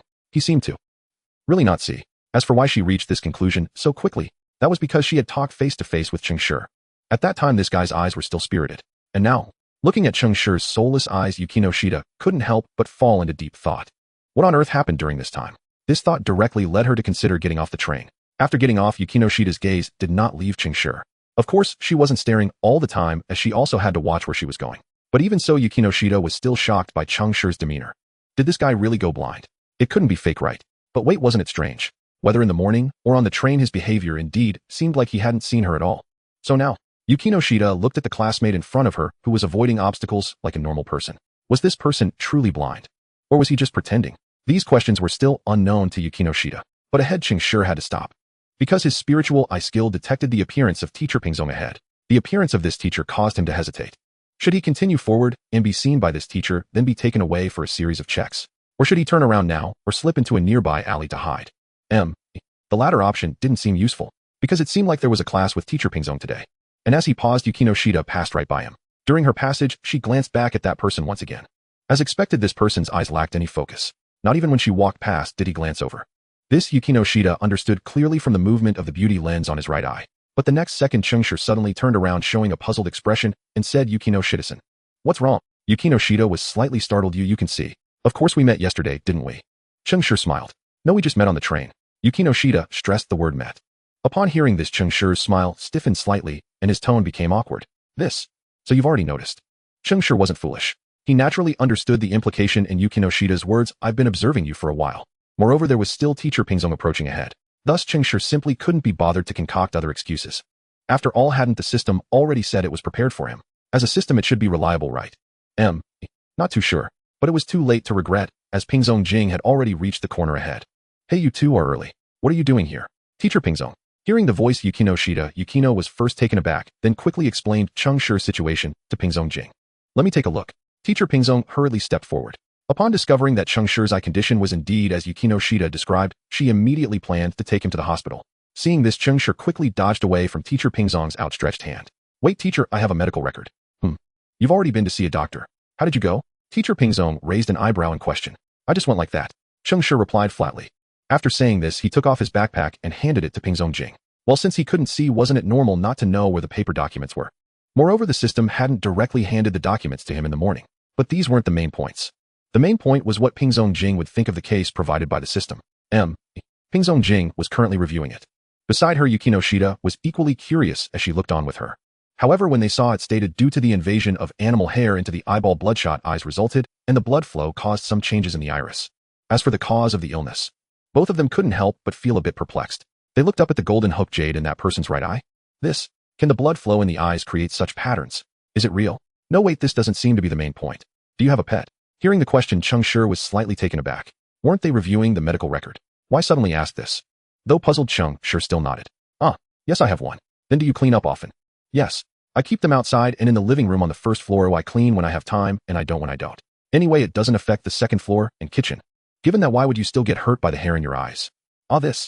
Upon hearing this, Cheng Shi suddenly understood why the teacher would ask such a question. So, this is the reason the system arranged for it. Thinking of this, Cheng Shi called out to the system again. Beep, I'm here. What was the medical history content you arranged for me? Beep. Animal fur got into the eyes causing injury, and the host, unable to bear the pain, instinctively rubbed their eyes, leading to the fur scraping the eyeball. A bit absurd but not entirely unacceptable. After a pause, Cheng Shi thought of another question. Does this condition refer to blindness? Beep. Both factors are present, host. No wonder it's you. Flattery, host. Hearing this, Cheng Shi twitched at the corner of his eye. You should understand, I'm not complimenting you, right? Beep. Host, this system is still a child. Very well, it's the truth. No retort. You may go now, get back to your work. Understood. The system logged off. Teacher Pingzong came online when Cheng Shi. Are you listening to me? Yes, teacher. Then tell me, what did I just ask you? If not much time has passed, it should still be that topic. About animal fur getting into the eyes. Upon hearing this, Pingzong Jing couldn't help but look at him deeply. He was actually listening. Strange, could it be that my eyesight has deteriorated? Wasn't his earlier expression one of distraction? Yes, so what exactly happened at that time? Raising pets is certain after all the reasons have been written above. However, ordinary people usually keep cats and dogs. Do such pets shed fur that would float into the eyes? Don't they generally fall to the ground or stick to something? Pingzong Jing thought to herself. I don't know, Cheng Shi said honestly. I was completely unaware when the fur obscured my vision, and then... He chuckled at still cyberpunk fur, so absurd. Upon hearing his response, Pingzong Jing couldn't help but feel embarrassed for his recklessness. This guy doesn't even know how the fur floated over. When the fur covered you, didn't you hear any sounds or touch any animals around you? Cheng Shi stared wide-eyed, shaking his head and rambling no nothing at all. I immediately reached out, and after feeling pain, I just called for help. At the same time, he was also thinking, don't ask Teacher Law. And beep, running out of steam. Whether she heard his inner thoughts or for some other reason. Teacher Pingjong indeed shook her head helplessly after listening to his answer. Forget it, since it has already happened. There's no point in discussing it further now. These days, remember not to take leave and don't say anything about inconvenience. I know you're the only one here. Understood, teacher.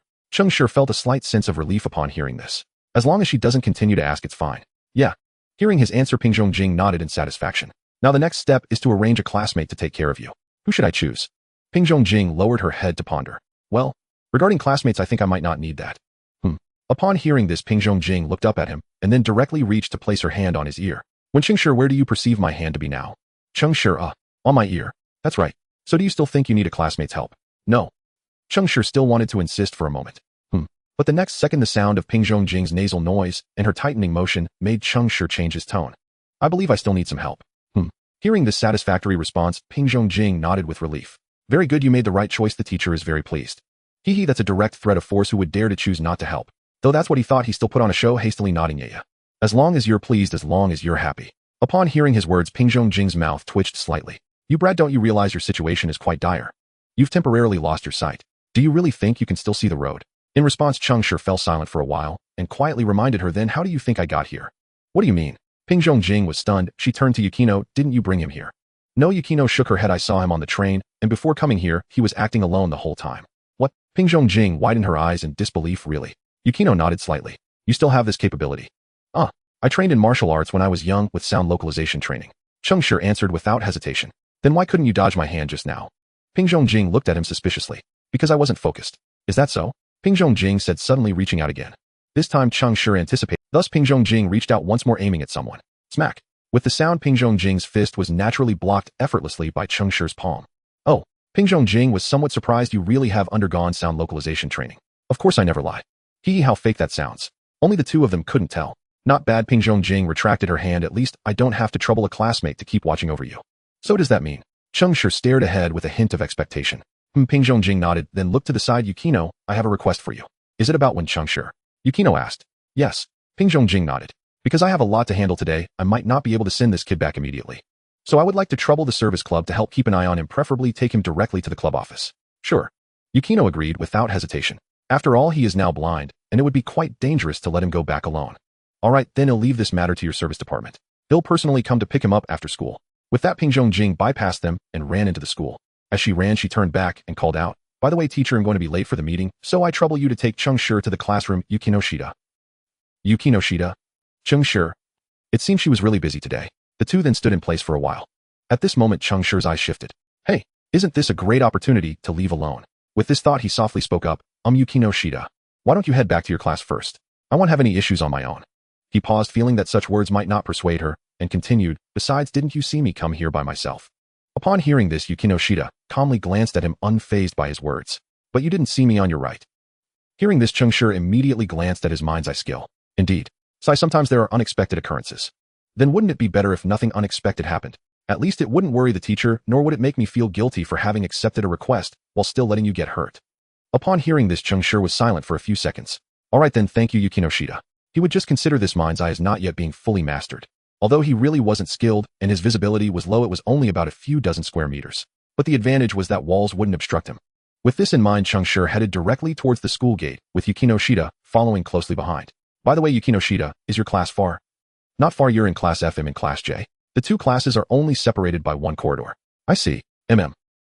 Although their conversation was very concise, neither of them felt awkward. Cheng Shi was accustomed to such dialogues. For him, it was best to express certain things as briefly as possible. So this was the best. Yukino Shida, on the other hand, was at a loss for words after all their encounters so far had been few. With no topics to discuss, no attacks to launch, and no people to chat about, he estimated that he was still less familiar with Yukino Shida than with Yokohama. Unless Yukino Shida had lost her mind, she would definitely not bring up that person. But speaking of which, why did he feel like the gazes around him had increased? Were they in the classroom? But it didn't seem so. After all, there weren't that many doors in the classroom. Yukino Shida, where are we now? Just reached the corridor. Yukino Shida remained as reticent as ever. I see, no wonder there are so many gazes. Cheng Shi muttered softly. So it was because they were walking in a crowd. But were these people really this idle? What about your morning classes? Homework. Friends. Isn't there anything that needs to be done? And here he was with nothing significant happening. Why were they staring over here? Unaware of his surroundings, Cheng Shi thought this way. But it was also normal. After all, someone's eyes had issues and the skills detection function couldn't immediately see people clearly. So regarding the astonishment of the surrounding students, how could that be possible? And their curious gazes, Cheng Shi was completely oblivious. Well, it could only be Yukino Shida Yukino. Yukino Shida, Yukino, a girl known as the high-ranking flower due to her aloofness.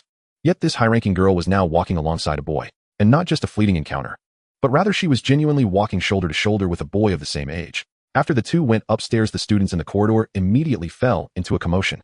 Hey, is that really Yukino Shida Yukino? Just now, classmate, if there's something wrong with your eyes, please get treatment soon. No way. Who is that boy next to Yukino Shida Yukino? He seems to be a transfer student from Shinjo. Could they be in a relationship?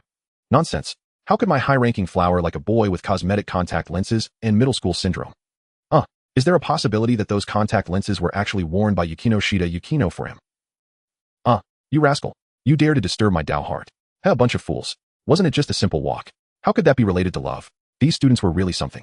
As for how Cheng Shi heard all this, let's just say being blind means having better hearing right. Moreover, Cheng Shi also had the ability to discern sound direction. Besides, the two didn't have such a quick pace to immediately skip over those dozens of steps. These people are really boring. It's quite normal after all, the pressure of studying is high. That's true. If they really felt they couldn't get into college, they'd definitely be reviewing by now. While speaking, Cheng Shi shifted the topic. Also, Yukino Shida, we don't need to hold on to my clothes on the stairs, right? It's fine in the corridor, but there are handrails on the stairs. Upon hearing this, Yukino Shida felt there was some truth in his words, so she gently released the hand she had been using to hold onto his clothing since they entered the teaching building to prevent him from being pushed away. At the same time, Yukino Shida asked a question that had piqued her curiosity since earlier. Can you really do this with sound direction? Avoiding obstacles, dodging crowds, going up the stairs. Even though during this time Yukino Shida had been holding onto his clothes, the truth was it didn't matter whether she did or not. Because when passing through these places, Cheng Shi had never hesitated at all. He simply avoided or stepped up when he reached the right place. This made Yukino Shida Yukino very curious. Is sound direction really that magical? Of course it is possible, but generally, unless there is a special reason, not many people would do this. Moreover, this sound direction isn't as impressive as you think. After all, my ability to navigate like this isn't just due to sound direction. It's actually due to my familiarity with this school over the past 6 months. In reality, it's more like cheating. So don't assume that auditory spatial awareness is some extraordinary divine technique. In truth, it relies entirely on his well-honed cheating skills. I see, Yukino Shida murmured, her expression clearing. In that case, your independent mobility privileges will have to be revoked. Independent privileges. Cheng Shi blinked in surprise. It means exactly what it says, Yukino Shida explained calmly, meeting his gaze. After all, you're a patient, not a prisoner. You're entitled to private time. Besides, I must return to my own homeroom shortly. Once we reach Class F, I'll hand you over to someone else. Originally, I'd intended for that person to grant you some freedom of movement, but after hearing what you just said, I believe. All right, no need to decide, Cheng Shi interjected hastily. You needn't worry about the classroom, I know it well. But surely you'll need to step out, to use the restroom or attend to other matters. Yet I know those places too. You're blind. But I do know them. You're blind. They stood locked in stubborn silence, until a bright voice broke through. Hey, Shirkuin, Yukino Shida-san, what are you two doing here? At the sound, the two, who had been staring at each other, froze instantly. Yukino Shida recovered first. Yusin, perfect timing. She swiftly briefed Yui on Cheng Shi's sudden blindness. He was perfectly fine yesterday. How did this happen so suddenly? You may ask him directly. Yukino Shida gestured toward Cheng Shi with a slight lift of her chin. After all, he alone knew the full circumstances. It was just an accident. Unwilling to elaborate, Cheng Shi opted for a terse, dismissive reply. Yui sensed his reluctance, and with a light chuckle smoothly steered the conversation elsewhere. So, does that mean Shirkuin will now be under my care? With confident flair, she patted her chest. Don't worry. I'll keep a close, careful eye on him. She clearly assumed Yukino Shida would entrust this responsibility to her. In reality, however, Yukino Shida replied, No, the task of assisting him falls to Hikage-yakin. You merely happened to arrive just as we were discussing it. Yui's eyes widened slightly. So when you said I'd arrived at just the right moment, you actually meant? Yes, Yukino Shida nodded. I'd like you to escort One-kun to Hikage-yakin. And please tell him this is a commission entrusted to us by teacher Hiratsuka. Hearing this, Yui nodded, just as a certain figure who'd been eavesdropping discreetly from behind coincidentally stepped forward. Commission? What commission? My. All three turned toward the voice. While Cheng Shi confidently gazed at the floor, Yui and Yukino Shida both immediately spotted Hikagaya. Oh, Hiki, when did you get here? Just now, Hikagaya replied, sounding faintly sheepish. In truth, he'd arrived much earlier, but had hesitated to approach, not wishing to interrupt their easy camaraderie. Only when he caught his own name in their conversation did something feel distinctly off. Then, unable to hold back any longer, he emerged. Cheng Shi gave him a quiet nod. Good morning, Hikagaya. Oh, good morning. Hikigaya raised his hand in an awkward wave. Why was this guy staring intently at the floor? Noting Hikigaya's puzzled expression, Yukinoshita spoke coolly. It seems you've noticed. Huh. Hikigaya looked utterly bewildered. Noticed what? He hadn't even asked yet. Her response made Yukinoshita pause, slightly startled. You haven't realized it at all. Fine. I'll repeat it then. Hikigaya's eye twitched faintly. That look, so dripping with quiet disappointment, was frankly infuriating. Don't think being cute gives you license to make such exasperating faces. Still, though he grumbled inwardly, he listened closely to Yukinoshita's subsequent explanation. So, do you really need assistance? Hikigaya glanced sideways at his classmate, incredulous. Upon first learning of Cheng Shi's blindness, he'd genuinely worried, afraid he might stumble downstairs or walk headlong into passersby. He'd fretted over every possible hazard, yet none materialized. Cheng Shi navigated corridors, sidestepped classmates, and oriented himself flawlessly. Not a single misstep. His blindness felt utterly performative, like a meticulously rehearsed illusion. Is this what blindness looks like? Seriously, if not for the one undeniable fact that he couldn't read written text, Hikigaya would have sworn Cheng Shi and Yukinoshita were staging an elaborate ruse. Soon after, teacher Hiratsuka returned from the faculty meeting. Since her subject was the first period, she rushed and still catching her breath. Class commenced, and 50 minutes passed in a blur. When the bell rang, Hiratsuka didn't leave immediately. Her gaze settled quietly on Cheng Shi, though he remained unaware, rising steadily to depart. She moved to call him back. After all, letting a blind student navigate the bustling hallway alone was far too risky. But before she could speak, Hikigaya rose behind Cheng Shi and approached him, drawing a warm, approving glance from Hiratsuka. Though their exchange remained unheard, two things struck Hiratsuka: Cheng Shi's effortless acceptance of help, even in temporary vulnerability, and Hikigaya's rare, unhesitating initiative in offering it. Both filled her with quiet satisfaction and a modest swell of pride in her own ingenuity. Truly a stroke of genius. This assignment has seamlessly paired someone in need of growth with someone in need of care. Mutual transformation achieved. Wait, something feels off again. What about Yukinoshita? Where does she fit into this plan? At that thought, Hiratsuka's brow furrowed, suddenly deeply vexed. Both hands cradled his head. Let's not talk about the troublesome matter regarding teacher Pingjong for now. After all, the main perspective isn't focused on him. Ahem, shifting the focus to Cheng Shi. Although his vision was blocked, he still had skills. Thus, Baichigu found himself in a scene where he had not spoken a word, yet a blind person accurately located him. Tisk, why does this feel even more terrifying than yesterday's poker face? Fortunately, this guy remained silent and did not call out his name. Baichigu, are you going to the restroom too? Hearing this, Baichigu immediately swallowed the words he had yet to voice. He then replied, yes, I just drank some water. Although Baichigu did not directly say, he was there to watch over Cheng Shi and prevent any danger. But how clever they were, those gentlemen. One must ask what kind-hearted person would not understand that he said this to avoid hurting the self-esteem of someone who had just gone blind. Naturally, Cheng Shi understood as well, but he chose not to expose it. After all, this was an awkward person's kindness. Exposing it would serve no purpose. Furthermore, he wasn't truly blind. There was no need to be so sensitive. Right? Why should I be so sensitive when I'm not truly blind? At this thought, Cheng Shi suddenly recalled his previous intellectual duel with Yukinoshita Yukino. Why had he been so awkward back then? Perhaps it was because Yukinoshita was a girl. He probably subconsciously thought that girls were frail, or some other reason that caused his inner resistance. After this, Baichigu did not speak again. Cheng Shi did not either. The two entered the restroom in silence. They stood several spaces apart while using the restroom. This arrangement allowed Cheng Shi to breathe a sigh of relief, and he conveniently closed off his spiritual sense. He certainly did not want to unintentionally see someone else's private parts. And there was the women's restroom just a wall away. Moreover, this skill was truly perverse. In every sense of the word. However, there was one good aspect: it had no color. Does that count as a good thing? Who knows, it doesn't matter anymore. Time shifted directly to the afternoon. I wonder if it was because yesterday's poker face scared people. Today, Cheng Shi was not disturbed by anyone all day. Well, except for Baichigu.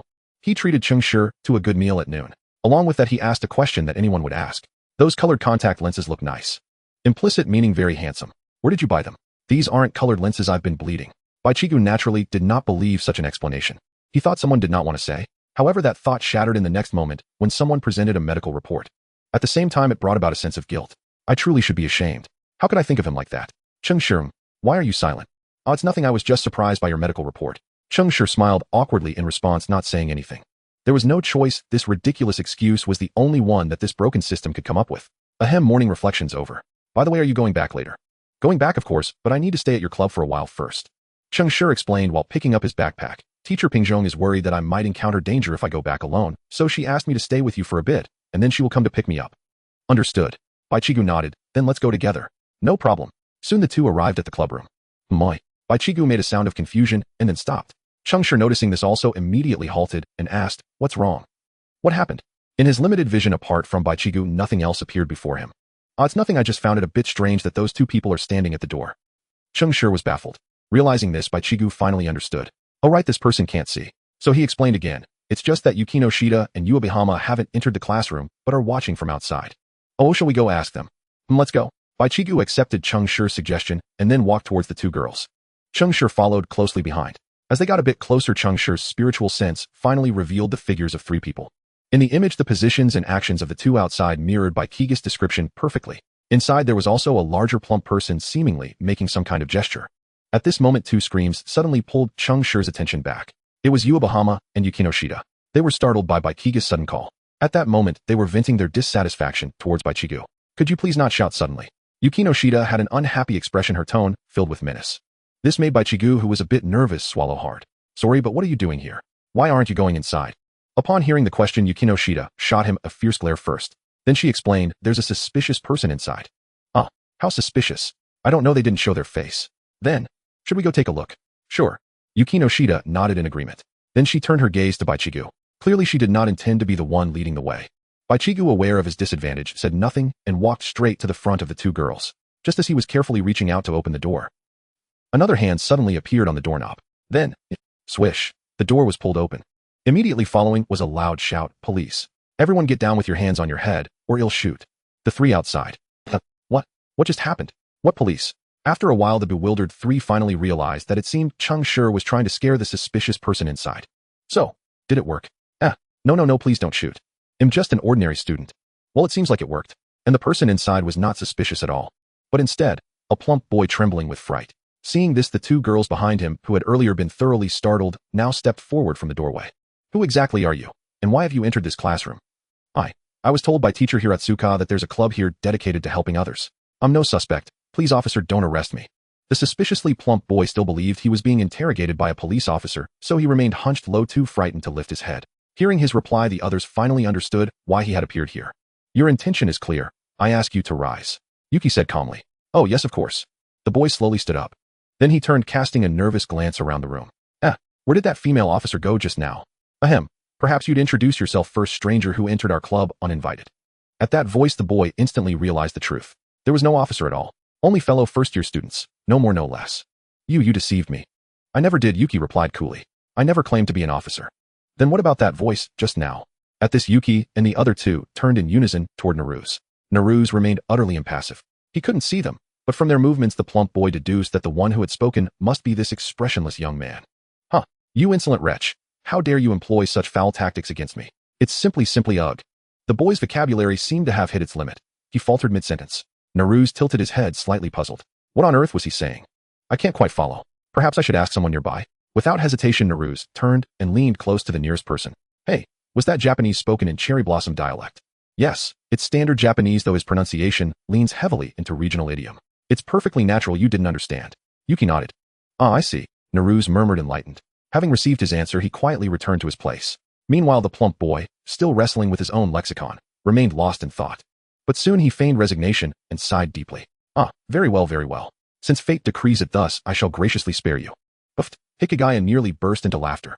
Lucky for you, he doesn't understand you. Or who'd really be sparing whom by the end remains uncertain. Still, what was this fellow doing here?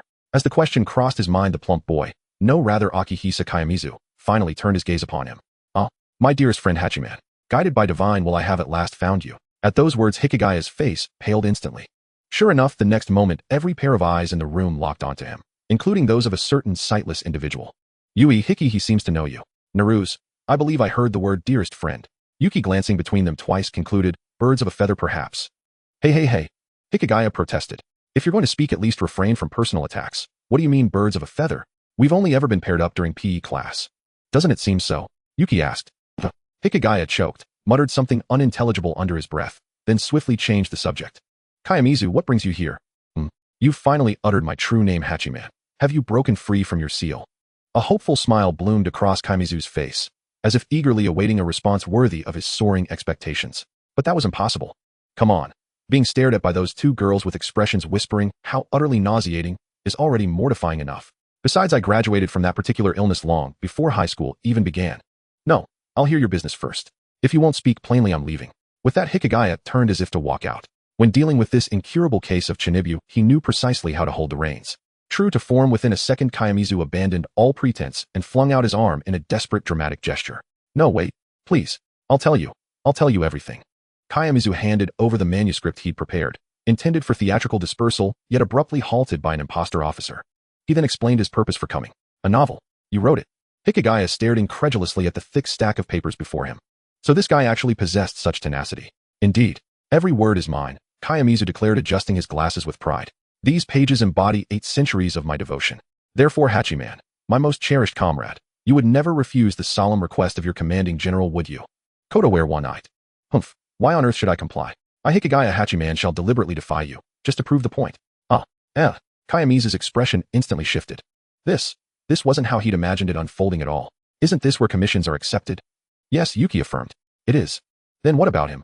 Kiyomizu, clearly ill at ease speaking with girls, stammered through his next question. Fortunately, Yuki grasped his meaning and patiently clarified. The service club does assist others, but we retain the right to decline unreasonable requests. Kiyomizu nodded, comprehension dawning. I see. So the energy embedded within my commission has already overflowed the contractual vessel's capacity. What a pity. With that, Kiyomizu rose, slowly crestfallen, and began to turn away. 1 step, 2 steps, deliberately sluggish. The others watched speechless. Clearly, he had no intention of leaving. Noticing this, Naruse, who had remained baffled throughout, curiously turned to someone nearby and asked about the nature of the commission. What's going on? He wants us to read his novel, Yuki replied. Naruse blinked, bewildered, not by the mention of a novel, but by. Why was Yuki standing beside him again? No matter, hardly consequential. So you refused? I sensed that fellow preparing to leave. Only Hikigaya declined. I did not, Yuki said evenly, and he chose to leave of his own accord. Upon hearing these words, the already hopeful Yoshihiro Maki turned around. I never expected there would still be brave souls willing to bear this powerful contract here. Yukino Shida suddenly fell silent again, casting a complicated glance at Yoshihiro Maki before turning to Hachiman, indicating with her head, and asking, is there something wrong with him here? Seeing the direction Yukino Shida pointed, both Maki and Hachiman gave opposing answers. Hachiman, it is possible. Maki, mere mortal. After saying that, the two looked at each other in surprise at the other's response. Hachiman, this guy has some courage. Maki, you're a traitor. Seishin, what happened? Why is no one explaining this to him? With curiosity, Seishin tugged at Yukino Shida beside him. Can you tell me what that classmate who writes novels was talking about? Perhaps I can give you some suggestions. Upon hearing this, Yukino Shida glanced at Hachiman, who was staring at Yoshihiro Maki. Well, anyway, these two don't seem to be making any progress right now. Therefore, Yukino Shida gave Seishin a brief summary of what Yoshihiro Maki had said. What do you think? Seishin blinked. Isn't this just a case of Chinibyu? Chinibyu. Upon hearing this new term, Yukino Shida was somewhat curious. What kind of condition is that? No, it's not exactly a condition. Seishin paused and continued. Well, it can also be considered a condition. Because when this condition is too severe, it can also cause trouble for others. Upon hearing this, Yukino Shida turned around to look at Yoshihiro Maki, who was babbling with Hachiman. Trouble? That guy doesn't seem to think so. In that case, there's no need to call for help. However, there's still one question left. What are the specific symptoms of this Chinibyu? Well, to put it simply, it's when a person performs themselves in the script they have set for themselves or for others. Oh, so that's how it is. Yui suddenly spoke up, but don't they feel embarrassed? Facing Yui's sudden interruption, Seishin and Yukino Shida weren't startled. Seishin, regarding this, can't you just look at that classmate Maki and see for yourself? Yui had nothing to say. Surely she should understand. So are you going to take this commission? Seishin asked curiously. What do you think? Yukino Shida glanced at Maki and turned back to him. You seem to know a lot about this kind of person. I want to hear your opinion. Me? Seishin raised an eyebrow. I'm not a member of your club. My opinion probably isn't very useful, right? As for knowing about it, that's because I've had similar experiences in the past. Upon hearing this, Yukino Shida couldn't help but widen her eyes in surprise, as if she couldn't believe that he actually had such a side. I suddenly became a bit curious about what your script was back then. Seishin smirked. Trust me, there's nothing much to say. Maybe. Yukino Shida refrained from commenting, and she didn't pursue this topic any further. So according to you, his first draft should have many of his own ideas, right? Isn't this a natural treasure trove of novel material? You could say that. Seishin nodded, but then quickly reminded, however, there's one point you need to be clear about, because imagination and reality are different. The things imagined in the mind are not as good as you think. It could even be quite unpalatable. Upon hearing this, Yukino Shida lowered her head in thought. What Seishin said was true. A natural treasure trove of material doesn't necessarily mean writing would come naturally as well. In that case, whether or not to accept this commission might need further consideration. After all, she didn't want a pleasant book club to turn into a torture session. Meanwhile, it seemed that Hachiman's side was also reaching its conclusion. So why don't you just post it online? No way, the remarks from that crowd are too extreme. I'm afraid I'd get roasted. Hachiman was speechless. Then why are you even writing a novel? Meanwhile, after hearing Maki's words, Yukino Shida's internal scale slowly tilted towards not accepting the commission. I have to say, discussing things with others before accepting a commission is still quite good. At least it provides more options. But right now you have no other way but to post it online. Hachiman shrugged because we've already rejected it. Hehehe. Too naive Hachiman. Yoshihiro Maki suddenly pressed his hand against his forehead and began to laugh ominously. Did you think I didn't notice? The real controller of this club is not you, Hachiman. You've weakened. Looking at the regretful expression on Maki's face, Hachiman gritted his teeth in frustration. Damn, how did this guy see through it? What a failure. Although Hachiman said nothing, Maki still saw the answer he wanted from his face. He guessed correctly. Then, what do you think, true power holder? Upon hearing this, Yukino Shida instinctively raised her head to look at him. Yui. Hachiman. Seishina. What happened? Why is this person stepping in front of me? Yoshihiro Maki wasn't blind. He naturally noticed the reactions of these few people. Aren't you the founder of this club? Seishin didn't answer because he was still waiting for the responses of others. At the same time, he didn't think that Maki's question was directed at him. Until Yukino Shida spoke up. I am the founder of this club, Yoshihiro Maki. Yoshihiro Maki was drenched in cold sweat. Killing intent. He felt a chilling aura of murder. It feels like he could die, the kind that definitely could kill. Quick, he needs to apologize quickly. I humbly apologize. Yoshihiro Maki immediately offered a deep bow to Yukino Shida. Wow. Seishin, who witnessed this scene through his mind's eye, couldn't help but exclaim, did the ground just shake? He almost shouted to return to his normal stance. Puff. Hearing Cheng Shi's sigh, both by Bin and by Chigu couldn't help but lose their composure for a moment. They were still somewhat bewildered by the sudden actions of Zai Muzwa. Before they could regain their composure, Cheng Shi's shout of earthquake coincidentally came at the right moment. Then combined with Cheng Shi's blindness and Zai Muzwa's weight, a rather coincidental and fitting retort emerged. Ahem. Yukino Shida gently patted Cheng Shi beside her, saying, don't speak for now. Oh, Cheng Shi nodded. He understood that it was probably the previous remark that caused the trouble.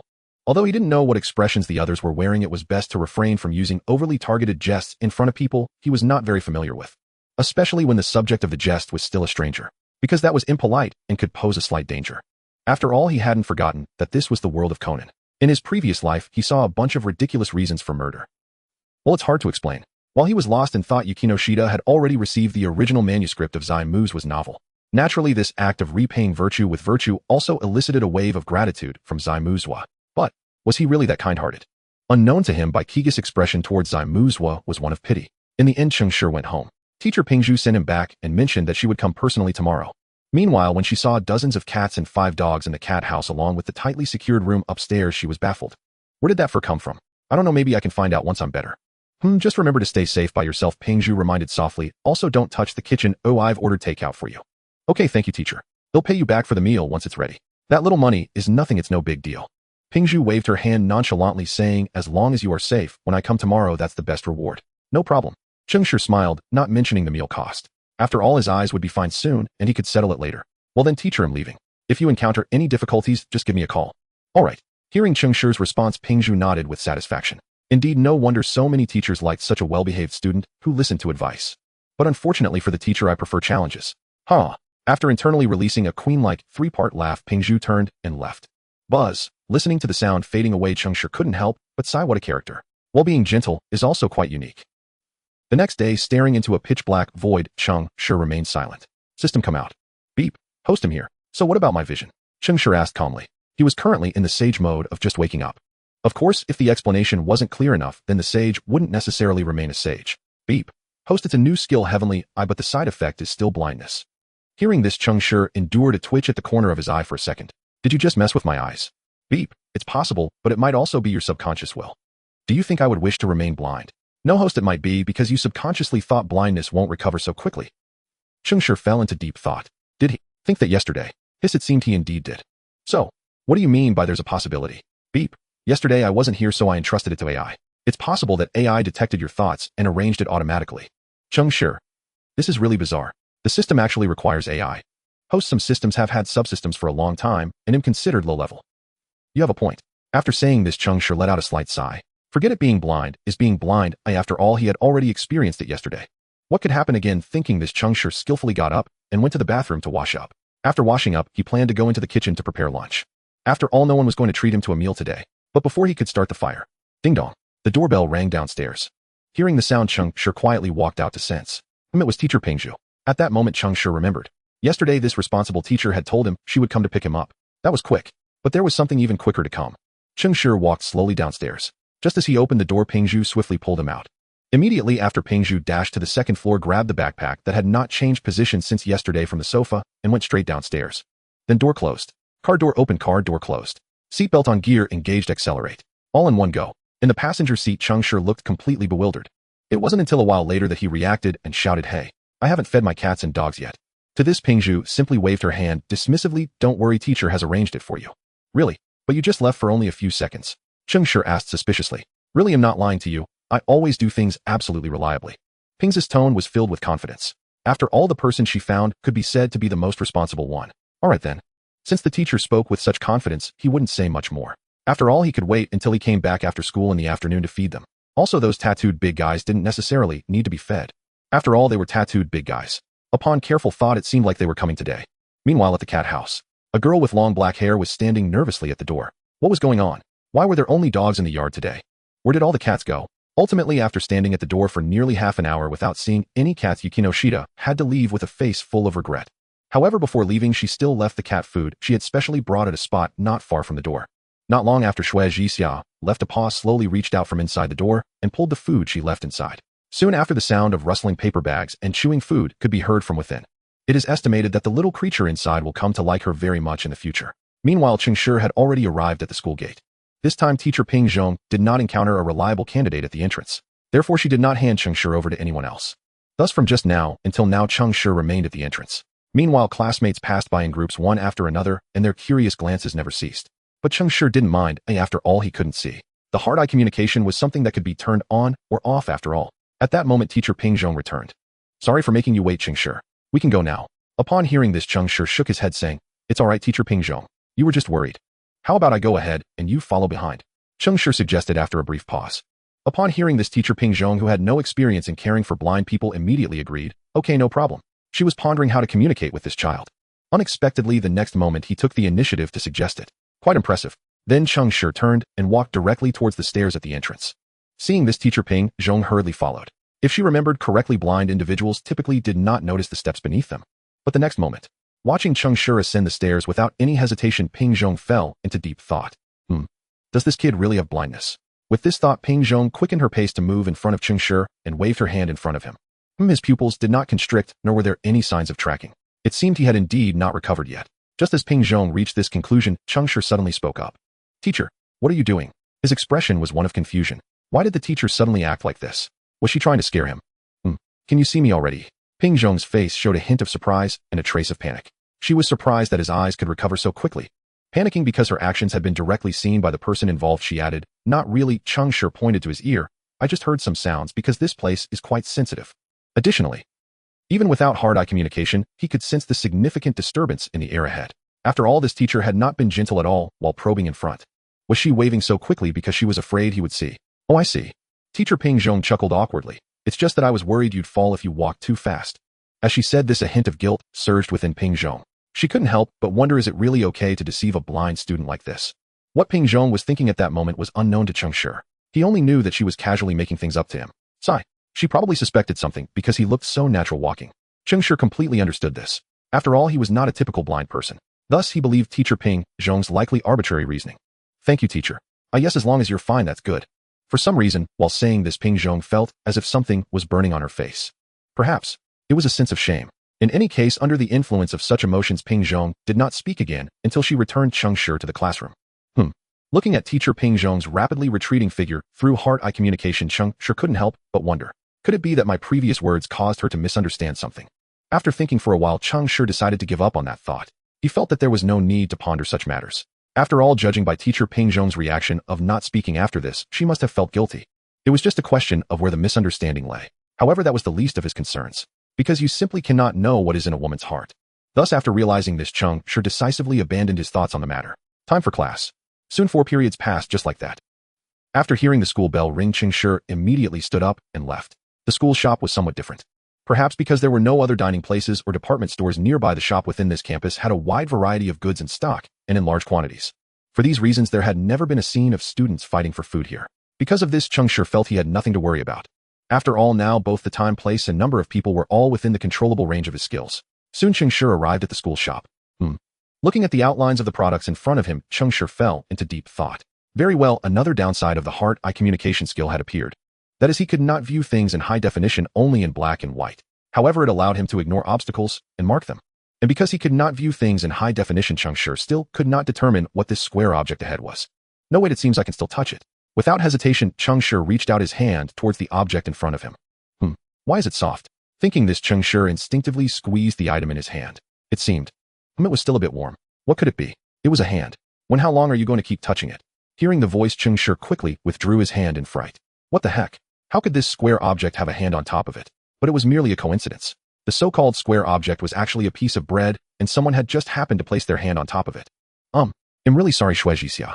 I didn't mean to, Cheng Shi awkwardly explained. I just wasn't sure what that thing was, so I know. Yukino did not blame Cheng Shi. After all, he was currently blind, and it was quite normal not to notice. When she realized that the familiar figure was absent, Yukino instinctively furrowed her brows. Did Bikia come with you? No, Cheng Shi shook his head. I didn't call him to come along. He probably wasn't even aware of when he left. His departure was so subtle that it hadn't caught anyone's attention. Hearing this, Yukino instinctively asked, why? Did you two have an argument? No, Cheng Shi shook his head again. I just didn't want to trouble others all the time. Also, I'm not always blind. There's no need to make it known to everyone. It was as if he was perfectly fine at first. However, when he came here at noon today, someone unexpectedly saw him, and someone helped pay for his purchases. Someone was escorting him while walking, so attention was drawn to him. By now, people had already started to gossip. And soon, perhaps tomorrow or the day after, there would probably be another rumor about a transfer student in this school. This was also why Cheng Shi didn't want to call anyone out. Moreover, he wouldn't get into any trouble by himself. Yet those who knew about it always pretended not to see. Sigh, it's a headache. Cheng Shi shook his head and stopped thinking about it. I see, Yukino nodded in understanding. Yes. Why did it suddenly feel a bit awkward? Logically, it shouldn't be. Oh right. Why hasn't this person left yet? Yukino, what is it, Wina? Is there anything you haven't bought yet? Yes, just a little bit more, Yukino replied honestly. But do you really not need help? Hearing this, Cheng Shi smiled softly. Thank you, but it's fine. I can manage walking back on my own. Is that so? Yukino asked calmly. Then may I ask what the item next to the bread you just took is? Cheng Shi's expression froze. Isn't this just putting me on the spot? Seeing this, Yukino asked again, when do you really not need help? Cheng Shi fell silent. After a while he sighed and said, thank you, Yukino. Please help me pick 3 breads and a bottle of milk. All right. Yukino nodded with composure. Do you have any particular favorite flavors? Sweet chocolate. Cheng Shi quickly listed 2 flavors. These were his most commonly eaten flavors. As for the others, joking aside, there are plenty of options available in Guangdong alone. So for him, there isn't a favorite, only what he often eats. Yukino began selecting. All right, here you go, I've already paid. Cheng Shi was slightly taken aback, then he added, oh, thank you. How much? Hearing this, Yukino looked at him with mild curiosity. You can see, Hearing this, Cheng Shi looked at her with a what are you talking about expression. What do you think? Then why ask? Yukino didn't think her words were problematic. Do you really think you can transfer it to me right now? Actually I can. Saying this, Cheng Shi took out his phone, unlocked it, and handed it to her. My phone has a facial recognition payment feature, but you might need to help me enter the amount to pay. Due to the strength of this world's technology, the payment function also has a one-button currency conversion feature. Regarding this feature, Cheng Shi, who had been using it for a while, stated, it's really useful. Hearing this, Yukino blinked, her expression slightly dazed. I can't believe. It can do that. Yes, don't you have it over there? No. Oh. Wait. No, why did we get off track again? Anyway, please input the amount quickly, so I can pay you back first. Oh, okay. After saying this, Yukino took the phone, operated it a few times, and then returned it to Cheng Shi, displaying the facial recognition payment page. Cheng Shi took the phone without suspicion and directly aligned it with his face. Ding. With the sound of payment, he also let out a slight sigh of relief. This way, he wouldn't have to constantly think about owing someone money. Okay, it's done. Cheng Shi shook his phone. Check to see if you received it on your end. Yukino glanced at the line pay notification on her phone. I received it. That's good, then I'll take my leave now. After saying this, Cheng Shi waved goodbye to the kind girl and intended to turn and leave. However, it seemed he had forgotten what Yukino had just said. Yukino had already paid for the food. Naturally, this included her own lunch. Thus, on the way back, this girl still accompanied Cheng Shi.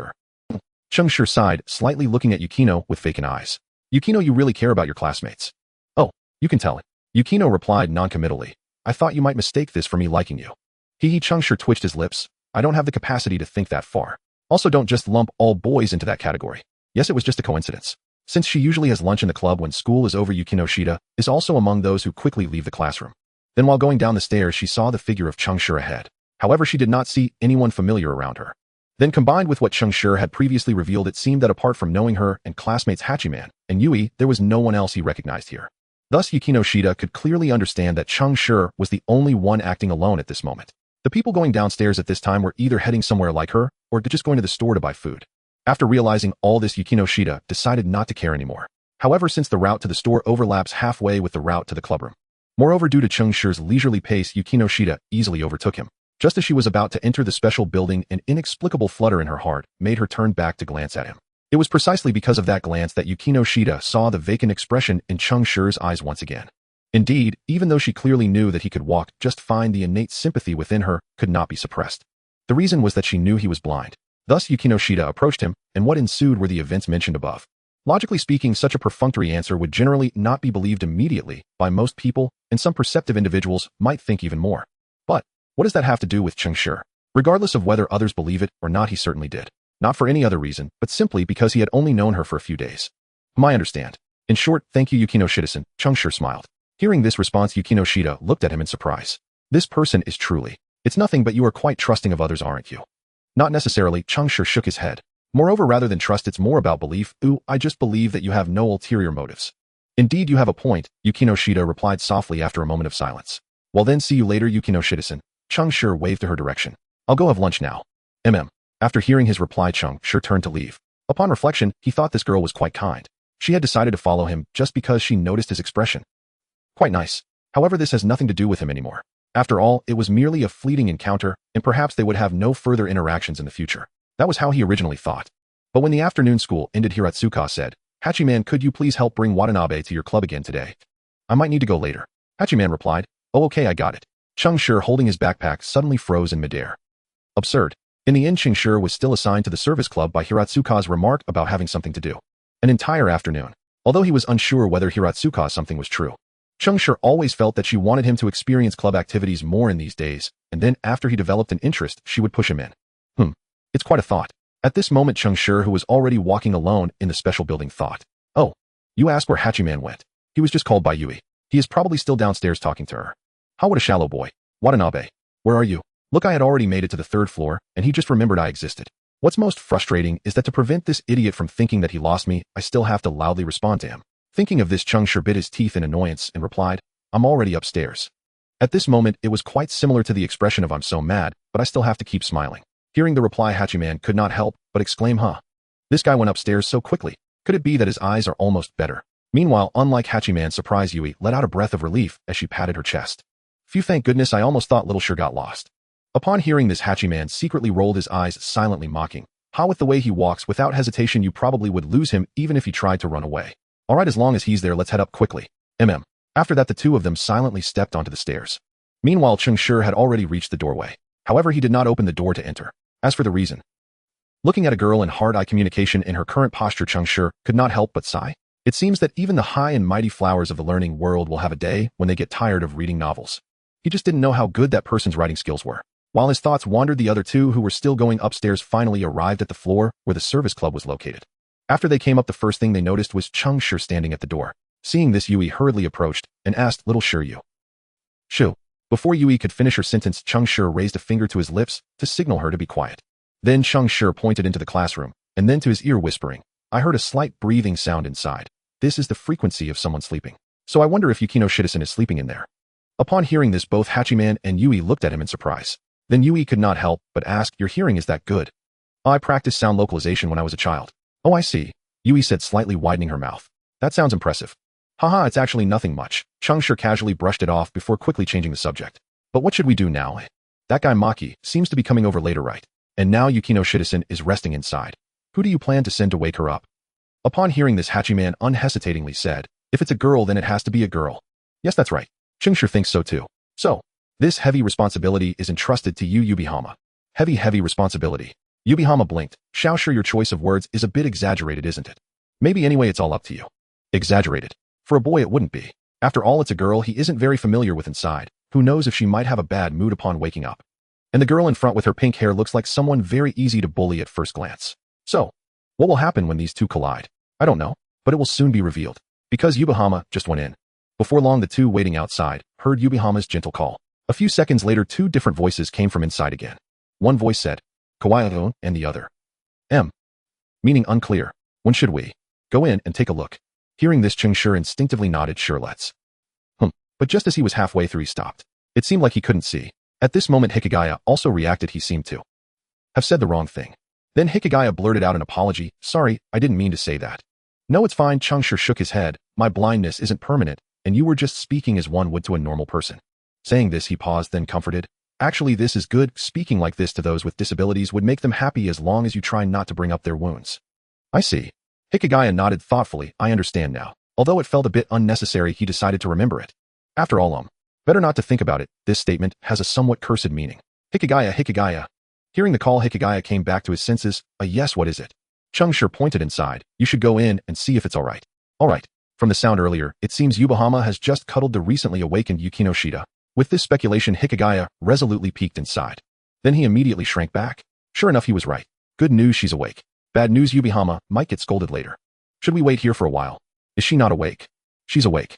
Hikigaya explained the current situation and his speculation. I see, that's fine. Cheng Shi agreed. It wasn't a big deal, just a matter of standing a little longer. A few seconds passed. The voice of the girl in the service department finally came through. Come in. Upon hearing the notification, Hikigaya immediately pulled Cheng Shi in. After taking a seat, Hikigaya quietly took out his phone. It was best not to speak at this moment.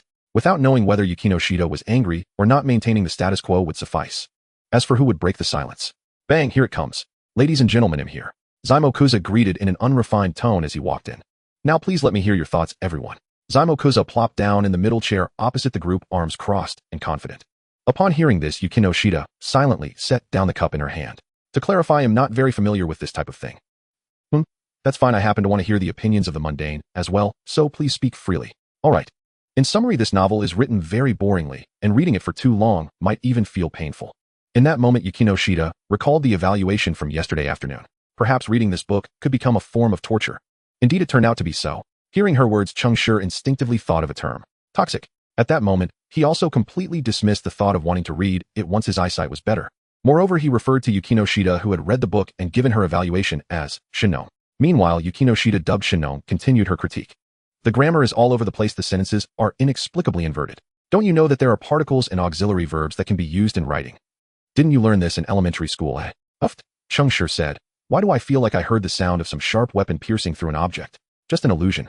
Hikigaya quietly replied, it might not be an illusion. Also, Yukinoshita continued her onslaught. Your phonetic marking has issues too. She casually pointed to a spot and said, ability is generally not pronounced as chikara. That's incorrect.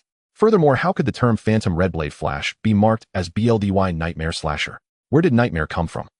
That was just a recent popular syntax that highlights the characteristics of the ability. Zaimokuza attempted to defend himself, but Yukinoshita did not give any acknowledgement. That can only be considered your self-indulgence. By the way, are you really writing this for people to read? If it weren't for your phonetic marking, I would have considered this a mistake and marked it out for you. Ew. Zaimokuza exaggeratedly clutched his chest. But isn't this supposed to make the plot look very cool and profound? Not really, I just feel it's strange and incoherent. In returning to your plot, Yukinoshita pointed to a section. Why does the female lead have to take off her clothes? It feels completely unnecessary, and this is the only part in this section that has no mistakes, only points of error in the sentences. Zaimokuza felt he was about to spit blood. He hadn't expected this to come up. And there are more. Is this really all my mistakes? Zaimokuza looked incredulous. Regarding this, didn't you keep track of what I said in your heart? Yukinoshita said mercilessly. Zaimokuza was at a loss for words. Before he could speak, Yukinoshita read out another piece of damning text. In short, your writing suffers from long narrative sentences and abundance of obscure characters, and the article remains unfinished. Don't you know that showing an unfinished piece to others is quite uncomfortable, eh? With those words from Yukino falling, Zaimokuza instantly collapsed to the ground with a scream. Ugh! Seeing Zaimokuza's actions, Hikigaya couldn't help but frown. So annoying, and his movements are just too exaggerated. Doesn't this guy realize that such actions would only lead to ridicule if seen by others? In any case, it was time for him to stop. Just as he was about to speak to Yukino, Shiki suddenly pulled out his phone. Excuse me, did the earthquake just knock something down that hit someone? Do you need me to call for help? Upon hearing this, Hikigaya's expression became quite strange. Good grief, he was at it again. No, it wasn't an earthquake. Really? Shiki asked hesitantly, but the person who screamed earlier isn't making any noise now, it can't be. At this moment, Zaimokuza had already gotten back up from the ground. Even someone as thick-skinned as him felt embarrassed to continue rolling on the ground. I'm really fine, so there's no need to call for help. Thank you. Oh, okay. Shiki nodded and quietly put away his phone. Phew, finally stopped. It seems that even someone as delusional as him can act somewhat normally in special circumstances. Just like now. Yes, all of this was deliberately staged by Shiki for the others to see. More accurately, it was for Zaimokuza. Although he had watched a Chinibu anime long ago, at least the characters looked good. But this fat guy is a bit too, indescribable. In short, upon seeing the other party's exaggerated screaming and rolling on the ground, Shiki was speechless. Then to prevent him from continuing, Shiki deliberately mimicked those exaggerated actions. And this was merely the first step. Fortunately, Zaimokuza was not in such a severe state. This somewhat relieved Shiki. Seeing the other party calm down, Hikigaya quickly said to Yukino, how about we end your critique here? If you keep going, this guy might really die here. Upon hearing Hikagaya's words, Zaimokuza looked at her with hopeful eyes. Yukino pondered for a moment. Alright, although there are still parts one haven't addressed, I should leave some time for you to give feedback. Then let's hand it over to Uehama to speak next. Edge. Uehama was taken aback, then realized and pointed to herself in surprise. Do I have to? Yukino nodded, confirming it. Zaimokuza, seeing this, cast a pleading look toward Uehama. Uehama looked up, avoiding eye contact and staring at the sky, then racked her brain to utter. You seem to know a lot of difficult vocabulary. That's quite impressive. Guh. Zaimokuza immediately turned pale. This was a fatal blow. For a creator, such words directly indicate your work lacks memorable points aside from your good vocabulary. Hikagaya couldn't help but retort, "You're harsher than Yukino with that comment." Tu was just speaking the truth. Uehama looked flustered, completely baffled as to why Zaimokuza suddenly reacted this way. In any case, I'll leave it to you, Hikagaya. After saying that, Uehama quickly fled her seat and hid behind Yukino. It seemed that here was the only place where she could safely avoid being stared at. But her worries were completely unnecessary, because before she left, Zaimokuza's attention had already shifted to Hikagaya. Guh, Hachiman, as your dear friend, you must understand, right? That world is created with our shared ideals. Upon hearing this, Hikagaya nodded vigorously, his eyes determined. I don't understand a thing. The main point is, tell me, where did you copy this from? Guh. Zaimokuza's spirit was instantly crushed. However, just when he thought about rolling on the ground and just dying to escape, the next second Shiki's earlier phone dialing pose scared his thoughts back. He was clear on the difference between pretending to be pitiful in front of a few people and facing school-wide embarrassment. Nevertheless, when he thought of their words, Zaimokuza still felt utterly despondent. Is there really nothing good about it? Hearing this, Hikagaya lowered his head and pondered. At least the illustrations are decent. Phew. Zaimokuza's breathing became heavier. Obviously, Hikagaya's addition did not bring him any comfort. Illustrations? Shiki asked, puzzled. Isn't it a novel? Why would there be illustrations? Because this guy writes light novels, Hikagaya explained. This genre often includes illustrations due to the author's poor writing skills, so they usually come with those pictures. Of course, the reasons are definitely not limited to just this, but the simplest and most straightforward one is, it sells better. After all, who wouldn't prefer the main character to look handsome, the heroine to be pretty cute and more defined? After hearing Hikagaya's explanation, Shiki nodded in understanding. In that case, why doesn't Zaimokuza choose to become an illustrator directly? Edge. Zaimokuza was taken aback. He had not thought of that path. But that's impossible, because those illustrations are definitely not drawn by him. Hikagaya glanced at the drawing in his hand. Such drawing skills clearly indicated that they were templates found online. And indeed, that was the case. Yeah, these are the most commonly drawn illustrations online. I just casually grabbed a few from there. Zaimokuza scratched his head, feeling somewhat embarrassed. How humiliating it was that the only thing praised throughout the entire novel was someone else's work. He took a deep breath. If I write more, would you guys read it? Although he was criticized quite harshly, the feeling of having something he wrote carefully read and evaluated was fantastic. Upon hearing him say this, everyone nodded in agreement. We would. Of course, this does not include Cheng Shi's vision, because his eyes have not fully healed yet. However, it won't be long now. After all, time is limited to tonight. As time ticked away, 2359 finally transitioned into 000. Gazing at the familiar scene before him, Cheng Shi couldn't suppress a laugh. I'm back. No one, Han-san is back. In the next moment, Cheng Shi found himself standing in front of the bathroom mirror, looking at his right eye that shimmered with a golden light in the mirror. Wow, I look really handsome. No wonder he had sensed others' gazes on him these past few days. With this golden Sharingan on his right eye, how could he not look stunning? It's a pity that I can't just turn it off whenever I want otherwise. A sudden burst of golden light erupted in the darkness. In an instant, he felt as if his dreams of being a Chinibu had come true. Just as Cheng Shi was admiring himself in the mirror, a white light suddenly floated past him. Cheng Shi's expression froze instantly. What just passed by? System. He called out to the system when faced with uncertainty. Beep. Host, I am here. What was that? Beep. Which one? Hearing this, Cheng Shi was taken aback, then turned to look around. What the? Damn it, Beep. Wasn't that the one from just now, eh? He was startled. He thought he was surrounded by something unclean. Beep. Host, I was just awakened and did not scan what you mentioned. Not scanned. Cheng Shi didn't say much, immediately focusing his gaze on the target. Beep. Host, this is just an ordinary soul. Is it a ghost? Yes. Then why can I see it? Because of this eye? Yes, host, this is the effect of yesterday's heavenly eye skill. Hearing this, Cheng Shi quickly opened the skill description. Heavenly eye, a divine eye that can see any extraordinary being. It cannot be detected, cannot be harmed, and cannot be seen through. Additionally, it has a 100 enhancement for all ocular techniques and a 200 damage enhancement against malevolent phantoms and ghost entities. Note there will be no harm to those without malice and pure spirits. After reading the description, Cheng Shi quickly locked onto a few key phrases. What do without malice and pure spirit mean? Also, does without malice include humans? Beep. It includes humans, host. As for pure spirits, they are distinguished as follows. Pure white signifies a pure spirit, meaning a soul that has never harmed anyone consciously. Semi-transparent signifies an unconscious soul. Black signifies an evil spirit with malevolence ranging from light to deep. I see. Cheng Shi nodded in understanding, then looked out the window. If that's the case, what was that pure spirit just now? It shouldn't just barge into someone else's home if it has consciousness, right? Or is it that this kind of peeping is not considered evil? Host, the concepts of humans and souls are different. But these souls were once humans, right? Since they have consciousness, they must have some subconscious as well, right? Cheng Shi retorted. Yes, but host, your theory only applies to souls that have just died. Hearing this, Cheng Shi was slightly taken aback and immediately questioned, what does that mean? Are there no reincarnations here? No, a culture built on theft cannot possibly have the qualifications to establish reincarnation. Well, it cannot be said that there is none, but because it is too close to the divine land, it has been assimilated. Therefore, the underworld here can at most be considered a yellow spring. Hearing this, Cheng Shi blinked, feeling the weight of this information. After thinking for a moment, he cautiously asked, so does that mean the lower realm here is actually just a branch that the divine land has granted, right? Yes, host. The system affirmed his understanding. Due to the incomplete nature of reincarnation, the underworld here only has the authority to capture malevolent spirits, while pure spirits wait for the divine land to come and guide them. Hearing this, the impressive image of the national mythology became even more vivid. So was that pure spirit just now someone who wasn't guided? No, it intentionally refused the guidance. Oh, Cheng Shi was curious. System, do you know its story? Are you interested, host? If I weren't interested, I wouldn't be asking you. Follow along, host, you will find out. Hearing this, Cheng Shi raised an eyebrow. Do I need to witness it with my own eyes? If I just tell you, would you believe me, host? Cheng Shi replied. Give me a location. Beep. I have marked a location. Be careful, don't let Nanshan Pizza sue you for infringement. After the complaint, Cheng Shi directly opened the door and went out. As for the miners not being allowed out at night here, what does that have to do with me? I'm not a neon person. Soon following the marked route, Cheng Shi arrived at the foot of a tall building.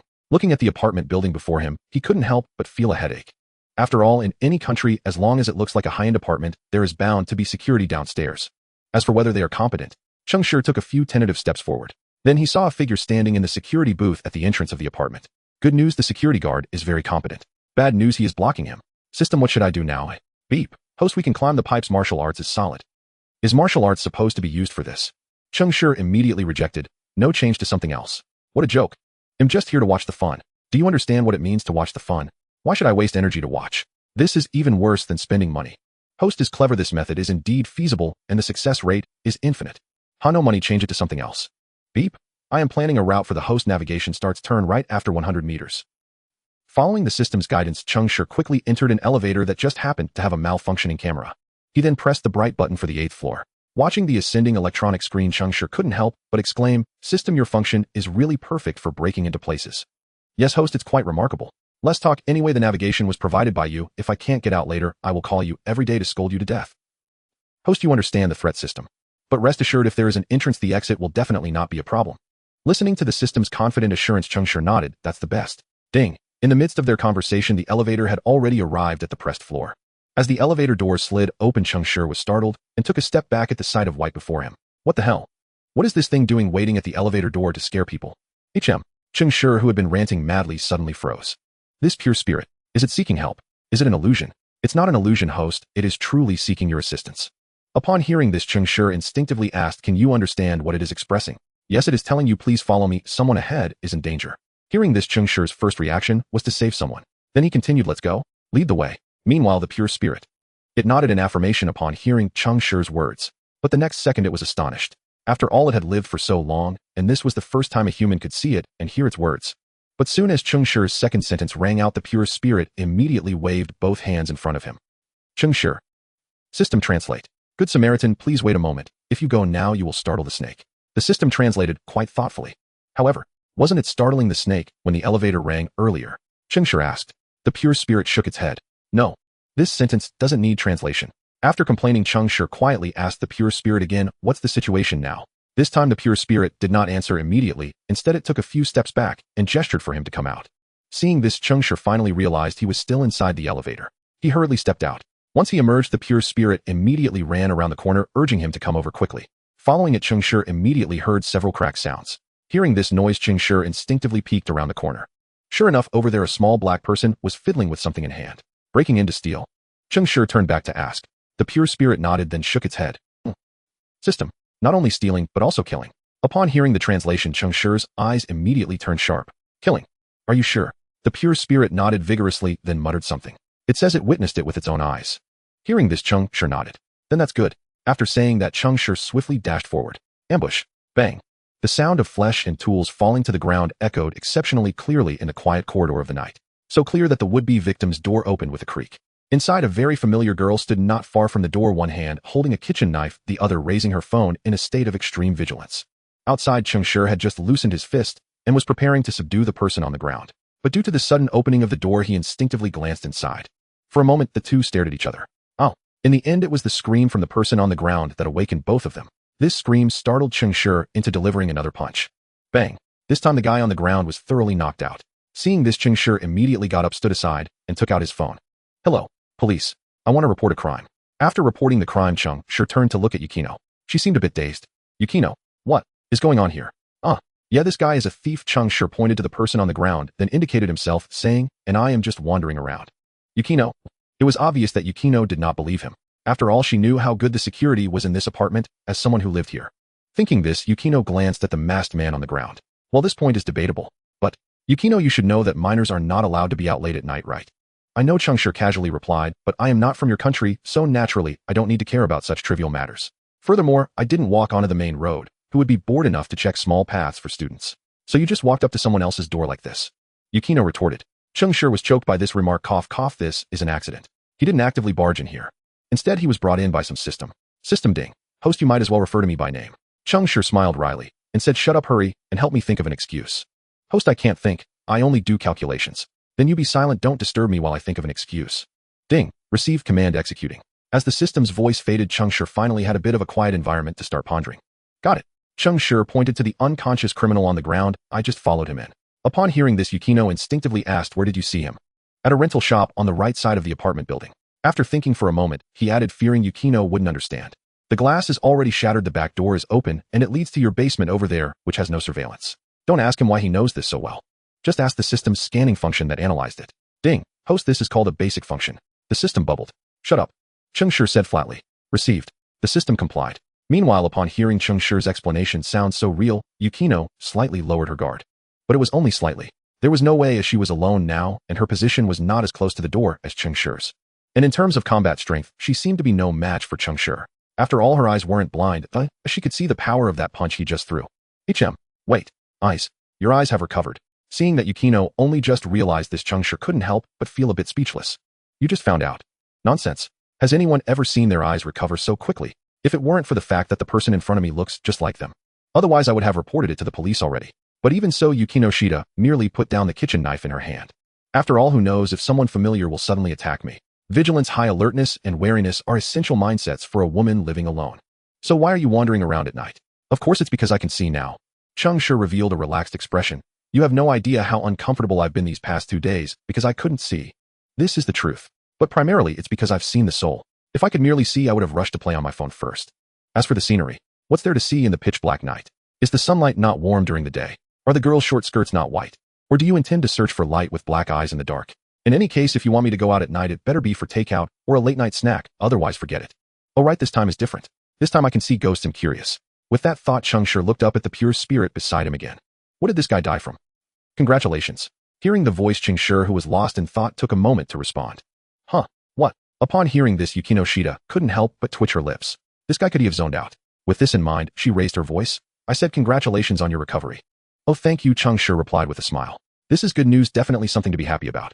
But upon hearing this, Yukino Shida could only helplessly rub her forehead. The truth is, this person hadn't heard what she said earlier at all. What's wrong? Do you have a headache? Cheng Shi asked with concern. No, Yukino Shida shook her head. I'm just a bit sleepy. As she said this, it was as if she had triggered a switch and she uncontrollably yawned. I can tell. Then you should hurry back to sleep. I'll keep an eye on things here, Cheng Shi suggested. No, Yukino Shida shook her head. I'm worried about not seeing this person get caught.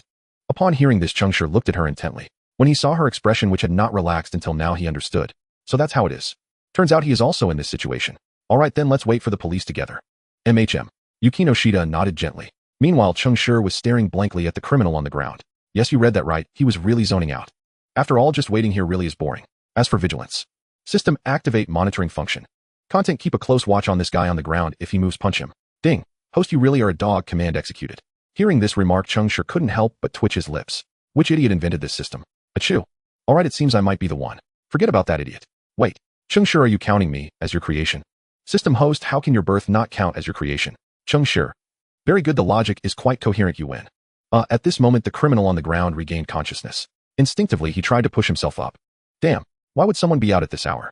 He distinctly remembered that this floor was supposed to have only one girl living here. Thinking this, the thief began to wriggle his body, trying to lift his head as well. He wanted to see if the person on top of him would be startled by his sudden movement. What if he could break free? Or at least he could see what this person and that girl looked like. Then, with that thought, a fierce glint appeared in the thief's eyes. But the next second, bang! Cheng Shi under system control suddenly moved. With one punch, he slammed down onto the spot where the thief's head was twisting. Thud! The thief's movements froze. Looking at the cracked tiles on the floor and Cheng Shi's unyielding fist, the thief struggled to swallow. Monster. This guy is definitely a monster. How could a normal person shatter the floor with just a punch? Don't move, or the next one will be your head. Cheng Shi threatened coldly. Well done, system. Ding, easy peasy host. Do you need to switch people? No, we don't need to talk right now, but you can handle it yourself. The system questioned, host, aren't you going to show off a little to impress the girl? Cheng Shi, where did you learn that plot? From your previous live's phone data. The system answered truthfully. Cheng Shi, next time watch less of that stuff, it's not useful to us. Okay, host. In reality, upon hearing Cheng Shi's words, the thief was already nodding, repeatedly begging for mercy. I understand to listen to you, big brother. After saying this, the thief completely lay on the ground, no longer daring to move. It seems he is extremely afraid of that punch landing on him.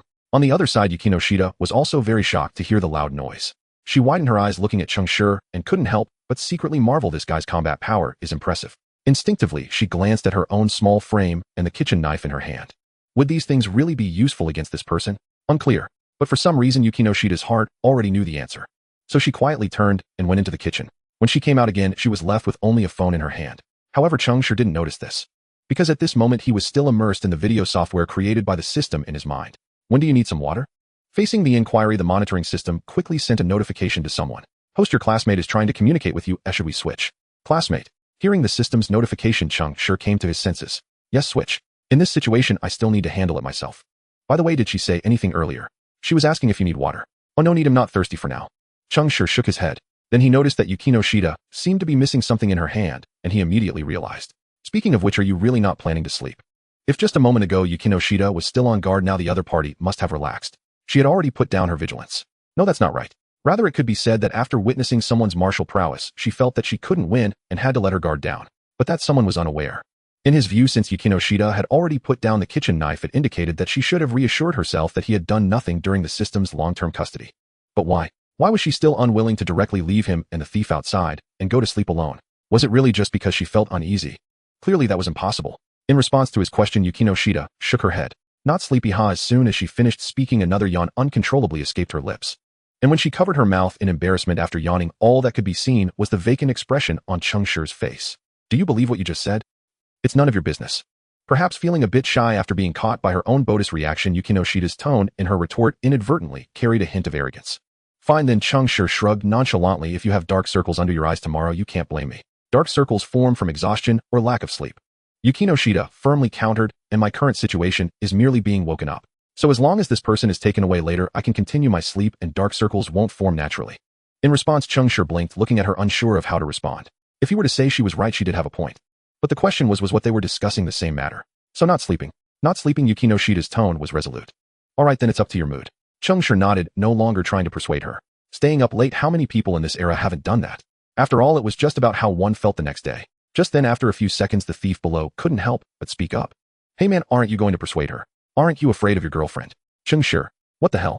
The thief, not hearing a reply, continued to ramble on. You can't do this. Don't you know girls are the most unreasonable beings in the world? If you don't persuade her now, if she has dark circles tomorrow, you'll be in trouble. Cheng Shi. Yukino Shida. What the heck, does this guy know what situation he is in? Sai, you don't understand, man. I used to have a girlfriend too, but because once she said she wanted to lose weight. Stop. Seeing that he seemed to want to continue, Cheng Shi quickly interrupted. You've said enough. And am not interested in your romantic history, so please be quiet. Oh, come on, I'm trying to teach you. The thief's tone was a bit exasperated. No need. Cheng Shi completely didn't understand what this guy was talking about. If you're interested in talking, you could practice how to explain yourself later. The thief fell silent at this moment. Explain. How could such a thing be said out loud here? If it were that simple, how could he still be a wanted criminal for so many years? But in reality, it didn't matter whether he explained or not, because no one would be interested in understanding how strong a person caught empty-handed could be. After all, with such skills, who the hell would want to know about his experiences? As for the person who caught him being able to punch through the floor, who would believe that? Most people are like this. As long as I haven't seen it, I won't believe it, that's all. After that, the thief didn't say anything more. It seemed like he was emotionally wounded by Cheng Shi's harsh truth. However, Cheng Shi was quite glad about this, because this person was really annoying. Ding! As the elevator door opened, several footsteps followed. Before long, Cheng Shi and Yukinoshita saw several police officers appear around the corner. Upon seeing the leading officer, Cheng Shi couldn't help but widen his eyes. Officer Mumu, you were reassigned. If he remembered correctly, Officer Mumu was from a department that only appeared when there was a murder case, right? Hearing someone call his name directly, Officer Mumu was slightly taken aback. He stepped forward to scrutinize the young man in front of him. You are the kid next to Irie last time. Seeing Officer Mumu's somewhat uncertain expression, Cheng Shi nodded. Yes, it's me, Officer Mumu. Oh, were you the one who reported the case just now? Yes, Cheng Shi pointed at the thief below. It's this person. I saw him sneaking around trying to pick a lock while I was wandering outside, so I followed him in. Hearing this, Officer Mumu was about to ask for some details. But before he could speak, he was interrupted directly by the thief on the ground. What? Who do you think you're fooling? I was looking back the whole time after breaking in, okay? Especially when picking the lock, I stayed inside for 5 minutes before going in. Upon hearing this, Cheng Shi couldn't help but twitch his mouth. This guy, did he think he should be proud of his caution? But, so what? You still got pinned down here by me. Cheng Shi said flatly, moreover, you could stay inside for 5 minutes. Does that mean I couldn't monitor outside for 5 minutes? Upon hearing this, the thief fell silent for a moment. Because what he said was indeed possible, but he didn't believe it. He couldn't believe that such a righteous person could endure for so long without calling the police after seeing a thief picking a lock. Instead, he thought that he waited until he was picking the lock to take action and conveniently called the police. So you're wrong. Hearing him rebut again, Cheng Shi felt a bit speechless. What the hell did this guy want? Wouldn't it be better to confess and go home? He had to go to school tomorrow. Hey man, this officer knows your family, right? Suddenly the thief asked. Hearing his question, Cheng Shi and Officer Mumu couldn't help but be taken aback. After exchanging glances, Officer Mumu cleared his throat and said, so what do you want to say? He thought to himself, he probably wants to say something threatening again.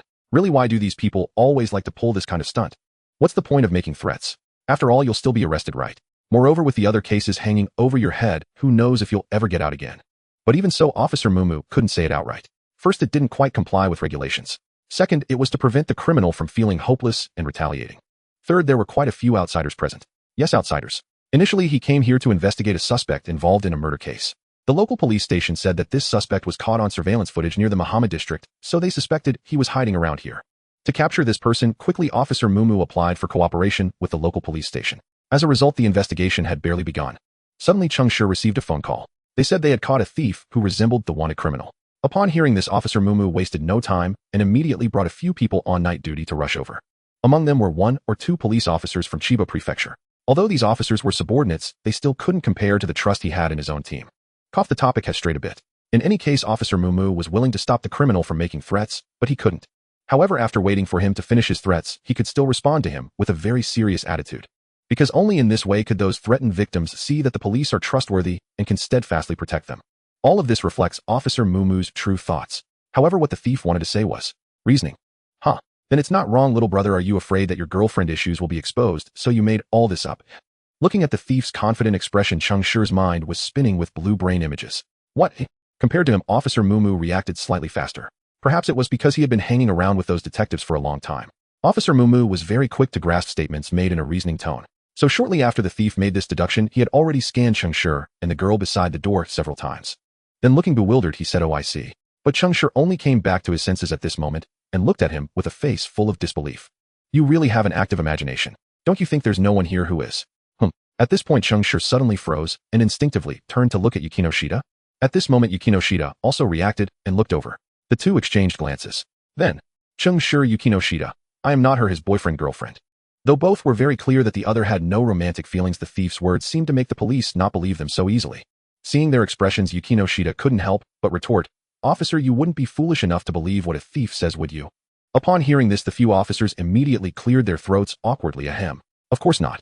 Yeah, how could we possibly believe what a criminal says so easily? Right.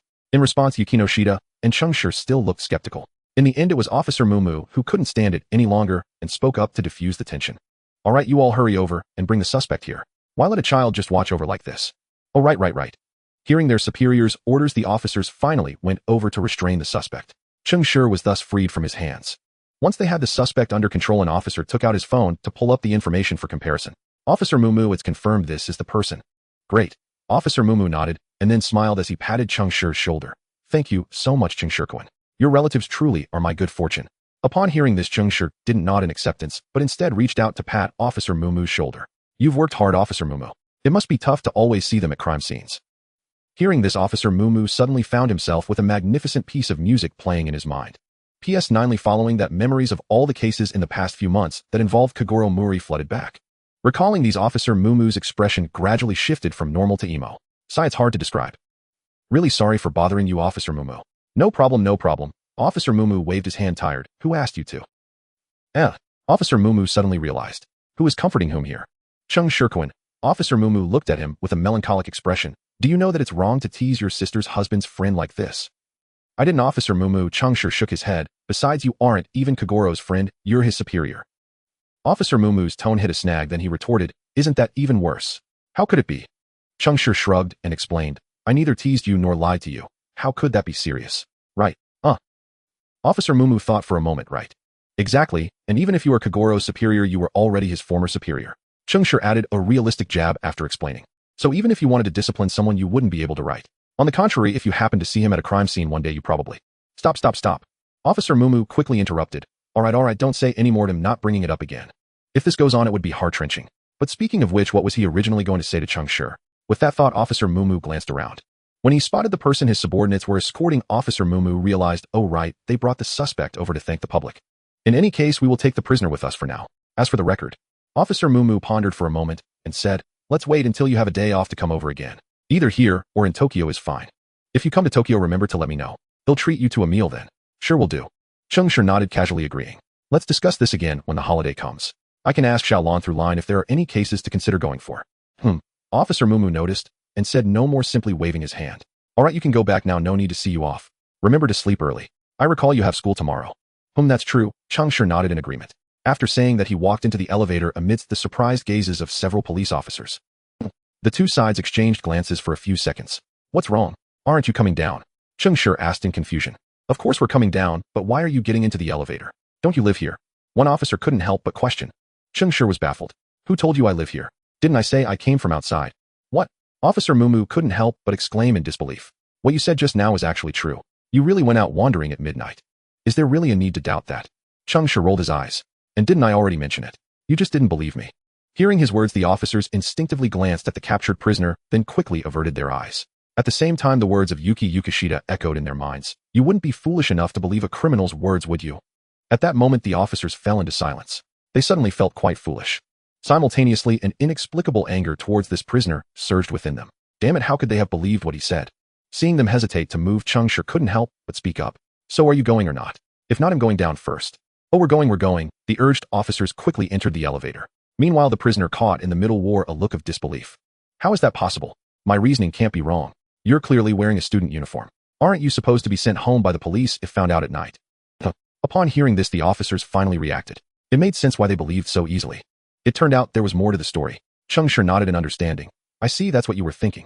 No wonder that guy looked so confident earlier. It's understandable for you to think that, but unfortunately, I'm not from your country. Cheng Shi said nonchalantly, so I generally ignore your country's rule about not going out at night. The prisoner's expression, which had been filled with disbelief, suddenly turned to realization. So that's how it is. A person from Shinjo. Cheng Shi nodded. He wasn't surprised that he could directly mention his country. After all, only Shinjo had enough confidence to do that in this world. But even so, that's not acceptable. Officer Mumu suddenly spoke up, his expression serious. You need to understand that this is Neon, not Shinjo. The nights here can be very dangerous. Although I don't know how you caught this prisoner this time, what about next time? What if you get discovered? That's right, do you know? Hearing Officer Mumu's statement, the other police officers also joined in the admonishing session. They almost forgot they had a duty to warn students about going out at night. Ding! It wasn't until the elevator doors opened again that the officers finally stopped lecturing with satisfaction. Meanwhile, Cheng Shi silently issued a command to the system to activate his hearing. Yes, he hadn't listened to any of the police officers' words in the elevator. Of course, excluding Officer Mumu. He didn't expect the officers to suddenly think of giving a warning. Moreover, he had no way to prove that he could handle most unforeseen circumstances at night. Temporarily. In any case, he certainly couldn't just beat up the prisoner, right?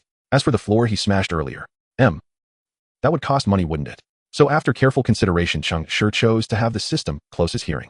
Outside the apartment building, Officer Mumu instructed several people to put the prisoner in the police car while also giving orders. After returning, take the prisoner directly to the interrogation room. The rest you can handle according to the procedure. Understood, Officer Mumu. The rest of you can go now, they nodded, and then directly got into the car to leave. Cheng Shi turned to Officer Mumu and asked, aren't you going back with us? Officer Mumu adjusted his hat. Of course I am, but first I need to take you home. Hearing this, Cheng Shi was about to speak, but was interrupted by Officer Mumu, who had been watching him closely. This is our regulation. If you don't go back, I can only call your family. Officer Mumu emphasized the last part, adding a bit more weight to it. I was just going to say I plan to go back too. It was probably already past midnight, right? It was indeed time for him to sleep, so wandering around didn't matter anymore. Upon hearing his words, Officer Mumu's expression softened slightly. That's best, let's go get in the car. Oh, after getting in the car, Officer Mumu started the vehicle. Cheng Shi said, why did it feel like the scenery outside the window hadn't changed at all? In the driver's seat, Officer Mumu looked at Cheng Shi, who was staring outside the window with a face full of sweat. This kid still hasn't reacted to the situation. Ahem, the address. Oh, it's a place called Cat House. Huh, is that address on the map? Yes, it's marked on the car's navigation. I don't know how to use the navigation. Cheng Shi was not surprised by this. Then he'll guide you. That would be great. 3 minutes later, Officer Mugyur looked at Cheng Shi outside the car, feeling speechless. Why didn't you say your home was nearby? He initially thought it was far away, but it turned out to be just 2 streets apart. Cheng Shi merely shrugged and replied, I thought you knew, Officer Mugyur. He thought to himself, isn't this quite normal? He clearly stated from the beginning that he was just out wandering at night, right? Have you ever seen a student who wanders far away? Officer Mugyur was at a loss for words. Could he admit that he actually didn't know? After some thought, he decided to let it go to avoid being ridiculed. However, there was one thing he was quite curious about. Cheng Shi, do you know the girl in that apartment just now? Yes, we are classmates. What's wrong? Upon hearing this, Officer Mugyur raised an eyebrow. Are you really just classmates? What else? Cheng Shi replied with a blank stare. Should I tell you that I have some kind of relationship with her, and then you can gossip about it with my brother-in-law? Ahem. Officer Mugyur said awkwardly, how could it be? I was just curious and wanted to ask. Cheng Shi twitched his mouth. Do you really believe what you've just said, Officer Mugyur? No, I don't believe it. Officer Mugyur also felt that this reason was too far-fetched, so he chose to speak the truth. Cheng Shi was also taken aback by the sudden honesty of this familiar, righteous, chubby guy. Officer Mugyur, you really are. Humorous, ha. Haha, Officer Mugyur responded with some satisfaction. I think so too. Ha. Cheng Shi awkwardly smiled and chose not to comment. Ha ha ha. Officer Mugyur didn't understand why he was laughing, so he instinctively followed along. It wasn't until halfway through the laughter that Officer Mugyur suddenly realized. Hey, didn't he come to send this kid home? With that thought, the smile on Officer Muguru's face gradually turned serious. Cheng Shi, it's time for you to go back. Okay, goodbye, Officer Mugyur. Hearing Officer Muguru's words, Cheng Shi, who had long wanted to go back, immediately said this and turned to enter the house. His smooth movements left Officer Mugyur stunned for a few seconds. It wasn't until a while later that he helplessly smiled and drove away. Really, I wonder why this kid came out in the middle of the night. Of course, it's to see what this pure spirit wants to do, but how did you die, and why don't you want to be guided? Cheng Shi asked the pure white humanoid being in front of him. He had wanted to ask this question for a while. However, since there were others around, he temporarily set it aside. Logically, there shouldn't be any issues with guidance in the divine land, right? Could it be that the underworld also has to go through this process of frying in hot oil first? Hearing his words, the pure spirit gestured a few times, uttering strange phrases. The system translation appeared promptly. I died in an accident before, and the reason I don't want to leave is that I still have unfulfilled wishes. Oh, Cheng Shi nodded in understanding. That makes sense, as stories about unfulfilled wishes preventing reincarnation are quite common in the country. What is your wish? The pure spirit replied. System translation: firstly, to clarify the cause of the accident, which I have already completed, and secondly, to meet the legendary deity. A deity? Cheng Shi was somewhat puzzled. If that's the case, can't you just accept the guidance? Deities are everywhere there. The black and white impermanents, the judge, the king of hell, aren't they all considered deities in your eyes? However, the pure spirit shook its head. System translation: those are the deities of your country. I want to see the deities of our side, who possess miraculous powers. Oh, Cheng Shi asked curiously, how miraculous? The pure spirit said seriously, I don't know. Cheng Shi. Don't know? Why are you still looking forward to these things? The pure spirit replied matter-of-factly, of course, it's because of obsession. Hearing this, Cheng Shi was instantly speechless. To treat seeing a deity as an obsession, you must be something else. With that thought, Cheng Shi helplessly waved at it. All right, go find your deity. I'm going to sleep. Upon hearing this, the pure spirit nodded and said, System translation: goodbye, Mr. Fairy. Goodbye, or rather it's better not to say goodbye. We don't have any other interactions except for today. With that said, Cheng Shi turned and went upstairs to his room. Lying on the bed for a few seconds, Cheng Shi suddenly sprang up. What did it just call me when it left? Fairy. Why does it feel like an insult? Host, this is one of the cultivation systems in the divine land. It's just a more populous group. Cheng Shi pondered for a moment. Luo Xiaohe. Yes, host. Upon hearing its answer, Cheng Shi instantly facepalmed. Why is the consciousness of these two worlds blending so chaotically? By the way, will my parents be in danger? No. The system analyzed according to the data, all battle locations in Luo Xiaohe's War Chronicle are not in Guangdong province. Phew, that's good. At least I can feel a bit more at ease. All right, time to sleep. Seeing the host's reaction, the system couldn't help but produce a question mark in Cheng Shi's right eye. What's wrong? Aren't you going to learn more about it? Divine Gold. Cheng Shi rolled his eyes. I already have Luo Xiaohe's Weibo and Tieba on my phone. Can't I just look up the fairy system? Or do you have information that isn't available on Tieba? Host, this is the real world. So what? Yes, and there's a lot of it. Oh great, I'm going to sleep now. After casually complimenting, Cheng Shi got into bed and pulled up the covers. The system. So, why should I bring this up? It makes me sound like a clown. The next day, Cheng Shi habitually closed his eyes and got up. Then he washed up and went out in one go. Standing at the gate of the yard, he slowly stretched. Another day of being blind, and he didn't know. Hey, wasn't he already fine? Thinking of this, Cheng Shi immediately opened his eyes. Feeling the sunlight coming toward him, he couldn't help but sigh. It's really nice. It's definitely better to be able to see. After pondering over various matters, Cheng Shi headed straight towards the tram station. However, for some reason, the journey to the tram station seemed unusually long today. At first, Cheng Shi did not notice anything amiss, thinking that he had misjudged the time while wandering aimlessly these past few days. It wasn't until a few minutes later that he saw the Family Mart convenience store once again. Cheng Shi finally slowed his pace. What was going on? He remembered that this convenience store had never been this crowded before. Was he caught in a loop? Thinking of this, Cheng Shi quickly activated the ability of his right eye. However, no matter how he looked around, all he could see were ordinary street scenes with no other energy fluctuations present. Strange, how can I be going in circles if nothing is here? After thinking for a long time without coming up with anything resembling a ghost wall story in neon, Cheng Shi finally called out to the system. Beep, host. May I ask you? Before the system could finish, Cheng Shi interrupted casually. Go away, don't disturb me while I check the skill panel.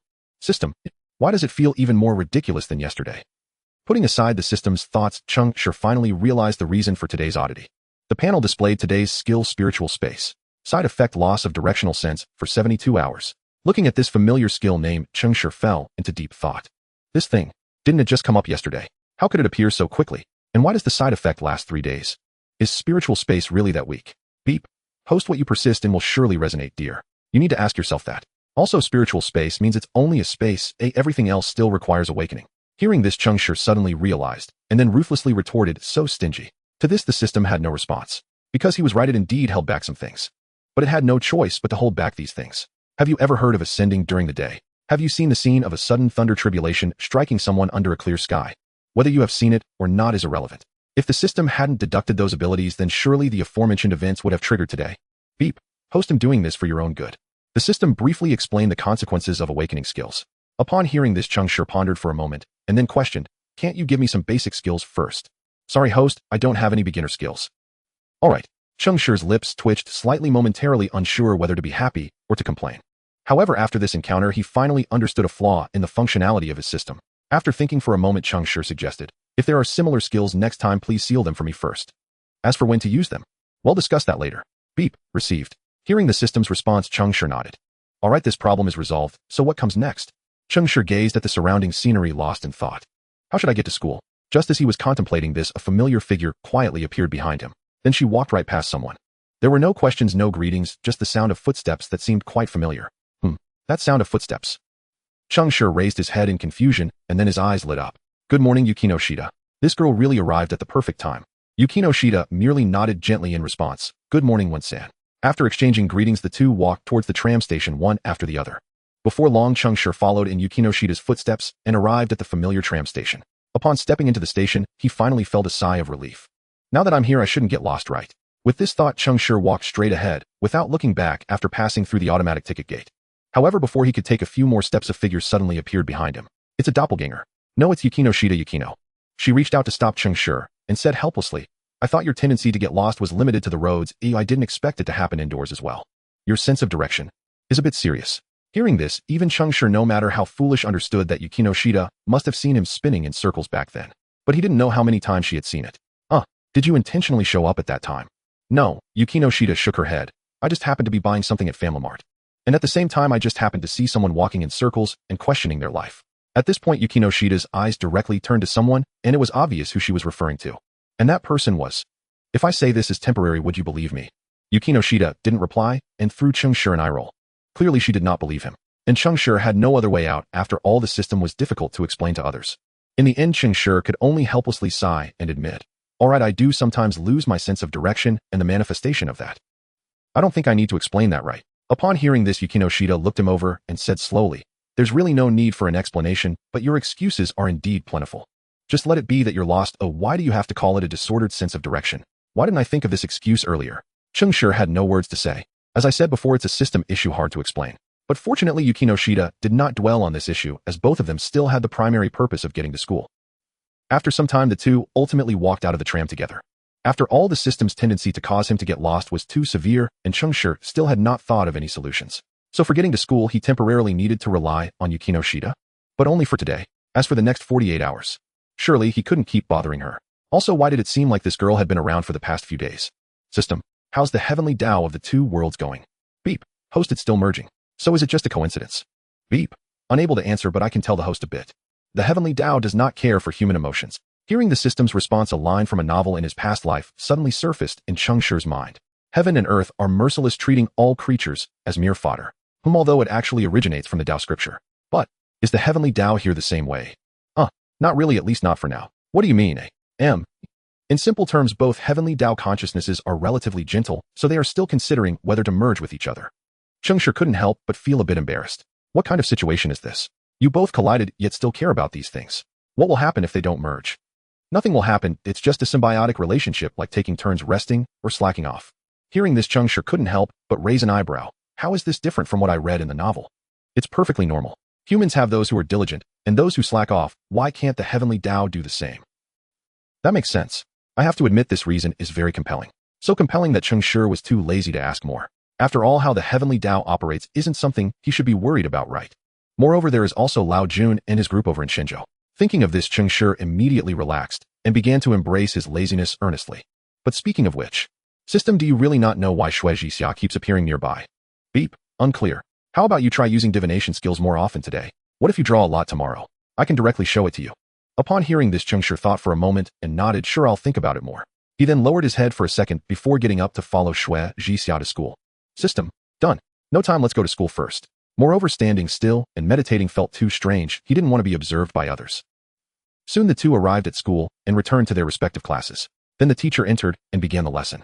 Ding-ling. With the sound of the class bell ringing, the classroom became noisy again. These sounds made Cheng Shi a bit irritable. Fortunately, due to the chaotic nature, Cheng Shi's brain did not specifically process this information, but simply let it drift outside his ears. He continued to think about his own matters with great focus. However, these so-called matters of his were merely trivialities. For example, if he goes to the restroom, he shouldn't get lost, right? The answer is yes. After 2 periods, Cheng Shi ultimately could not resist and chose to leave. Then looking at the so-called restroom in front of him, Cheng Shi couldn't help but exclaim, grass, a common plant. But then what? What should he do? He can't just solve it on the spot, right? Cheng Shi suddenly fell into deep thought. Speaking of which, doesn't he have a skill called clear heart vision? Can this thing be used? Without hesitation, Cheng Shi silently closed his eyes. Start. A few minutes later. Looking at the women's restroom in front of him, Cheng Shi once again uttered a syllable. Grass, a common plant. But fortunately, being able to see the women's restroom indicates that the men's restroom isn't far either. Thinking this way, Cheng Shi turned his head to the right. And there was no men's restroom, only a familiar girl looking at him with a creepy gaze. Cheng Shi. Why is it her again? We meet again, Shui Jixia. Shui Jixia nodded slightly, and then asked with a somewhat complex expression, what are you doing here? Looking for the restroom. But this is the women's restroom. Right, so I failed.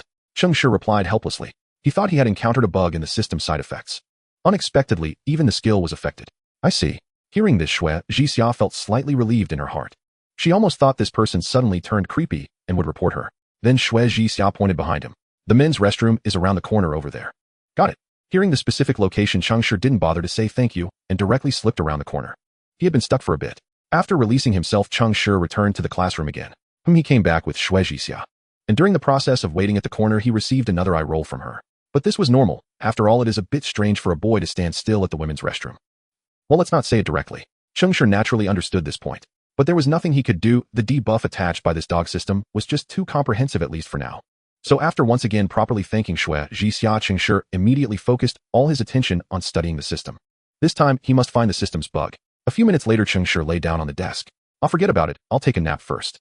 System. Is this host too relaxed? Well, actually, it wants to say lazy, but forget it. Let's mark a red dot for the host, hoping he will remember to check after waking up. Ding dong. As the bell rang, Cheng Shi slowly opened his eyes. Is it time to prepare for class again? But the reality was, school was already over. Ahead, Hikiya had already packed his things. He then turned around and glanced back. Looking at Cheng Shi sitting dazedly in his seat, Hikiya bit his lip and spoke awkwardly. When classmate, do you need me to take you to the service club? Cheng Shi had just woken up and hadn't reacted yet. After regaining his senses, he smiled and replied, oh, no need, I'm fine now, I can see clearly now. Oh, hearing this, Hikiya's expression froze, and then his eyes widened in shock. So fast. Yeah, I didn't expect it to be so fast, I almost forgot to tell you. Hikiya clearly did not expect the other party to say this. No, actually, it's nothing if you don't tell me. After all, he was already used to it. If he hadn't suddenly asked, he probably would have to wait until tomorrow to learn this news.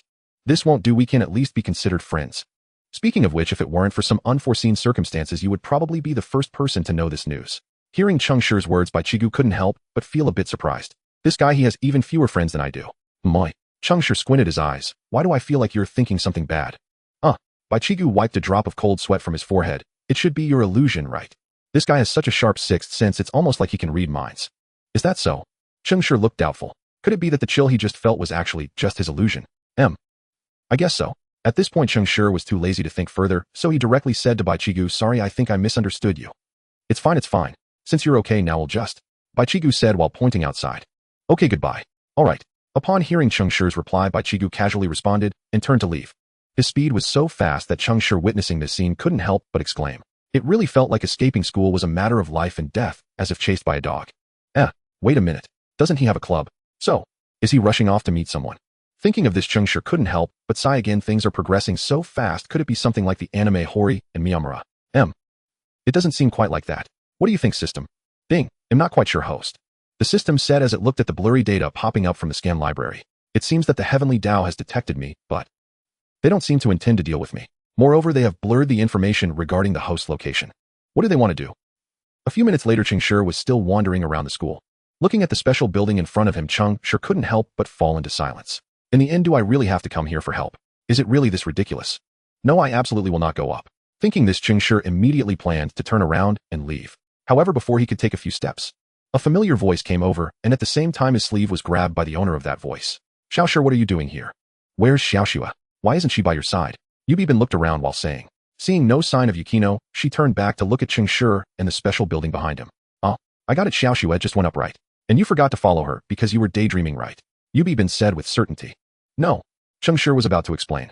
It must be that way. Yubin interrupted him, saying, then I will take you up, Xiaoshi, remember to keep up. After saying that, she directly pulled Cheng Shi forward. In order not to be knocked over by her strength, Cheng Shi had no choice but to slowly move in her direction. And he was also explaining, Yubin, I didn't plan to go to the servant club and Yukino isn't in front of us. Is that so? Then you walked over by yourself, right? Yubin asked without looking back. Sort of. There was no way to refute this. Since that's the case, then you should definitely go up. After all, it seems you can't go back by yourself, right? I can go back, I'm fine now. Cheng Shi said helplessly. Oh, you're already fine. Yubin suddenly reacted, stopping in her tracks. You're already fine. Looking at Yubin's shocked expression as she turned back, Cheng Shi nodded. Yeah, can I possibly deceive you? No, I just feel it's a bit fast. Yubin said suddenly, holding up 3 fingers. What am I doing right now? Seeing this, Cheng Shi couldn't help but twitch his lips, holding up 3 fingers like a fool. Upon hearing this, Yubin's eyes widened in surprise, really recovered. Wait, Xiaoshi, who are you calling a fool? Cheng Shi hesitated. This scene also made Yubin a bit exasperated. At the same time, it made another person unable to help but laugh.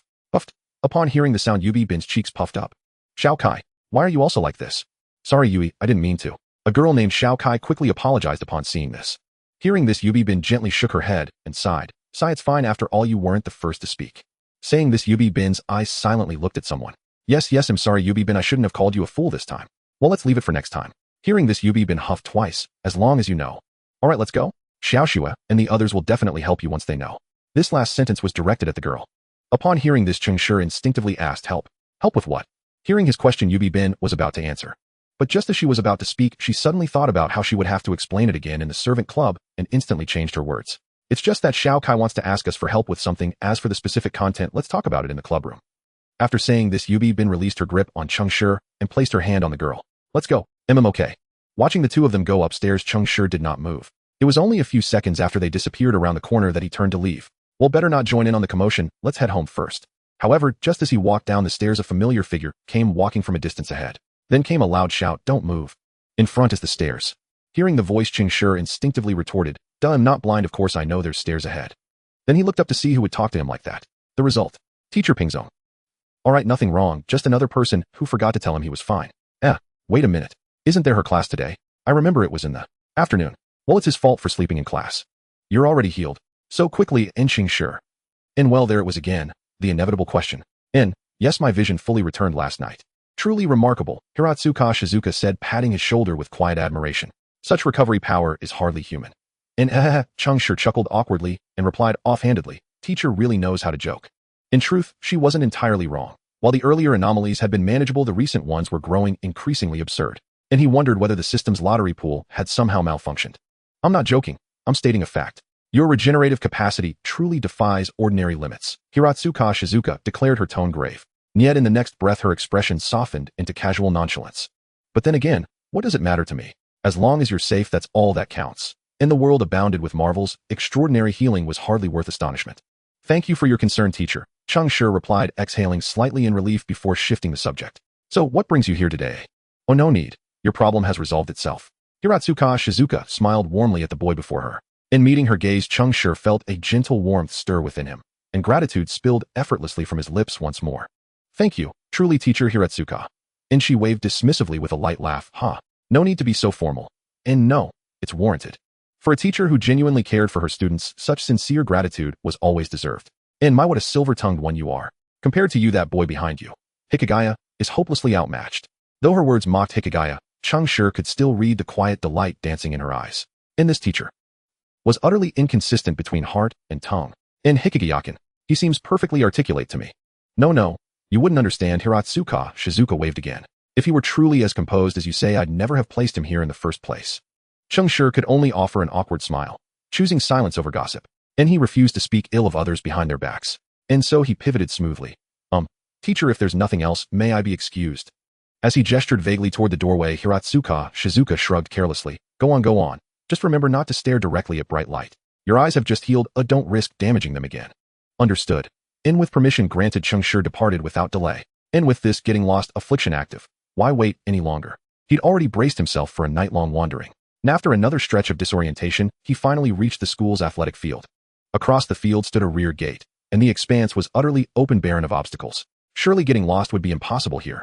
And indeed, for once he'd guessed correctly. In a place with no paths whatsoever, even the getting lost affliction proved powerless. Outside, however, was another matter entirely. In stepping beyond the school gates, Cheng Shi drew a deep, steadying breath.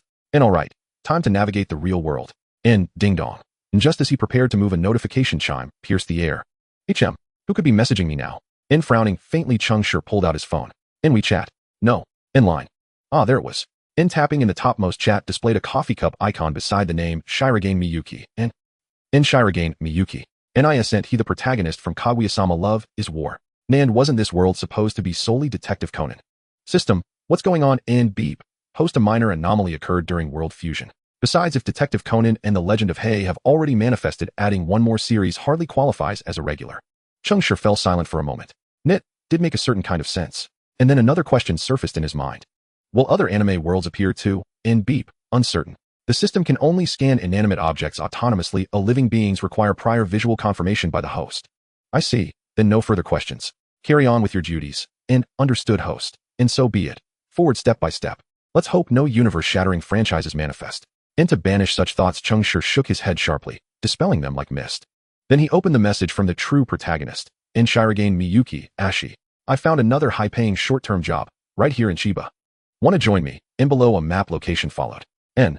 Cheng Shi stared at the two messages, sent just 3 minutes apart, and paused speechless for a full second. He typed back. Are you seriously watching your phone waiting for my reply? I'm reporting you right now. In Shirogane Miyuki, laughing. Go ahead. This time the daily wage will absolutely dazzle you. Cheng Shi smiled faintly. And clever lad, sending that message purely to recommend work. Impressive loyalty. And though truth be told, he no longer needed it. He raised his fingers to type a reply, then halted mid-motion. His gaze drifted to the map on screen, and a wry chuckle escaped him. Damn it. There's navigation, and how foolish he'd been. Modern people didn't wander aimlessly, they used GPS. Surely even this, getting lost affliction couldn't interfere with electronics. And with that thought, he tapped the shared location. Then, in weak satellite signal. Please move to an open area for optimal reception. And Cheng Shi stared mute for 2 seconds. Bleep. Even his phone was affected. And this cursed sys. And wait. And didn't the system's base functions include built-in navigation?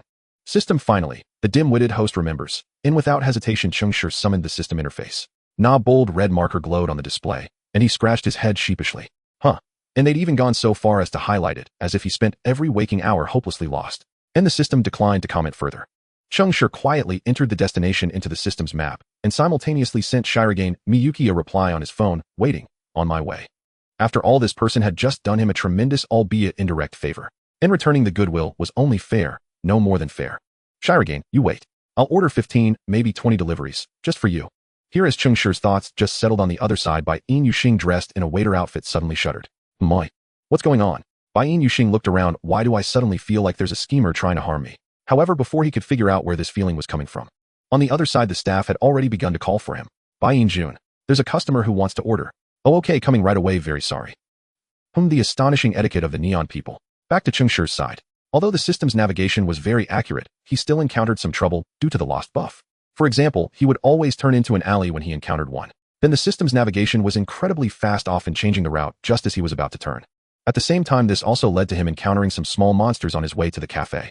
Hey, kid, looking at your outfit, it seems pretty upscale. Do you have any money to lend me?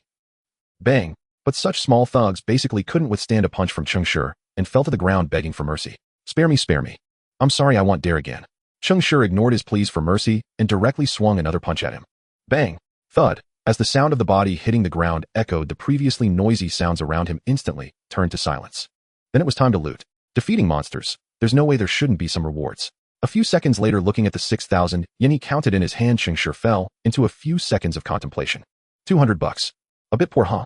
This kid can't be just opening up right. Did he just kick a metal plate?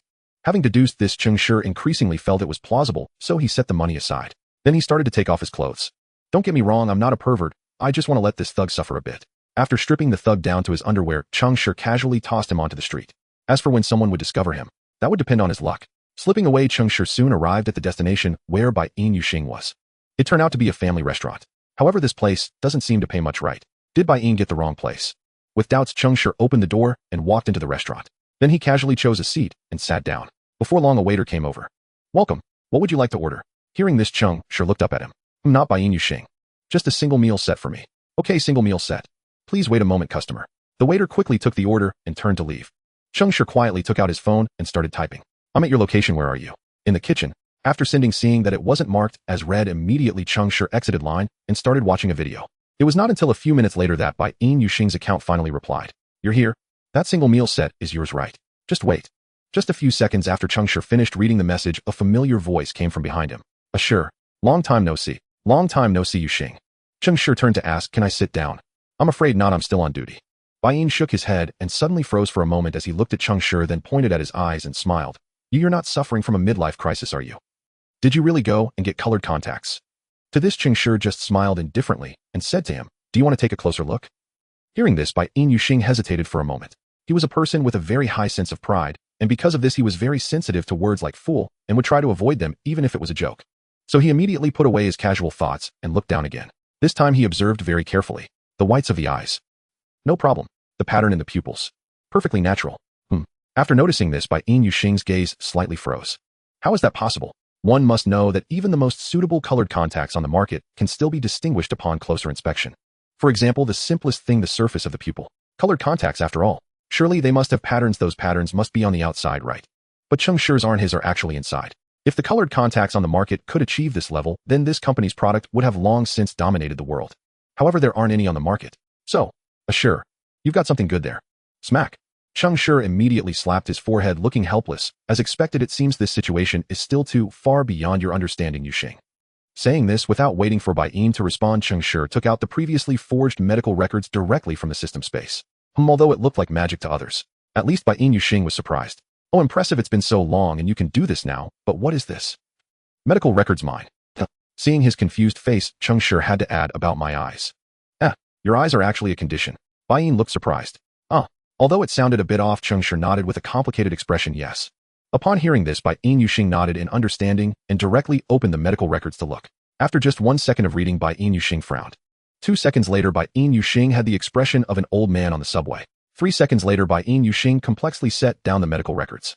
This situation. Are you serious? Cheng Shi nodded uncomfortably. That's just how it is. Ever since my vision returned, my eyes have been like this. Bai In looked at Cheng Shi's eyes, pondering for 2 seconds. Feels a bit handsome, huh? That's true. Cheng Shi nodded in agreement and gave him a thumbs up. When I first recovered, I was late for school in the mornings because of how I looked. That's not a good habit to have. I know, of course, so I just got used to it after looking for a bit. At this point, Cheng Shi paused as he quietly observed behind Bai In, then waved at him. What's wrong? Bai In asked in confusion. Aren't you quite popular at your school? Upon hearing Cheng Shi's question, Shirogane Mikado wore an expression of utter bewilderment. What kind of question was that? Though puzzled, he paused to recall his school life. Well, it's fine, I suppose. Fine. How many does that mean? 1, 2. Cheng Shi pressed. What do you mean, 1 or 2? Of course, girls. Cheng Shi flashed a mischievous grin. Given your credentials, you must be quite popular among them, right? Have you ever received a love letter? Shirogane's eyes widened, instantly followed by a look that said, do you seriously doubt my appeal? That's rhetorical. You know the answer. Oh, Cheng Shi first feigned awe, how impressive, then abruptly sobered and subtly gestured behind Shirogane, including her too. Wah. Shirogane's eyelids twitched violently. You're joking, right? Cheng Shi rested his chin on his palm, utterly nonchalant. Just turn around and see for yourself. You? Shirogane's mouth tightened in a faint grimace. Better pray you're lying. After delivering this utterly toothless threat, he cautiously glanced back over his shoulder. The moment he spotted the girl Cheng Shi had indicated, his eyes flew wide open. Sure. Shigemi. Oh ho, so you two already know each other. Cheng Shi watched him with a half-smile. Your romantic fortune is rather auspicious, isn't it? Don't tease me. Shirogane Mikado dismissed Cheng Shi's banter. She's never written me a love letter. Not once. So what if she's the heiress of a conglomerate? Cheng Shi leaned back casually against his chair. The fact that she's even here is suspicious enough, don't you think? At that, Shirogane sensed something amiss. You mean? But the moment the possibility crossed his mind, he shook his head vigorously, rejecting it outright. No, it's impossible. Granted, they often clashed within the student council, but would Shigemi Teru of all people recklessly hand over such a vulnerability? That was unthinkable. This had to be a trap. Maybe it is. After all, your schools are both in Tokyo, aren't they? Cheng Shi arched a knowing brow. Impressive, Mikado. She traveled all this way just to wait for you. Care to surrender gracefully? At those words, Shirogane's mind involuntarily conjured an image, himself confessing defeat to Shigemi Teru, only to meet her downward gaze, calm, amused, and faintly condescending. Oh my. So the student council president's willpower crumbles so easily under a friend's gentle nudge. How utterly adorable. No, that can't be right. If his resolve were truly so fragile, she'd never say that. Absolutely not. I cannot lose this war. Hearing this, Cheng Shi's expression instantly smoothed into neutral stillness. Then without hesitation, he pulled out his phone and opened Shirogane Mikado's profile, adding a new note. As he typed, he murmured softly, estimated romantic interest of Shirogane Mikado, a black-haired girl approximately 158 centimeters tall, details otherwise unknown. Though ostensibly quiet, his voice carried clearly. Shirogane, however, had long ceased listening to his words. The moment he saw Cheng Shi reach for his phone, his attention had already shifted elsewhere. Hey, what exactly are you logging there? Why does that sound like a little black book? None of your concern, Cheng Shi replied, shutting off his phone screen just as Shirogane leaned in. Suffice it to say, I've recorded precisely what matters. Besides, you didn't deny it, did you? Shirogane was momentarily speechless, and upon seeing Cheng Shi's smug, self-satisfied smirk, realization dawned. This guy, he was fishing for confirmation, yet his silence didn't stop Cheng Shi from speaking again. Tell me, how long have you liked her? Does she know? At the question, Shirogane instinctively whipped his head around towards Shigemi Teru's seat. Relief washed over him when he confirmed she wasn't looking their way. Keep your voice down. Relax, she can't hear us from this distance. Cheng Shi waved dismissively. You do like her, don't you? Huh? Shirogane blinked. Was that what you just asked? No, more accurately, was that even a proper question? Why are you suddenly so certain? Look at your reaction, Cheng Shi replied matter-of-factly. If you didn't like her, you wouldn't have begged me to lower my voice, or kept avoiding denial. Shirogane fell silent once more. His friend truly was. Sigh, is it really okay for someone this clever to exist? I'll accept that compliment, Cheng Shi smiled. As for whether I'm truly clever, that depends entirely on context. Shirogane sighed inwardly. Clever is clever. Why split hairs over situational nuance? You really are. President. A cool, crystalline voice drifted from behind him. Shirogane froze, absolutely rigid. Instinctively, he glanced down at Cheng Shi. When he caught the glint of quiet amusement in his friend's eyes, understanding struck like lightning. Ah, so that was what he meant. Emotional intelligence. Realizing this, Shirogane shot Cheng Shi a rapid series of desperate glances. Save me. Save me. Or at least that's what he hoped they conveyed. Grasping the intent, almost immediately Cheng Shi responded with a reassuring, confident smile. Yes, trust me. He sincerely hoped Shirogane would understand. Of course, misunderstanding wouldn't matter, because now improvisation began. Shirogane turned back slowly, feigning mild surprise. Shigemi. What brings you here? It truly is you, President. What a delightful coincidence, Shigemi Teru replied, gently tucking a strand of hair behind her ear. I'm waiting for a friend. I see. Relief flooded Shirogane's chest. Thank goodness he hadn't succumbed to Cheng Shi's mischief earlier. That would have been mortifying. With that thought, he cast a sidelong glance at Cheng Shi before turning back to Shigemi. I'm here to meet a friend, when Cheng Shi. He's from Zhonghua. Hello, Cheng Shi offered a polite nod. This is Shigemi Teru, my fellow student council member and vice president. Hello, I am Shigemi Teru. She bowed with flawless grace. Cheng Shi feigned flustered uncertainty and turned to Shirogane with a quietly bewildered look. Mikado, doesn't this feel a bit too formal? Huh. At first, Bain Yushing did not react. Scenes like Kagaya, Shikigami greeting others were quite common, even more troublesome. After all, since they were all students in school, expecting them to act like this would be too exhausting. However, Bain Yushing was different. He was the president of the student council, hence, he was present at most of these special school events. None were absent. It was also for this reason that he did not notice how formal Kagaya Shikigami's greeting appeared. Unaccustomed. But soon Bain Yushing reacted. It seemed they were not in school anymore. Oh Kagaya, you really don't need to be so formal, Bain carefully explained. We're just friends introducing each other, not a formal introduction at a school event. Upon hearing this, Kagaya Shikigami readily responded, oh, I'm sorry, I just didn't react in time. However, in reality, her heart was already in turmoil. Ah, what was I just saying? Kagaya, what's wrong with you? How could you be so nervous? To be so nervous that I made such a overly formal self-introduction in front of the president's friend Ugh. This feels so embarrassing. In reality, upon hearing Kagaya's response, Cheng Shi immediately waved his hand. It's fine, I understand. After all, your school is quite prestigious. Prestigious. Hearing his friend's comment, Bain instinctively thought of the pure gold chain he usually wore around his neck. Indeed, just that alone was worth a lot of money. So study hard, young man. Oh, only then will you have the chance to be admitted to a higher institution and experience a new world. Cheng Shi encouraged with a smile. Naturally, he was well aware of his friend's dreams as they had met through part-time work. Of course, I've been working hard for that, Bain said seriously while Kagaya Shikigami couldn't help but get lost in thought. However, she quickly returned to her original demeanor, though a hint of color still appeared on her earlobes. This subtle change did not escape Cheng Shi's notice. Are you kidding? Do you think the Sharingan is just for show? It's golden. Ahem, back to reality. By the way, Yuxing, I remember you called me over because you had something to say, right? Oh, almost forgot, Bain said as he tapped his head and chuckled. I called you over to check this place out. He gestured around. What do you think of this place? In what way? Part-time jobs, the hourly wage here is this much. Seeing the gesture Bain made, Cheng Shi couldn't help but exclaim, 5,000. That's right. Bain nodded, pretty high, right? And the work here is also quite easy. Are you coming or not? Oh, I'm feeling a bit tempted. But it was just a fleeting temptation. After all, this was too unusual. I'm saying you aren't being supported, are you? Kagaya exclaimed. Huh, what are you talking about? Bain exclaimed. Just think about it. Cheng Shi illustrated the highest hourly wage for those part-time jobs we usually go for is only around 3,000, right?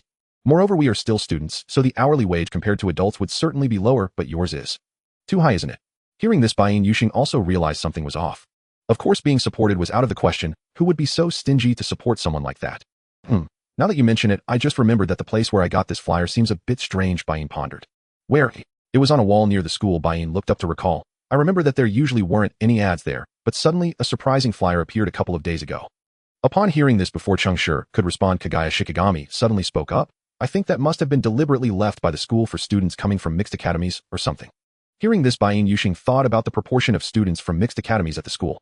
That does seem possible. Oh, Cheng Shi nodded in understanding, then began to complain. Then your school places too much emphasis on money, right? Shouldn't they consider part-time jobs near Tokyo first? In response, Kagaya Shikigami felt helpless. Who told the president to keep running to Chiba these days? Plus, it seemed like he was writing a part-time job guide for someone else, which made her think the president was about to be taken away. As a result, Kagaya Shikigami discreetly glanced at the president's friend in front of her. She didn't expect him to be a boy. I suspect it might have been taken away by someone else, Bain guessed. After all, with such a high hourly wage for part-time work, the number of positions should be limited. What about here? Cheng Shi asked. There are still positions. Do you want to come? No thank you, I'm already okay on money. Cheng Shi shook his head. Huh, didn't you say a few weeks ago that you were short on money and asked if there were any high-paying jobs? Bain Yuxing looked doubtful. You aren't suspecting that this is a scam, are you? A scam for part-time jobs. Meaning a type that specifically uses high hourly wages to deceive people into working without paying them a penny. In response, Cheng Shi just rolled his eyes at him. What era is this now? Those who dare to do such things are either private or illegal. Does this place look like either? Bain had no words to retort. Relatively speaking, this family restaurant was still quite famous. It seemed to be a chain because there were also some in Tokyo. Then why don't you need it anymore? Did you find a better part-time job? Something like that. As Cheng Shi spoke, he took out his phone and pulled up the back end of a certain creator software to show Bain. I'm currently working on this and the earnings are quite good, so I don't need to take a part-time job for now. Bain Yuxing took it and took a glance. Earnings of 100,000 RMB. Upon a second look, oh, you're doing a music module. Is the music module really that profitable? Upon the third glance, IDA sure. What? You are teacher, sure. Really? Teacher? Cheng Shi raised an eyebrow. Isn't that a bit too much? As for its authenticity, isn't the phone already in your hands? It's just that seeing it made it hard to believe. I've been looping these songs for days, and you tell me today that you created them. Bain Yuhang exclaimed in disbelief. Isn't that a bit outrageous? Hey, is that hard to believe? Isn't it common in anime or novels for a friend to suddenly become a musical genius? Cheng Shi expressed that you are overreacting.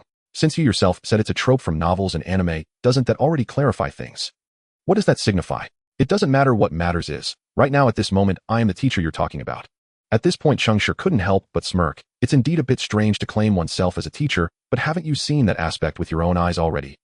That may be true, but I still find it a bit odd. Bain said, you say you are Asher's teacher, right? But you're also my working friend.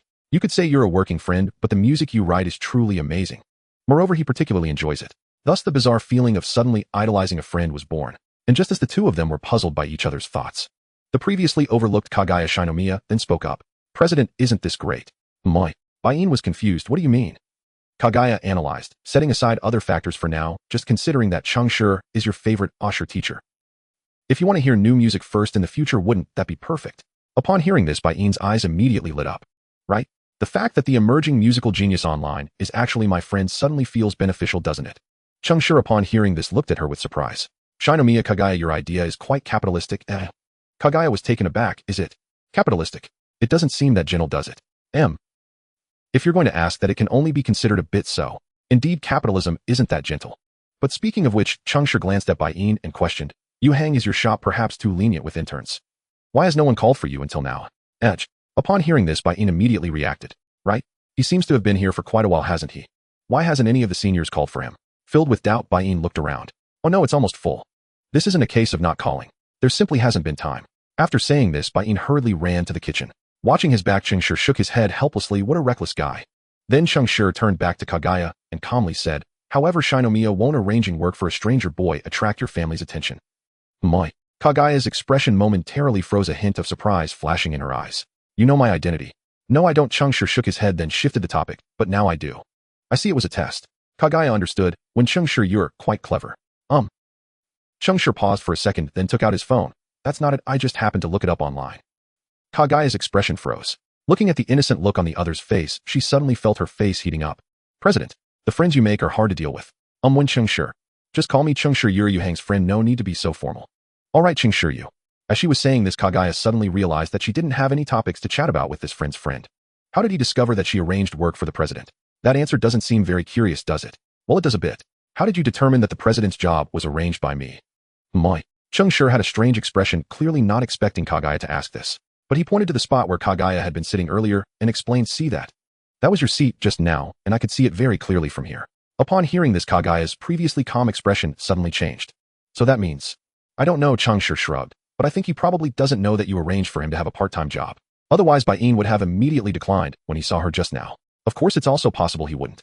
Because from Bain's demeanor, it seemed he came here looking for a job for himself, or rather for his predecessor. Remembering this, Cheng Shi fell silent for a moment.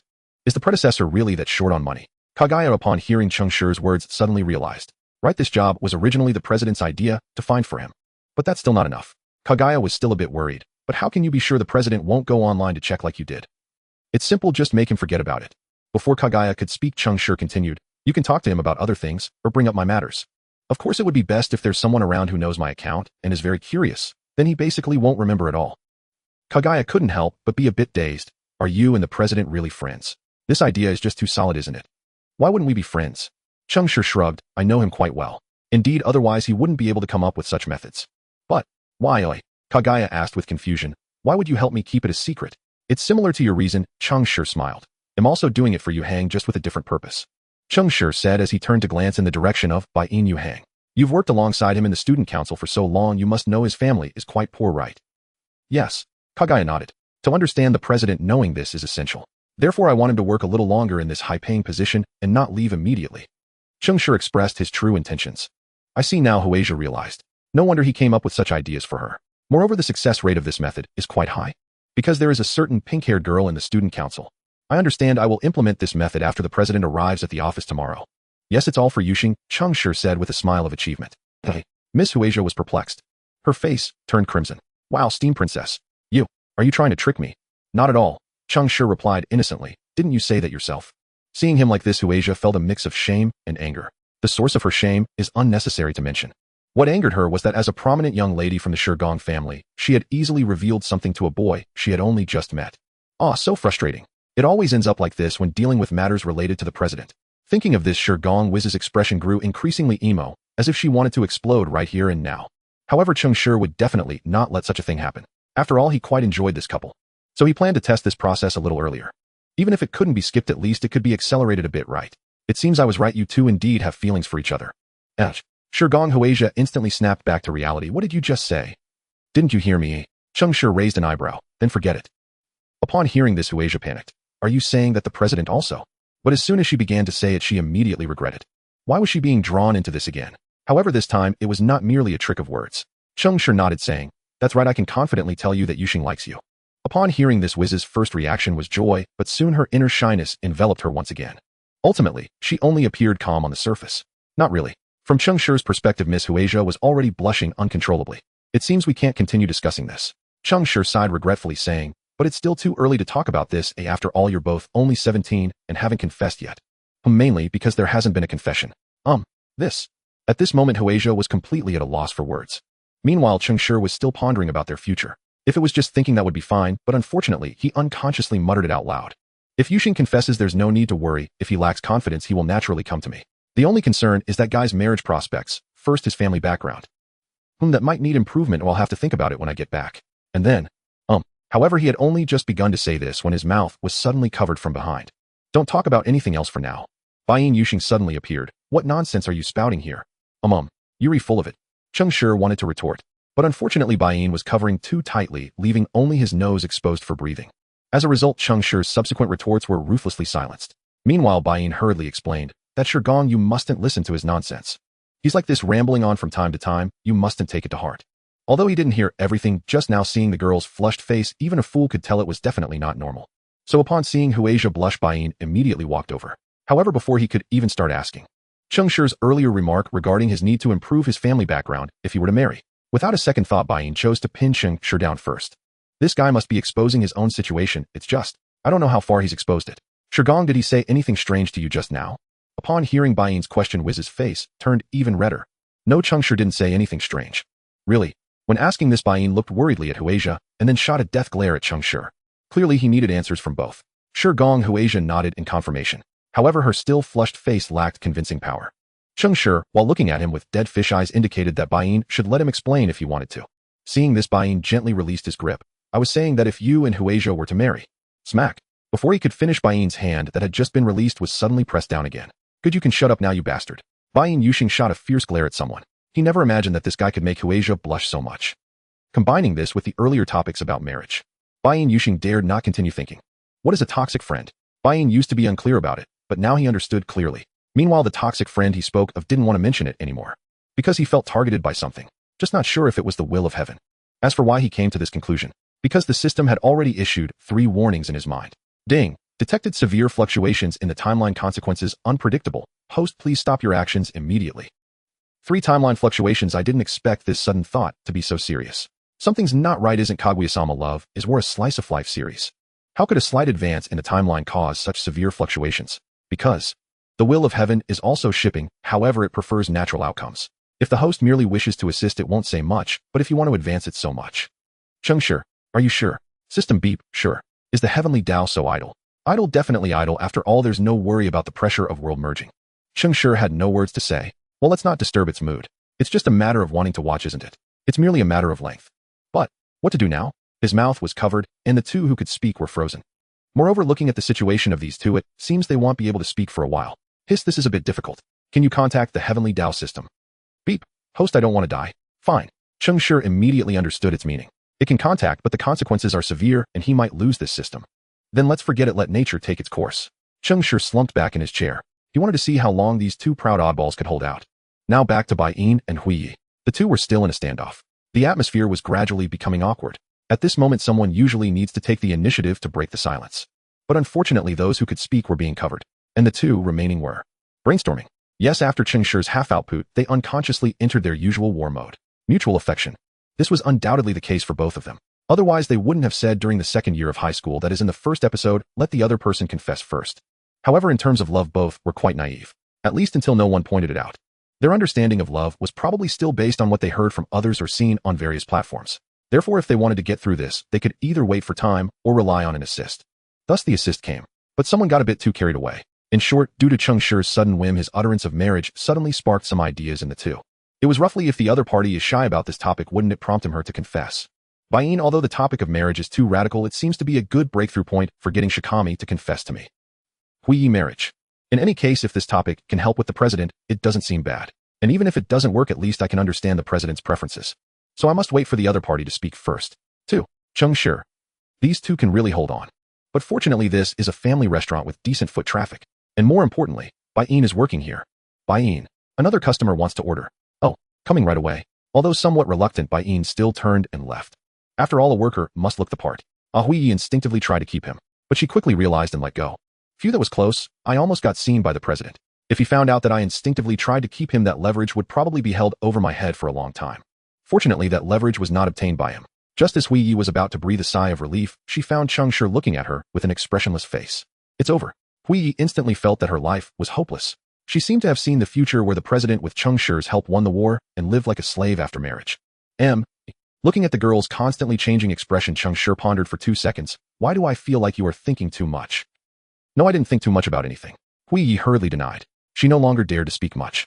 No way, the impression Cheng Shi left on her was quite profound. Just like earlier, the two were merely having a normal conversation.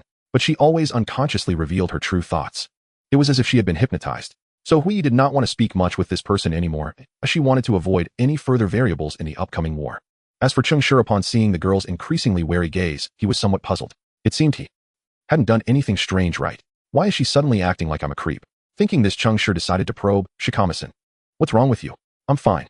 Hui replied, tersely revealing not a single hint of information. Oh, Cheng Shi nodded. So you are on guard against me?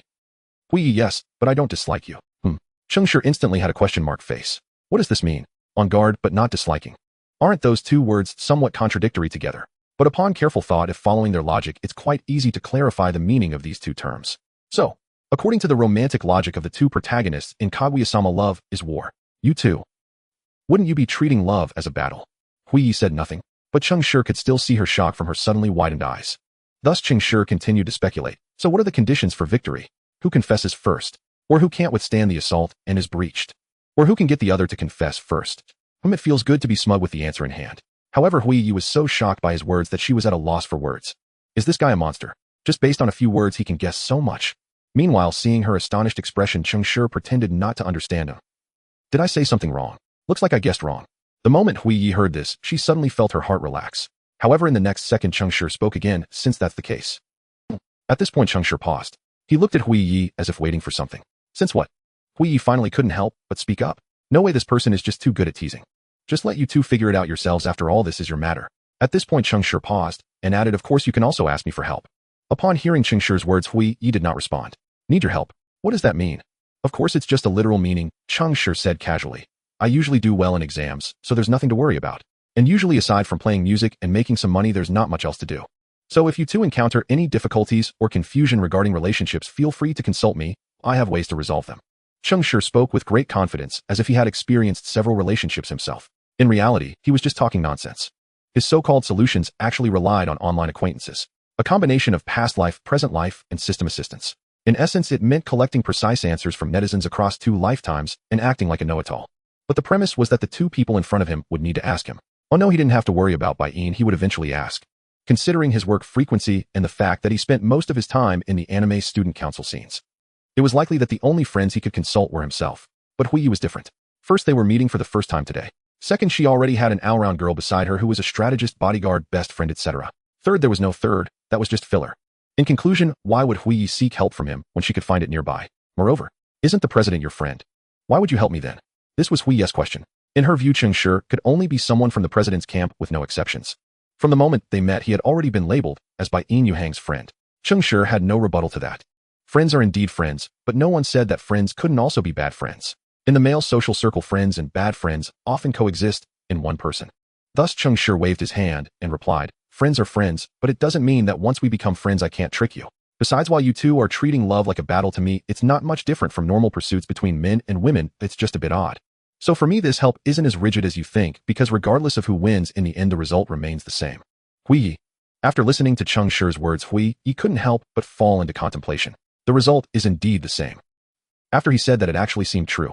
So, you mean if I want to ask about the president, you would also tell me the truth, right? Yes. After a pause, Cheng Shi added, and Yuhang will never know that I told you, consider it a confidentiality agreement. Upon hearing this, Hui was deeply tempted. This was after all a war spy delivered right to her door. Oh no, a double agent. After all, if he could provide information about the president, then he would also be sharing his own intel with the president. So this was a double-edged sword. However, the value of this sword was high, and Hui believed she could make use of it. Thus, having known each other for only a short while, the two exchanged emails. She wondered if Bain Yuhang would think too much after seeing it. However, before that, looking at the antiquated phone in Hui's hand, Cheng Shi sincerely offered a piece of advice. Sikong classmate, you should replace your phone soon, as smartphones have many advantages. No need, Sikong. Hui put away her phone and said lightly, It's just a phone, or as long as it can connect, that's enough. I see, Cheng Shi understood. It seems you are quite content and indifferent to desires. Content and indifferent. What? What does that mean? Hui Yi tilted her head in confusion. It means you're impressive. After all, in this age, everyone basically has a smartphone. Hui Yi, puzzled, lifted her old phone. Right, isn't this a phone everyone has? Seeing this, Cheng Shi realized he hadn't expressed himself clearly, so he explained, the phone I'm talking about is a smartphone, not the kind you have. A smartphone refers to one that can transfer data, chat easily, and swipe screens. Hui Yi still don't understand. Seeing the puzzled expression on her face, Cheng Shi suddenly doubted whether his explanation was the problem. If it wasn't, then she must just be illiterate. Hey! Cheng Shi suddenly remembered that this girl in front of him indeed fit that description. Phew, Cheng Shi let out a small sigh. Luckily he could find the problem, otherwise he would have started to self-doubt a bit. However, now that he had identified the problem, the solution was simple. He took out his phone again, unlocked it, and snapped a photo of Bai Yin Hang at work. Then he placed it flat on the table for Hui Yi to see. Look closely, he explained while operating, this is a photo of Yu Hang. If you had a smartphone too, I could simply click share and send. In less than a second, this photo of Yu Hang would appear fully on your phone. Hui Yi's eyes widened in an instant. And unless you actively show this photo to Yu Hang, he will never know, only you and I will know. Hui Yi. Furthermore, if you want more in the future, you don't have to take them yourself. You can have your subordinates or me take photos. Cheng Shi's tone was full of temptation. Just think about it, it only takes a few seconds. You can gather so many photos and intel about Yu Hang without him being aware. Do you still think it's unnecessary to change this phone? At that moment, Hui Yi's eyes sparkled. Change. They'll replace it as soon as I get home. Okay. Cheng Shi instructed. Remember this email. Once you download Line, it'll send you the account, and then it'll send you photos. Good. Hui Yi agreed without a second thought. Alright, I should be heading back now. Saying this, Cheng Shi waved and called Bai Yin Yu Hang. Waiter. Coming, what do you want? Bai Yin replied, somewhat displeased. Cheng Shi didn't mind. After all, a little frustration was quite normal. Cheng Shi nodded. After all, there's nothing urgent happening right now, is there? Besides, you're busy too. Sitting here idle would only bore you, so perhaps we'll meet again another time. Bai Yin paused thoughtfully upon hearing this. That's true. I'm not sure why today's workload feels heavier than usual. I haven't even had time to chat with you. Right? Cheng Shi shrugged. One could say the timing simply wasn't ideal. No, perhaps that wasn't quite accurate. Cheng Shi suspected, though with no concrete evidence, that the restaurant's owner might have learned of his young mistress's impending inspection and orchestrated this sudden surge in activity. Merely an unfounded hunch. As his thoughts drifted, Bai Yin had already neatly packed Cheng Shi's single-serving meal. Watching his effortless motions, Cheng Shi remarked, your packaging skills keep improving. Not really, Bai Yin Yu Hang replied coolly. Not as much as yours. Cheng Shi blinked. What on earth was wrong with him? What earthly use was there in mastering such trivial techniques? Here, you're all set. Your single-serving meal. Oh, Cheng Shi accepted the package and immediately rose. This seat ought to be left for others waiting to eat. Almost forgot. Only then did Cheng Shi recall that Shigemi Kagaya had been sitting across from him since she'd been summoned earlier. Yu Hang, how long until your shift ends? Startled by the question, Bai Yin instinctively replied, about an hour. I live quite far. I'll need to take the train home. Oh, I see. Cheng Shi nodded knowingly. In that case, he'd offer a gentle nudge toward connection. Then please walk Shigemi-san home afterward. It's unsafe for a girl to travel alone. At this, Cheng Shi paused, then lowered his voice. A neighbor told me recently that the area near a certain restaurant has felt unusually uneasy. Rumors speak of suspicious individuals loitering nearby. And there he stopped. Belief or disbelief rested solely with the two before him. What? You think he just made it up? Nonsense. It's entirely true, and yes, the restaurant in question is this one. Though the suspicious individuals weren't quite what they seemed. It was him. More precisely, the moment he realized his destination lay nearby, he confidently switched off his navigation system. As for the neighbor, well, no need to overthink it. It was simply the table beside them. Really? Bai Yin Yu Hang looked puzzled. He'd never heard a word about such rumors. Of course not, Cheng Shi shrugged. Have I ever lied to you? Not that I recall. True enough, since they'd met, he'd never deceived Bai Yin on anything serious. Not once. After a brief pause, Bai Yin turned to consult the other party involved. Shigemi-san, will someone be picking you up? Shigemi Kagaya seemed to snap back to awareness, replying reflexively, why wise? I suppose so. Instantly, however, regret washed over her. Oh dear. Why rush your answer like that? This was a golden opportunity. You had your chance, and squandered it. Cheng Shi sighed softly, and offered one final nudge. Almost forgot. You are a young lady of standing. You hang to keep a close eye on her. It takes considerable time to drive from central Tokyo to here. Understood. Bai Yin nodded. Kagaya lifted her gaze, and offered Cheng Shi a quiet, grateful glance. Goodbye, Cheng Shi-kun. Goodbye, Bai Yin Kagaya. So he'd understood. His subtle matchmaking hadn't been in vain. With that, he turned and walked away, leaving behind two figures whose expressions spoke volumes. Bai Yin. Kagaya. Did someone just evaporate into thin air? Surely such a curious scene warranted a backward glance. No, never mind. Not worth the effort. System, take a photo of those two. Beep. Affirmative, master. Click. Sigh. Gazing at the scenery, familiar yet strangely alien, Cheng Shi exhaled deeply. Lost again. If only he had a green dot above his head, he could cosplay a swordless ice skate version of Zoro. By the way, how many days remain on this debuff? Beep. Master 56 hours and 3 minutes remain. So less than a full day has passed. Yet it feels like an eternity. Beep. Perhaps the system granted a slight leniency. Huh. Nothing further. Navigation recalibrated. The destination is confirmed. Proceed straight for 166 meters. Do not turn right midway. Mind your own business. New route calculated. Turn left in 30 meters. Half an hour later, the debuffed traveler finally arrived home. His phone instantly lit up with a line message from Bayin. Currently escorting Shigemisson home. Nervous. What should I do? Keep being nervous. Once it passes, you'll be fine. Bayin. Those 3 question marks betrayed profound inner turmoil. But what did it matter?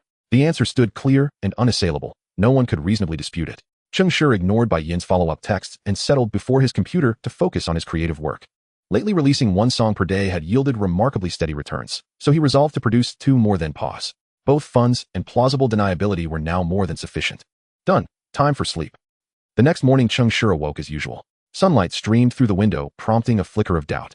Strange. At this time of year dawn shouldn't arrive so early, or penetrate so deeply indoors.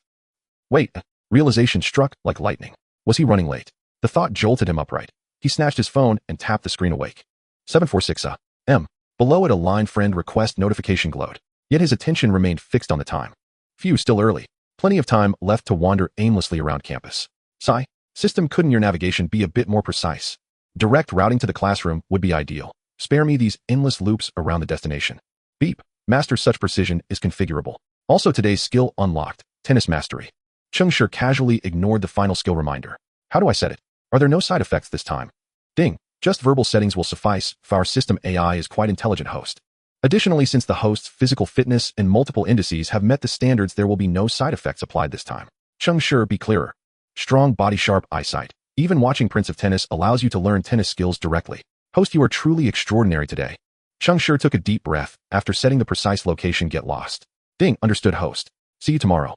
After finishing, the system vanished with the sound of a shutdown. Listening to this shutdown tune, Cheng Shi gritted his teeth and muttered, "This is ridiculous. You're still using a pirated version." However, that wasn't the main point. The main point was that it was time for school. With this more precise navigation, Cheng Shi leisurely began his usual routine. Until he opened the door. Korishida, what are you doing here? Yes, this girl he often bumped into appeared before him once again. What the heck? Cheng Shi couldn't help but look up at the sky. Could it be that destiny has arranged this? I just came to see the cats. Korishida slowly explained. And to ask if you need a guide. Cheng Shi looked doubtful. Are you sure it's just a coincidence? Korishida blinked in confusion. Otherwise, do you really think I came here specifically for you? No, Cheng Shi certainly wasn't that narcissistic. I mean, this isn't because Teacher Pingzong assigned you a task, right? He remembered very clearly that Teacher Pingzong hadn't left directly after yesterday. She had turned around and gone upstairs. However, one thing was certain: Teacher Pingzong had no idea that he would get lost. So, did Teacher Pingzong come to see you yesterday? Upon hearing this, Korishida lowered her head and thought for a moment. If just coming to take a look at the club counted. Yes. See, I knew it. Cheng Shi said confidently. Did you tell the teacher that I would get lost yesterday morning, and she then asked you all to keep an eye on me? No. Korishida shook her head. Teacher Pingzong just took a look outside the club. She seemed to have other matters at that time. Furthermore, Korishida glanced at him lightly. When are you a bit overly confident? It's not that I'm confident, but I have great faith in Teacher Pingzong. Her level of concern for her students is exceptionally high. Korishida, indeed. This point was completely irrefutable. So you really didn't come here because the teacher tasked you with something? Korishida crossed her arms. As I said, I just came to see the cats. Hearing this, Cheng Shi glanced down at the few plump cats gathered at her feet. Why do they seem to have gotten fatter? Korishida remained silent, merely turning her hands behind her back. Cheng Shi gave her a death stare. In the end, Korishida couldn't withstand his gaze and brought her hands back out. To only fed them a little bit. A little bit. Hearing her response, Cheng Shi glanced at the few cats on the ground that were noticeably plumper than before and the cat treats in her hand. Milk tea. They were at least 2 pounds heavier compared to a few days ago. Is this how the Sharingan is used? Sigh. Cheng Shi sighed helplessly. I won't expose you, but I hope you can control yourself next time. He paused, feeling that saying this might not be very nice, and added, obesity can lead to multiple health issues. This isn't just a human concern. Cats are the same, so. You understand what I mean, right? This common knowledge didn't need much elaboration. Moreover, she was a seasoned cat lover. Korishida nodded lightly. I'll pay attention next time. However, she wondered if she could resist the calls of these cats when she returns next time. Alright, it was time to get back to the main topic. So Cheng Shi, are you planning to act alone, or do you need help? Hearing this question again, Cheng Shi couldn't help but size her up. To be honest, it's hard not to create misunderstandings with you acting like this. That's your own problem, Korishida replied lightly to me. This is just a normal mutual help between classmates. Hearing this, the corners of Cheng Shi's eyes couldn't help but twitch. So this is still my problem. But forget it. If one were to trace it back to the source. Let's go. Let me show you my capabilities. If the most convincing evidence is to see it in action, then that's what must be done. So Cheng Shi took the initiative to walk ahead and lead the way. Are you sure you can really do this? Korishida questioned. So just wait and see. Cheng Shi replied without looking back. Watch carefully, I'm about to prove myself.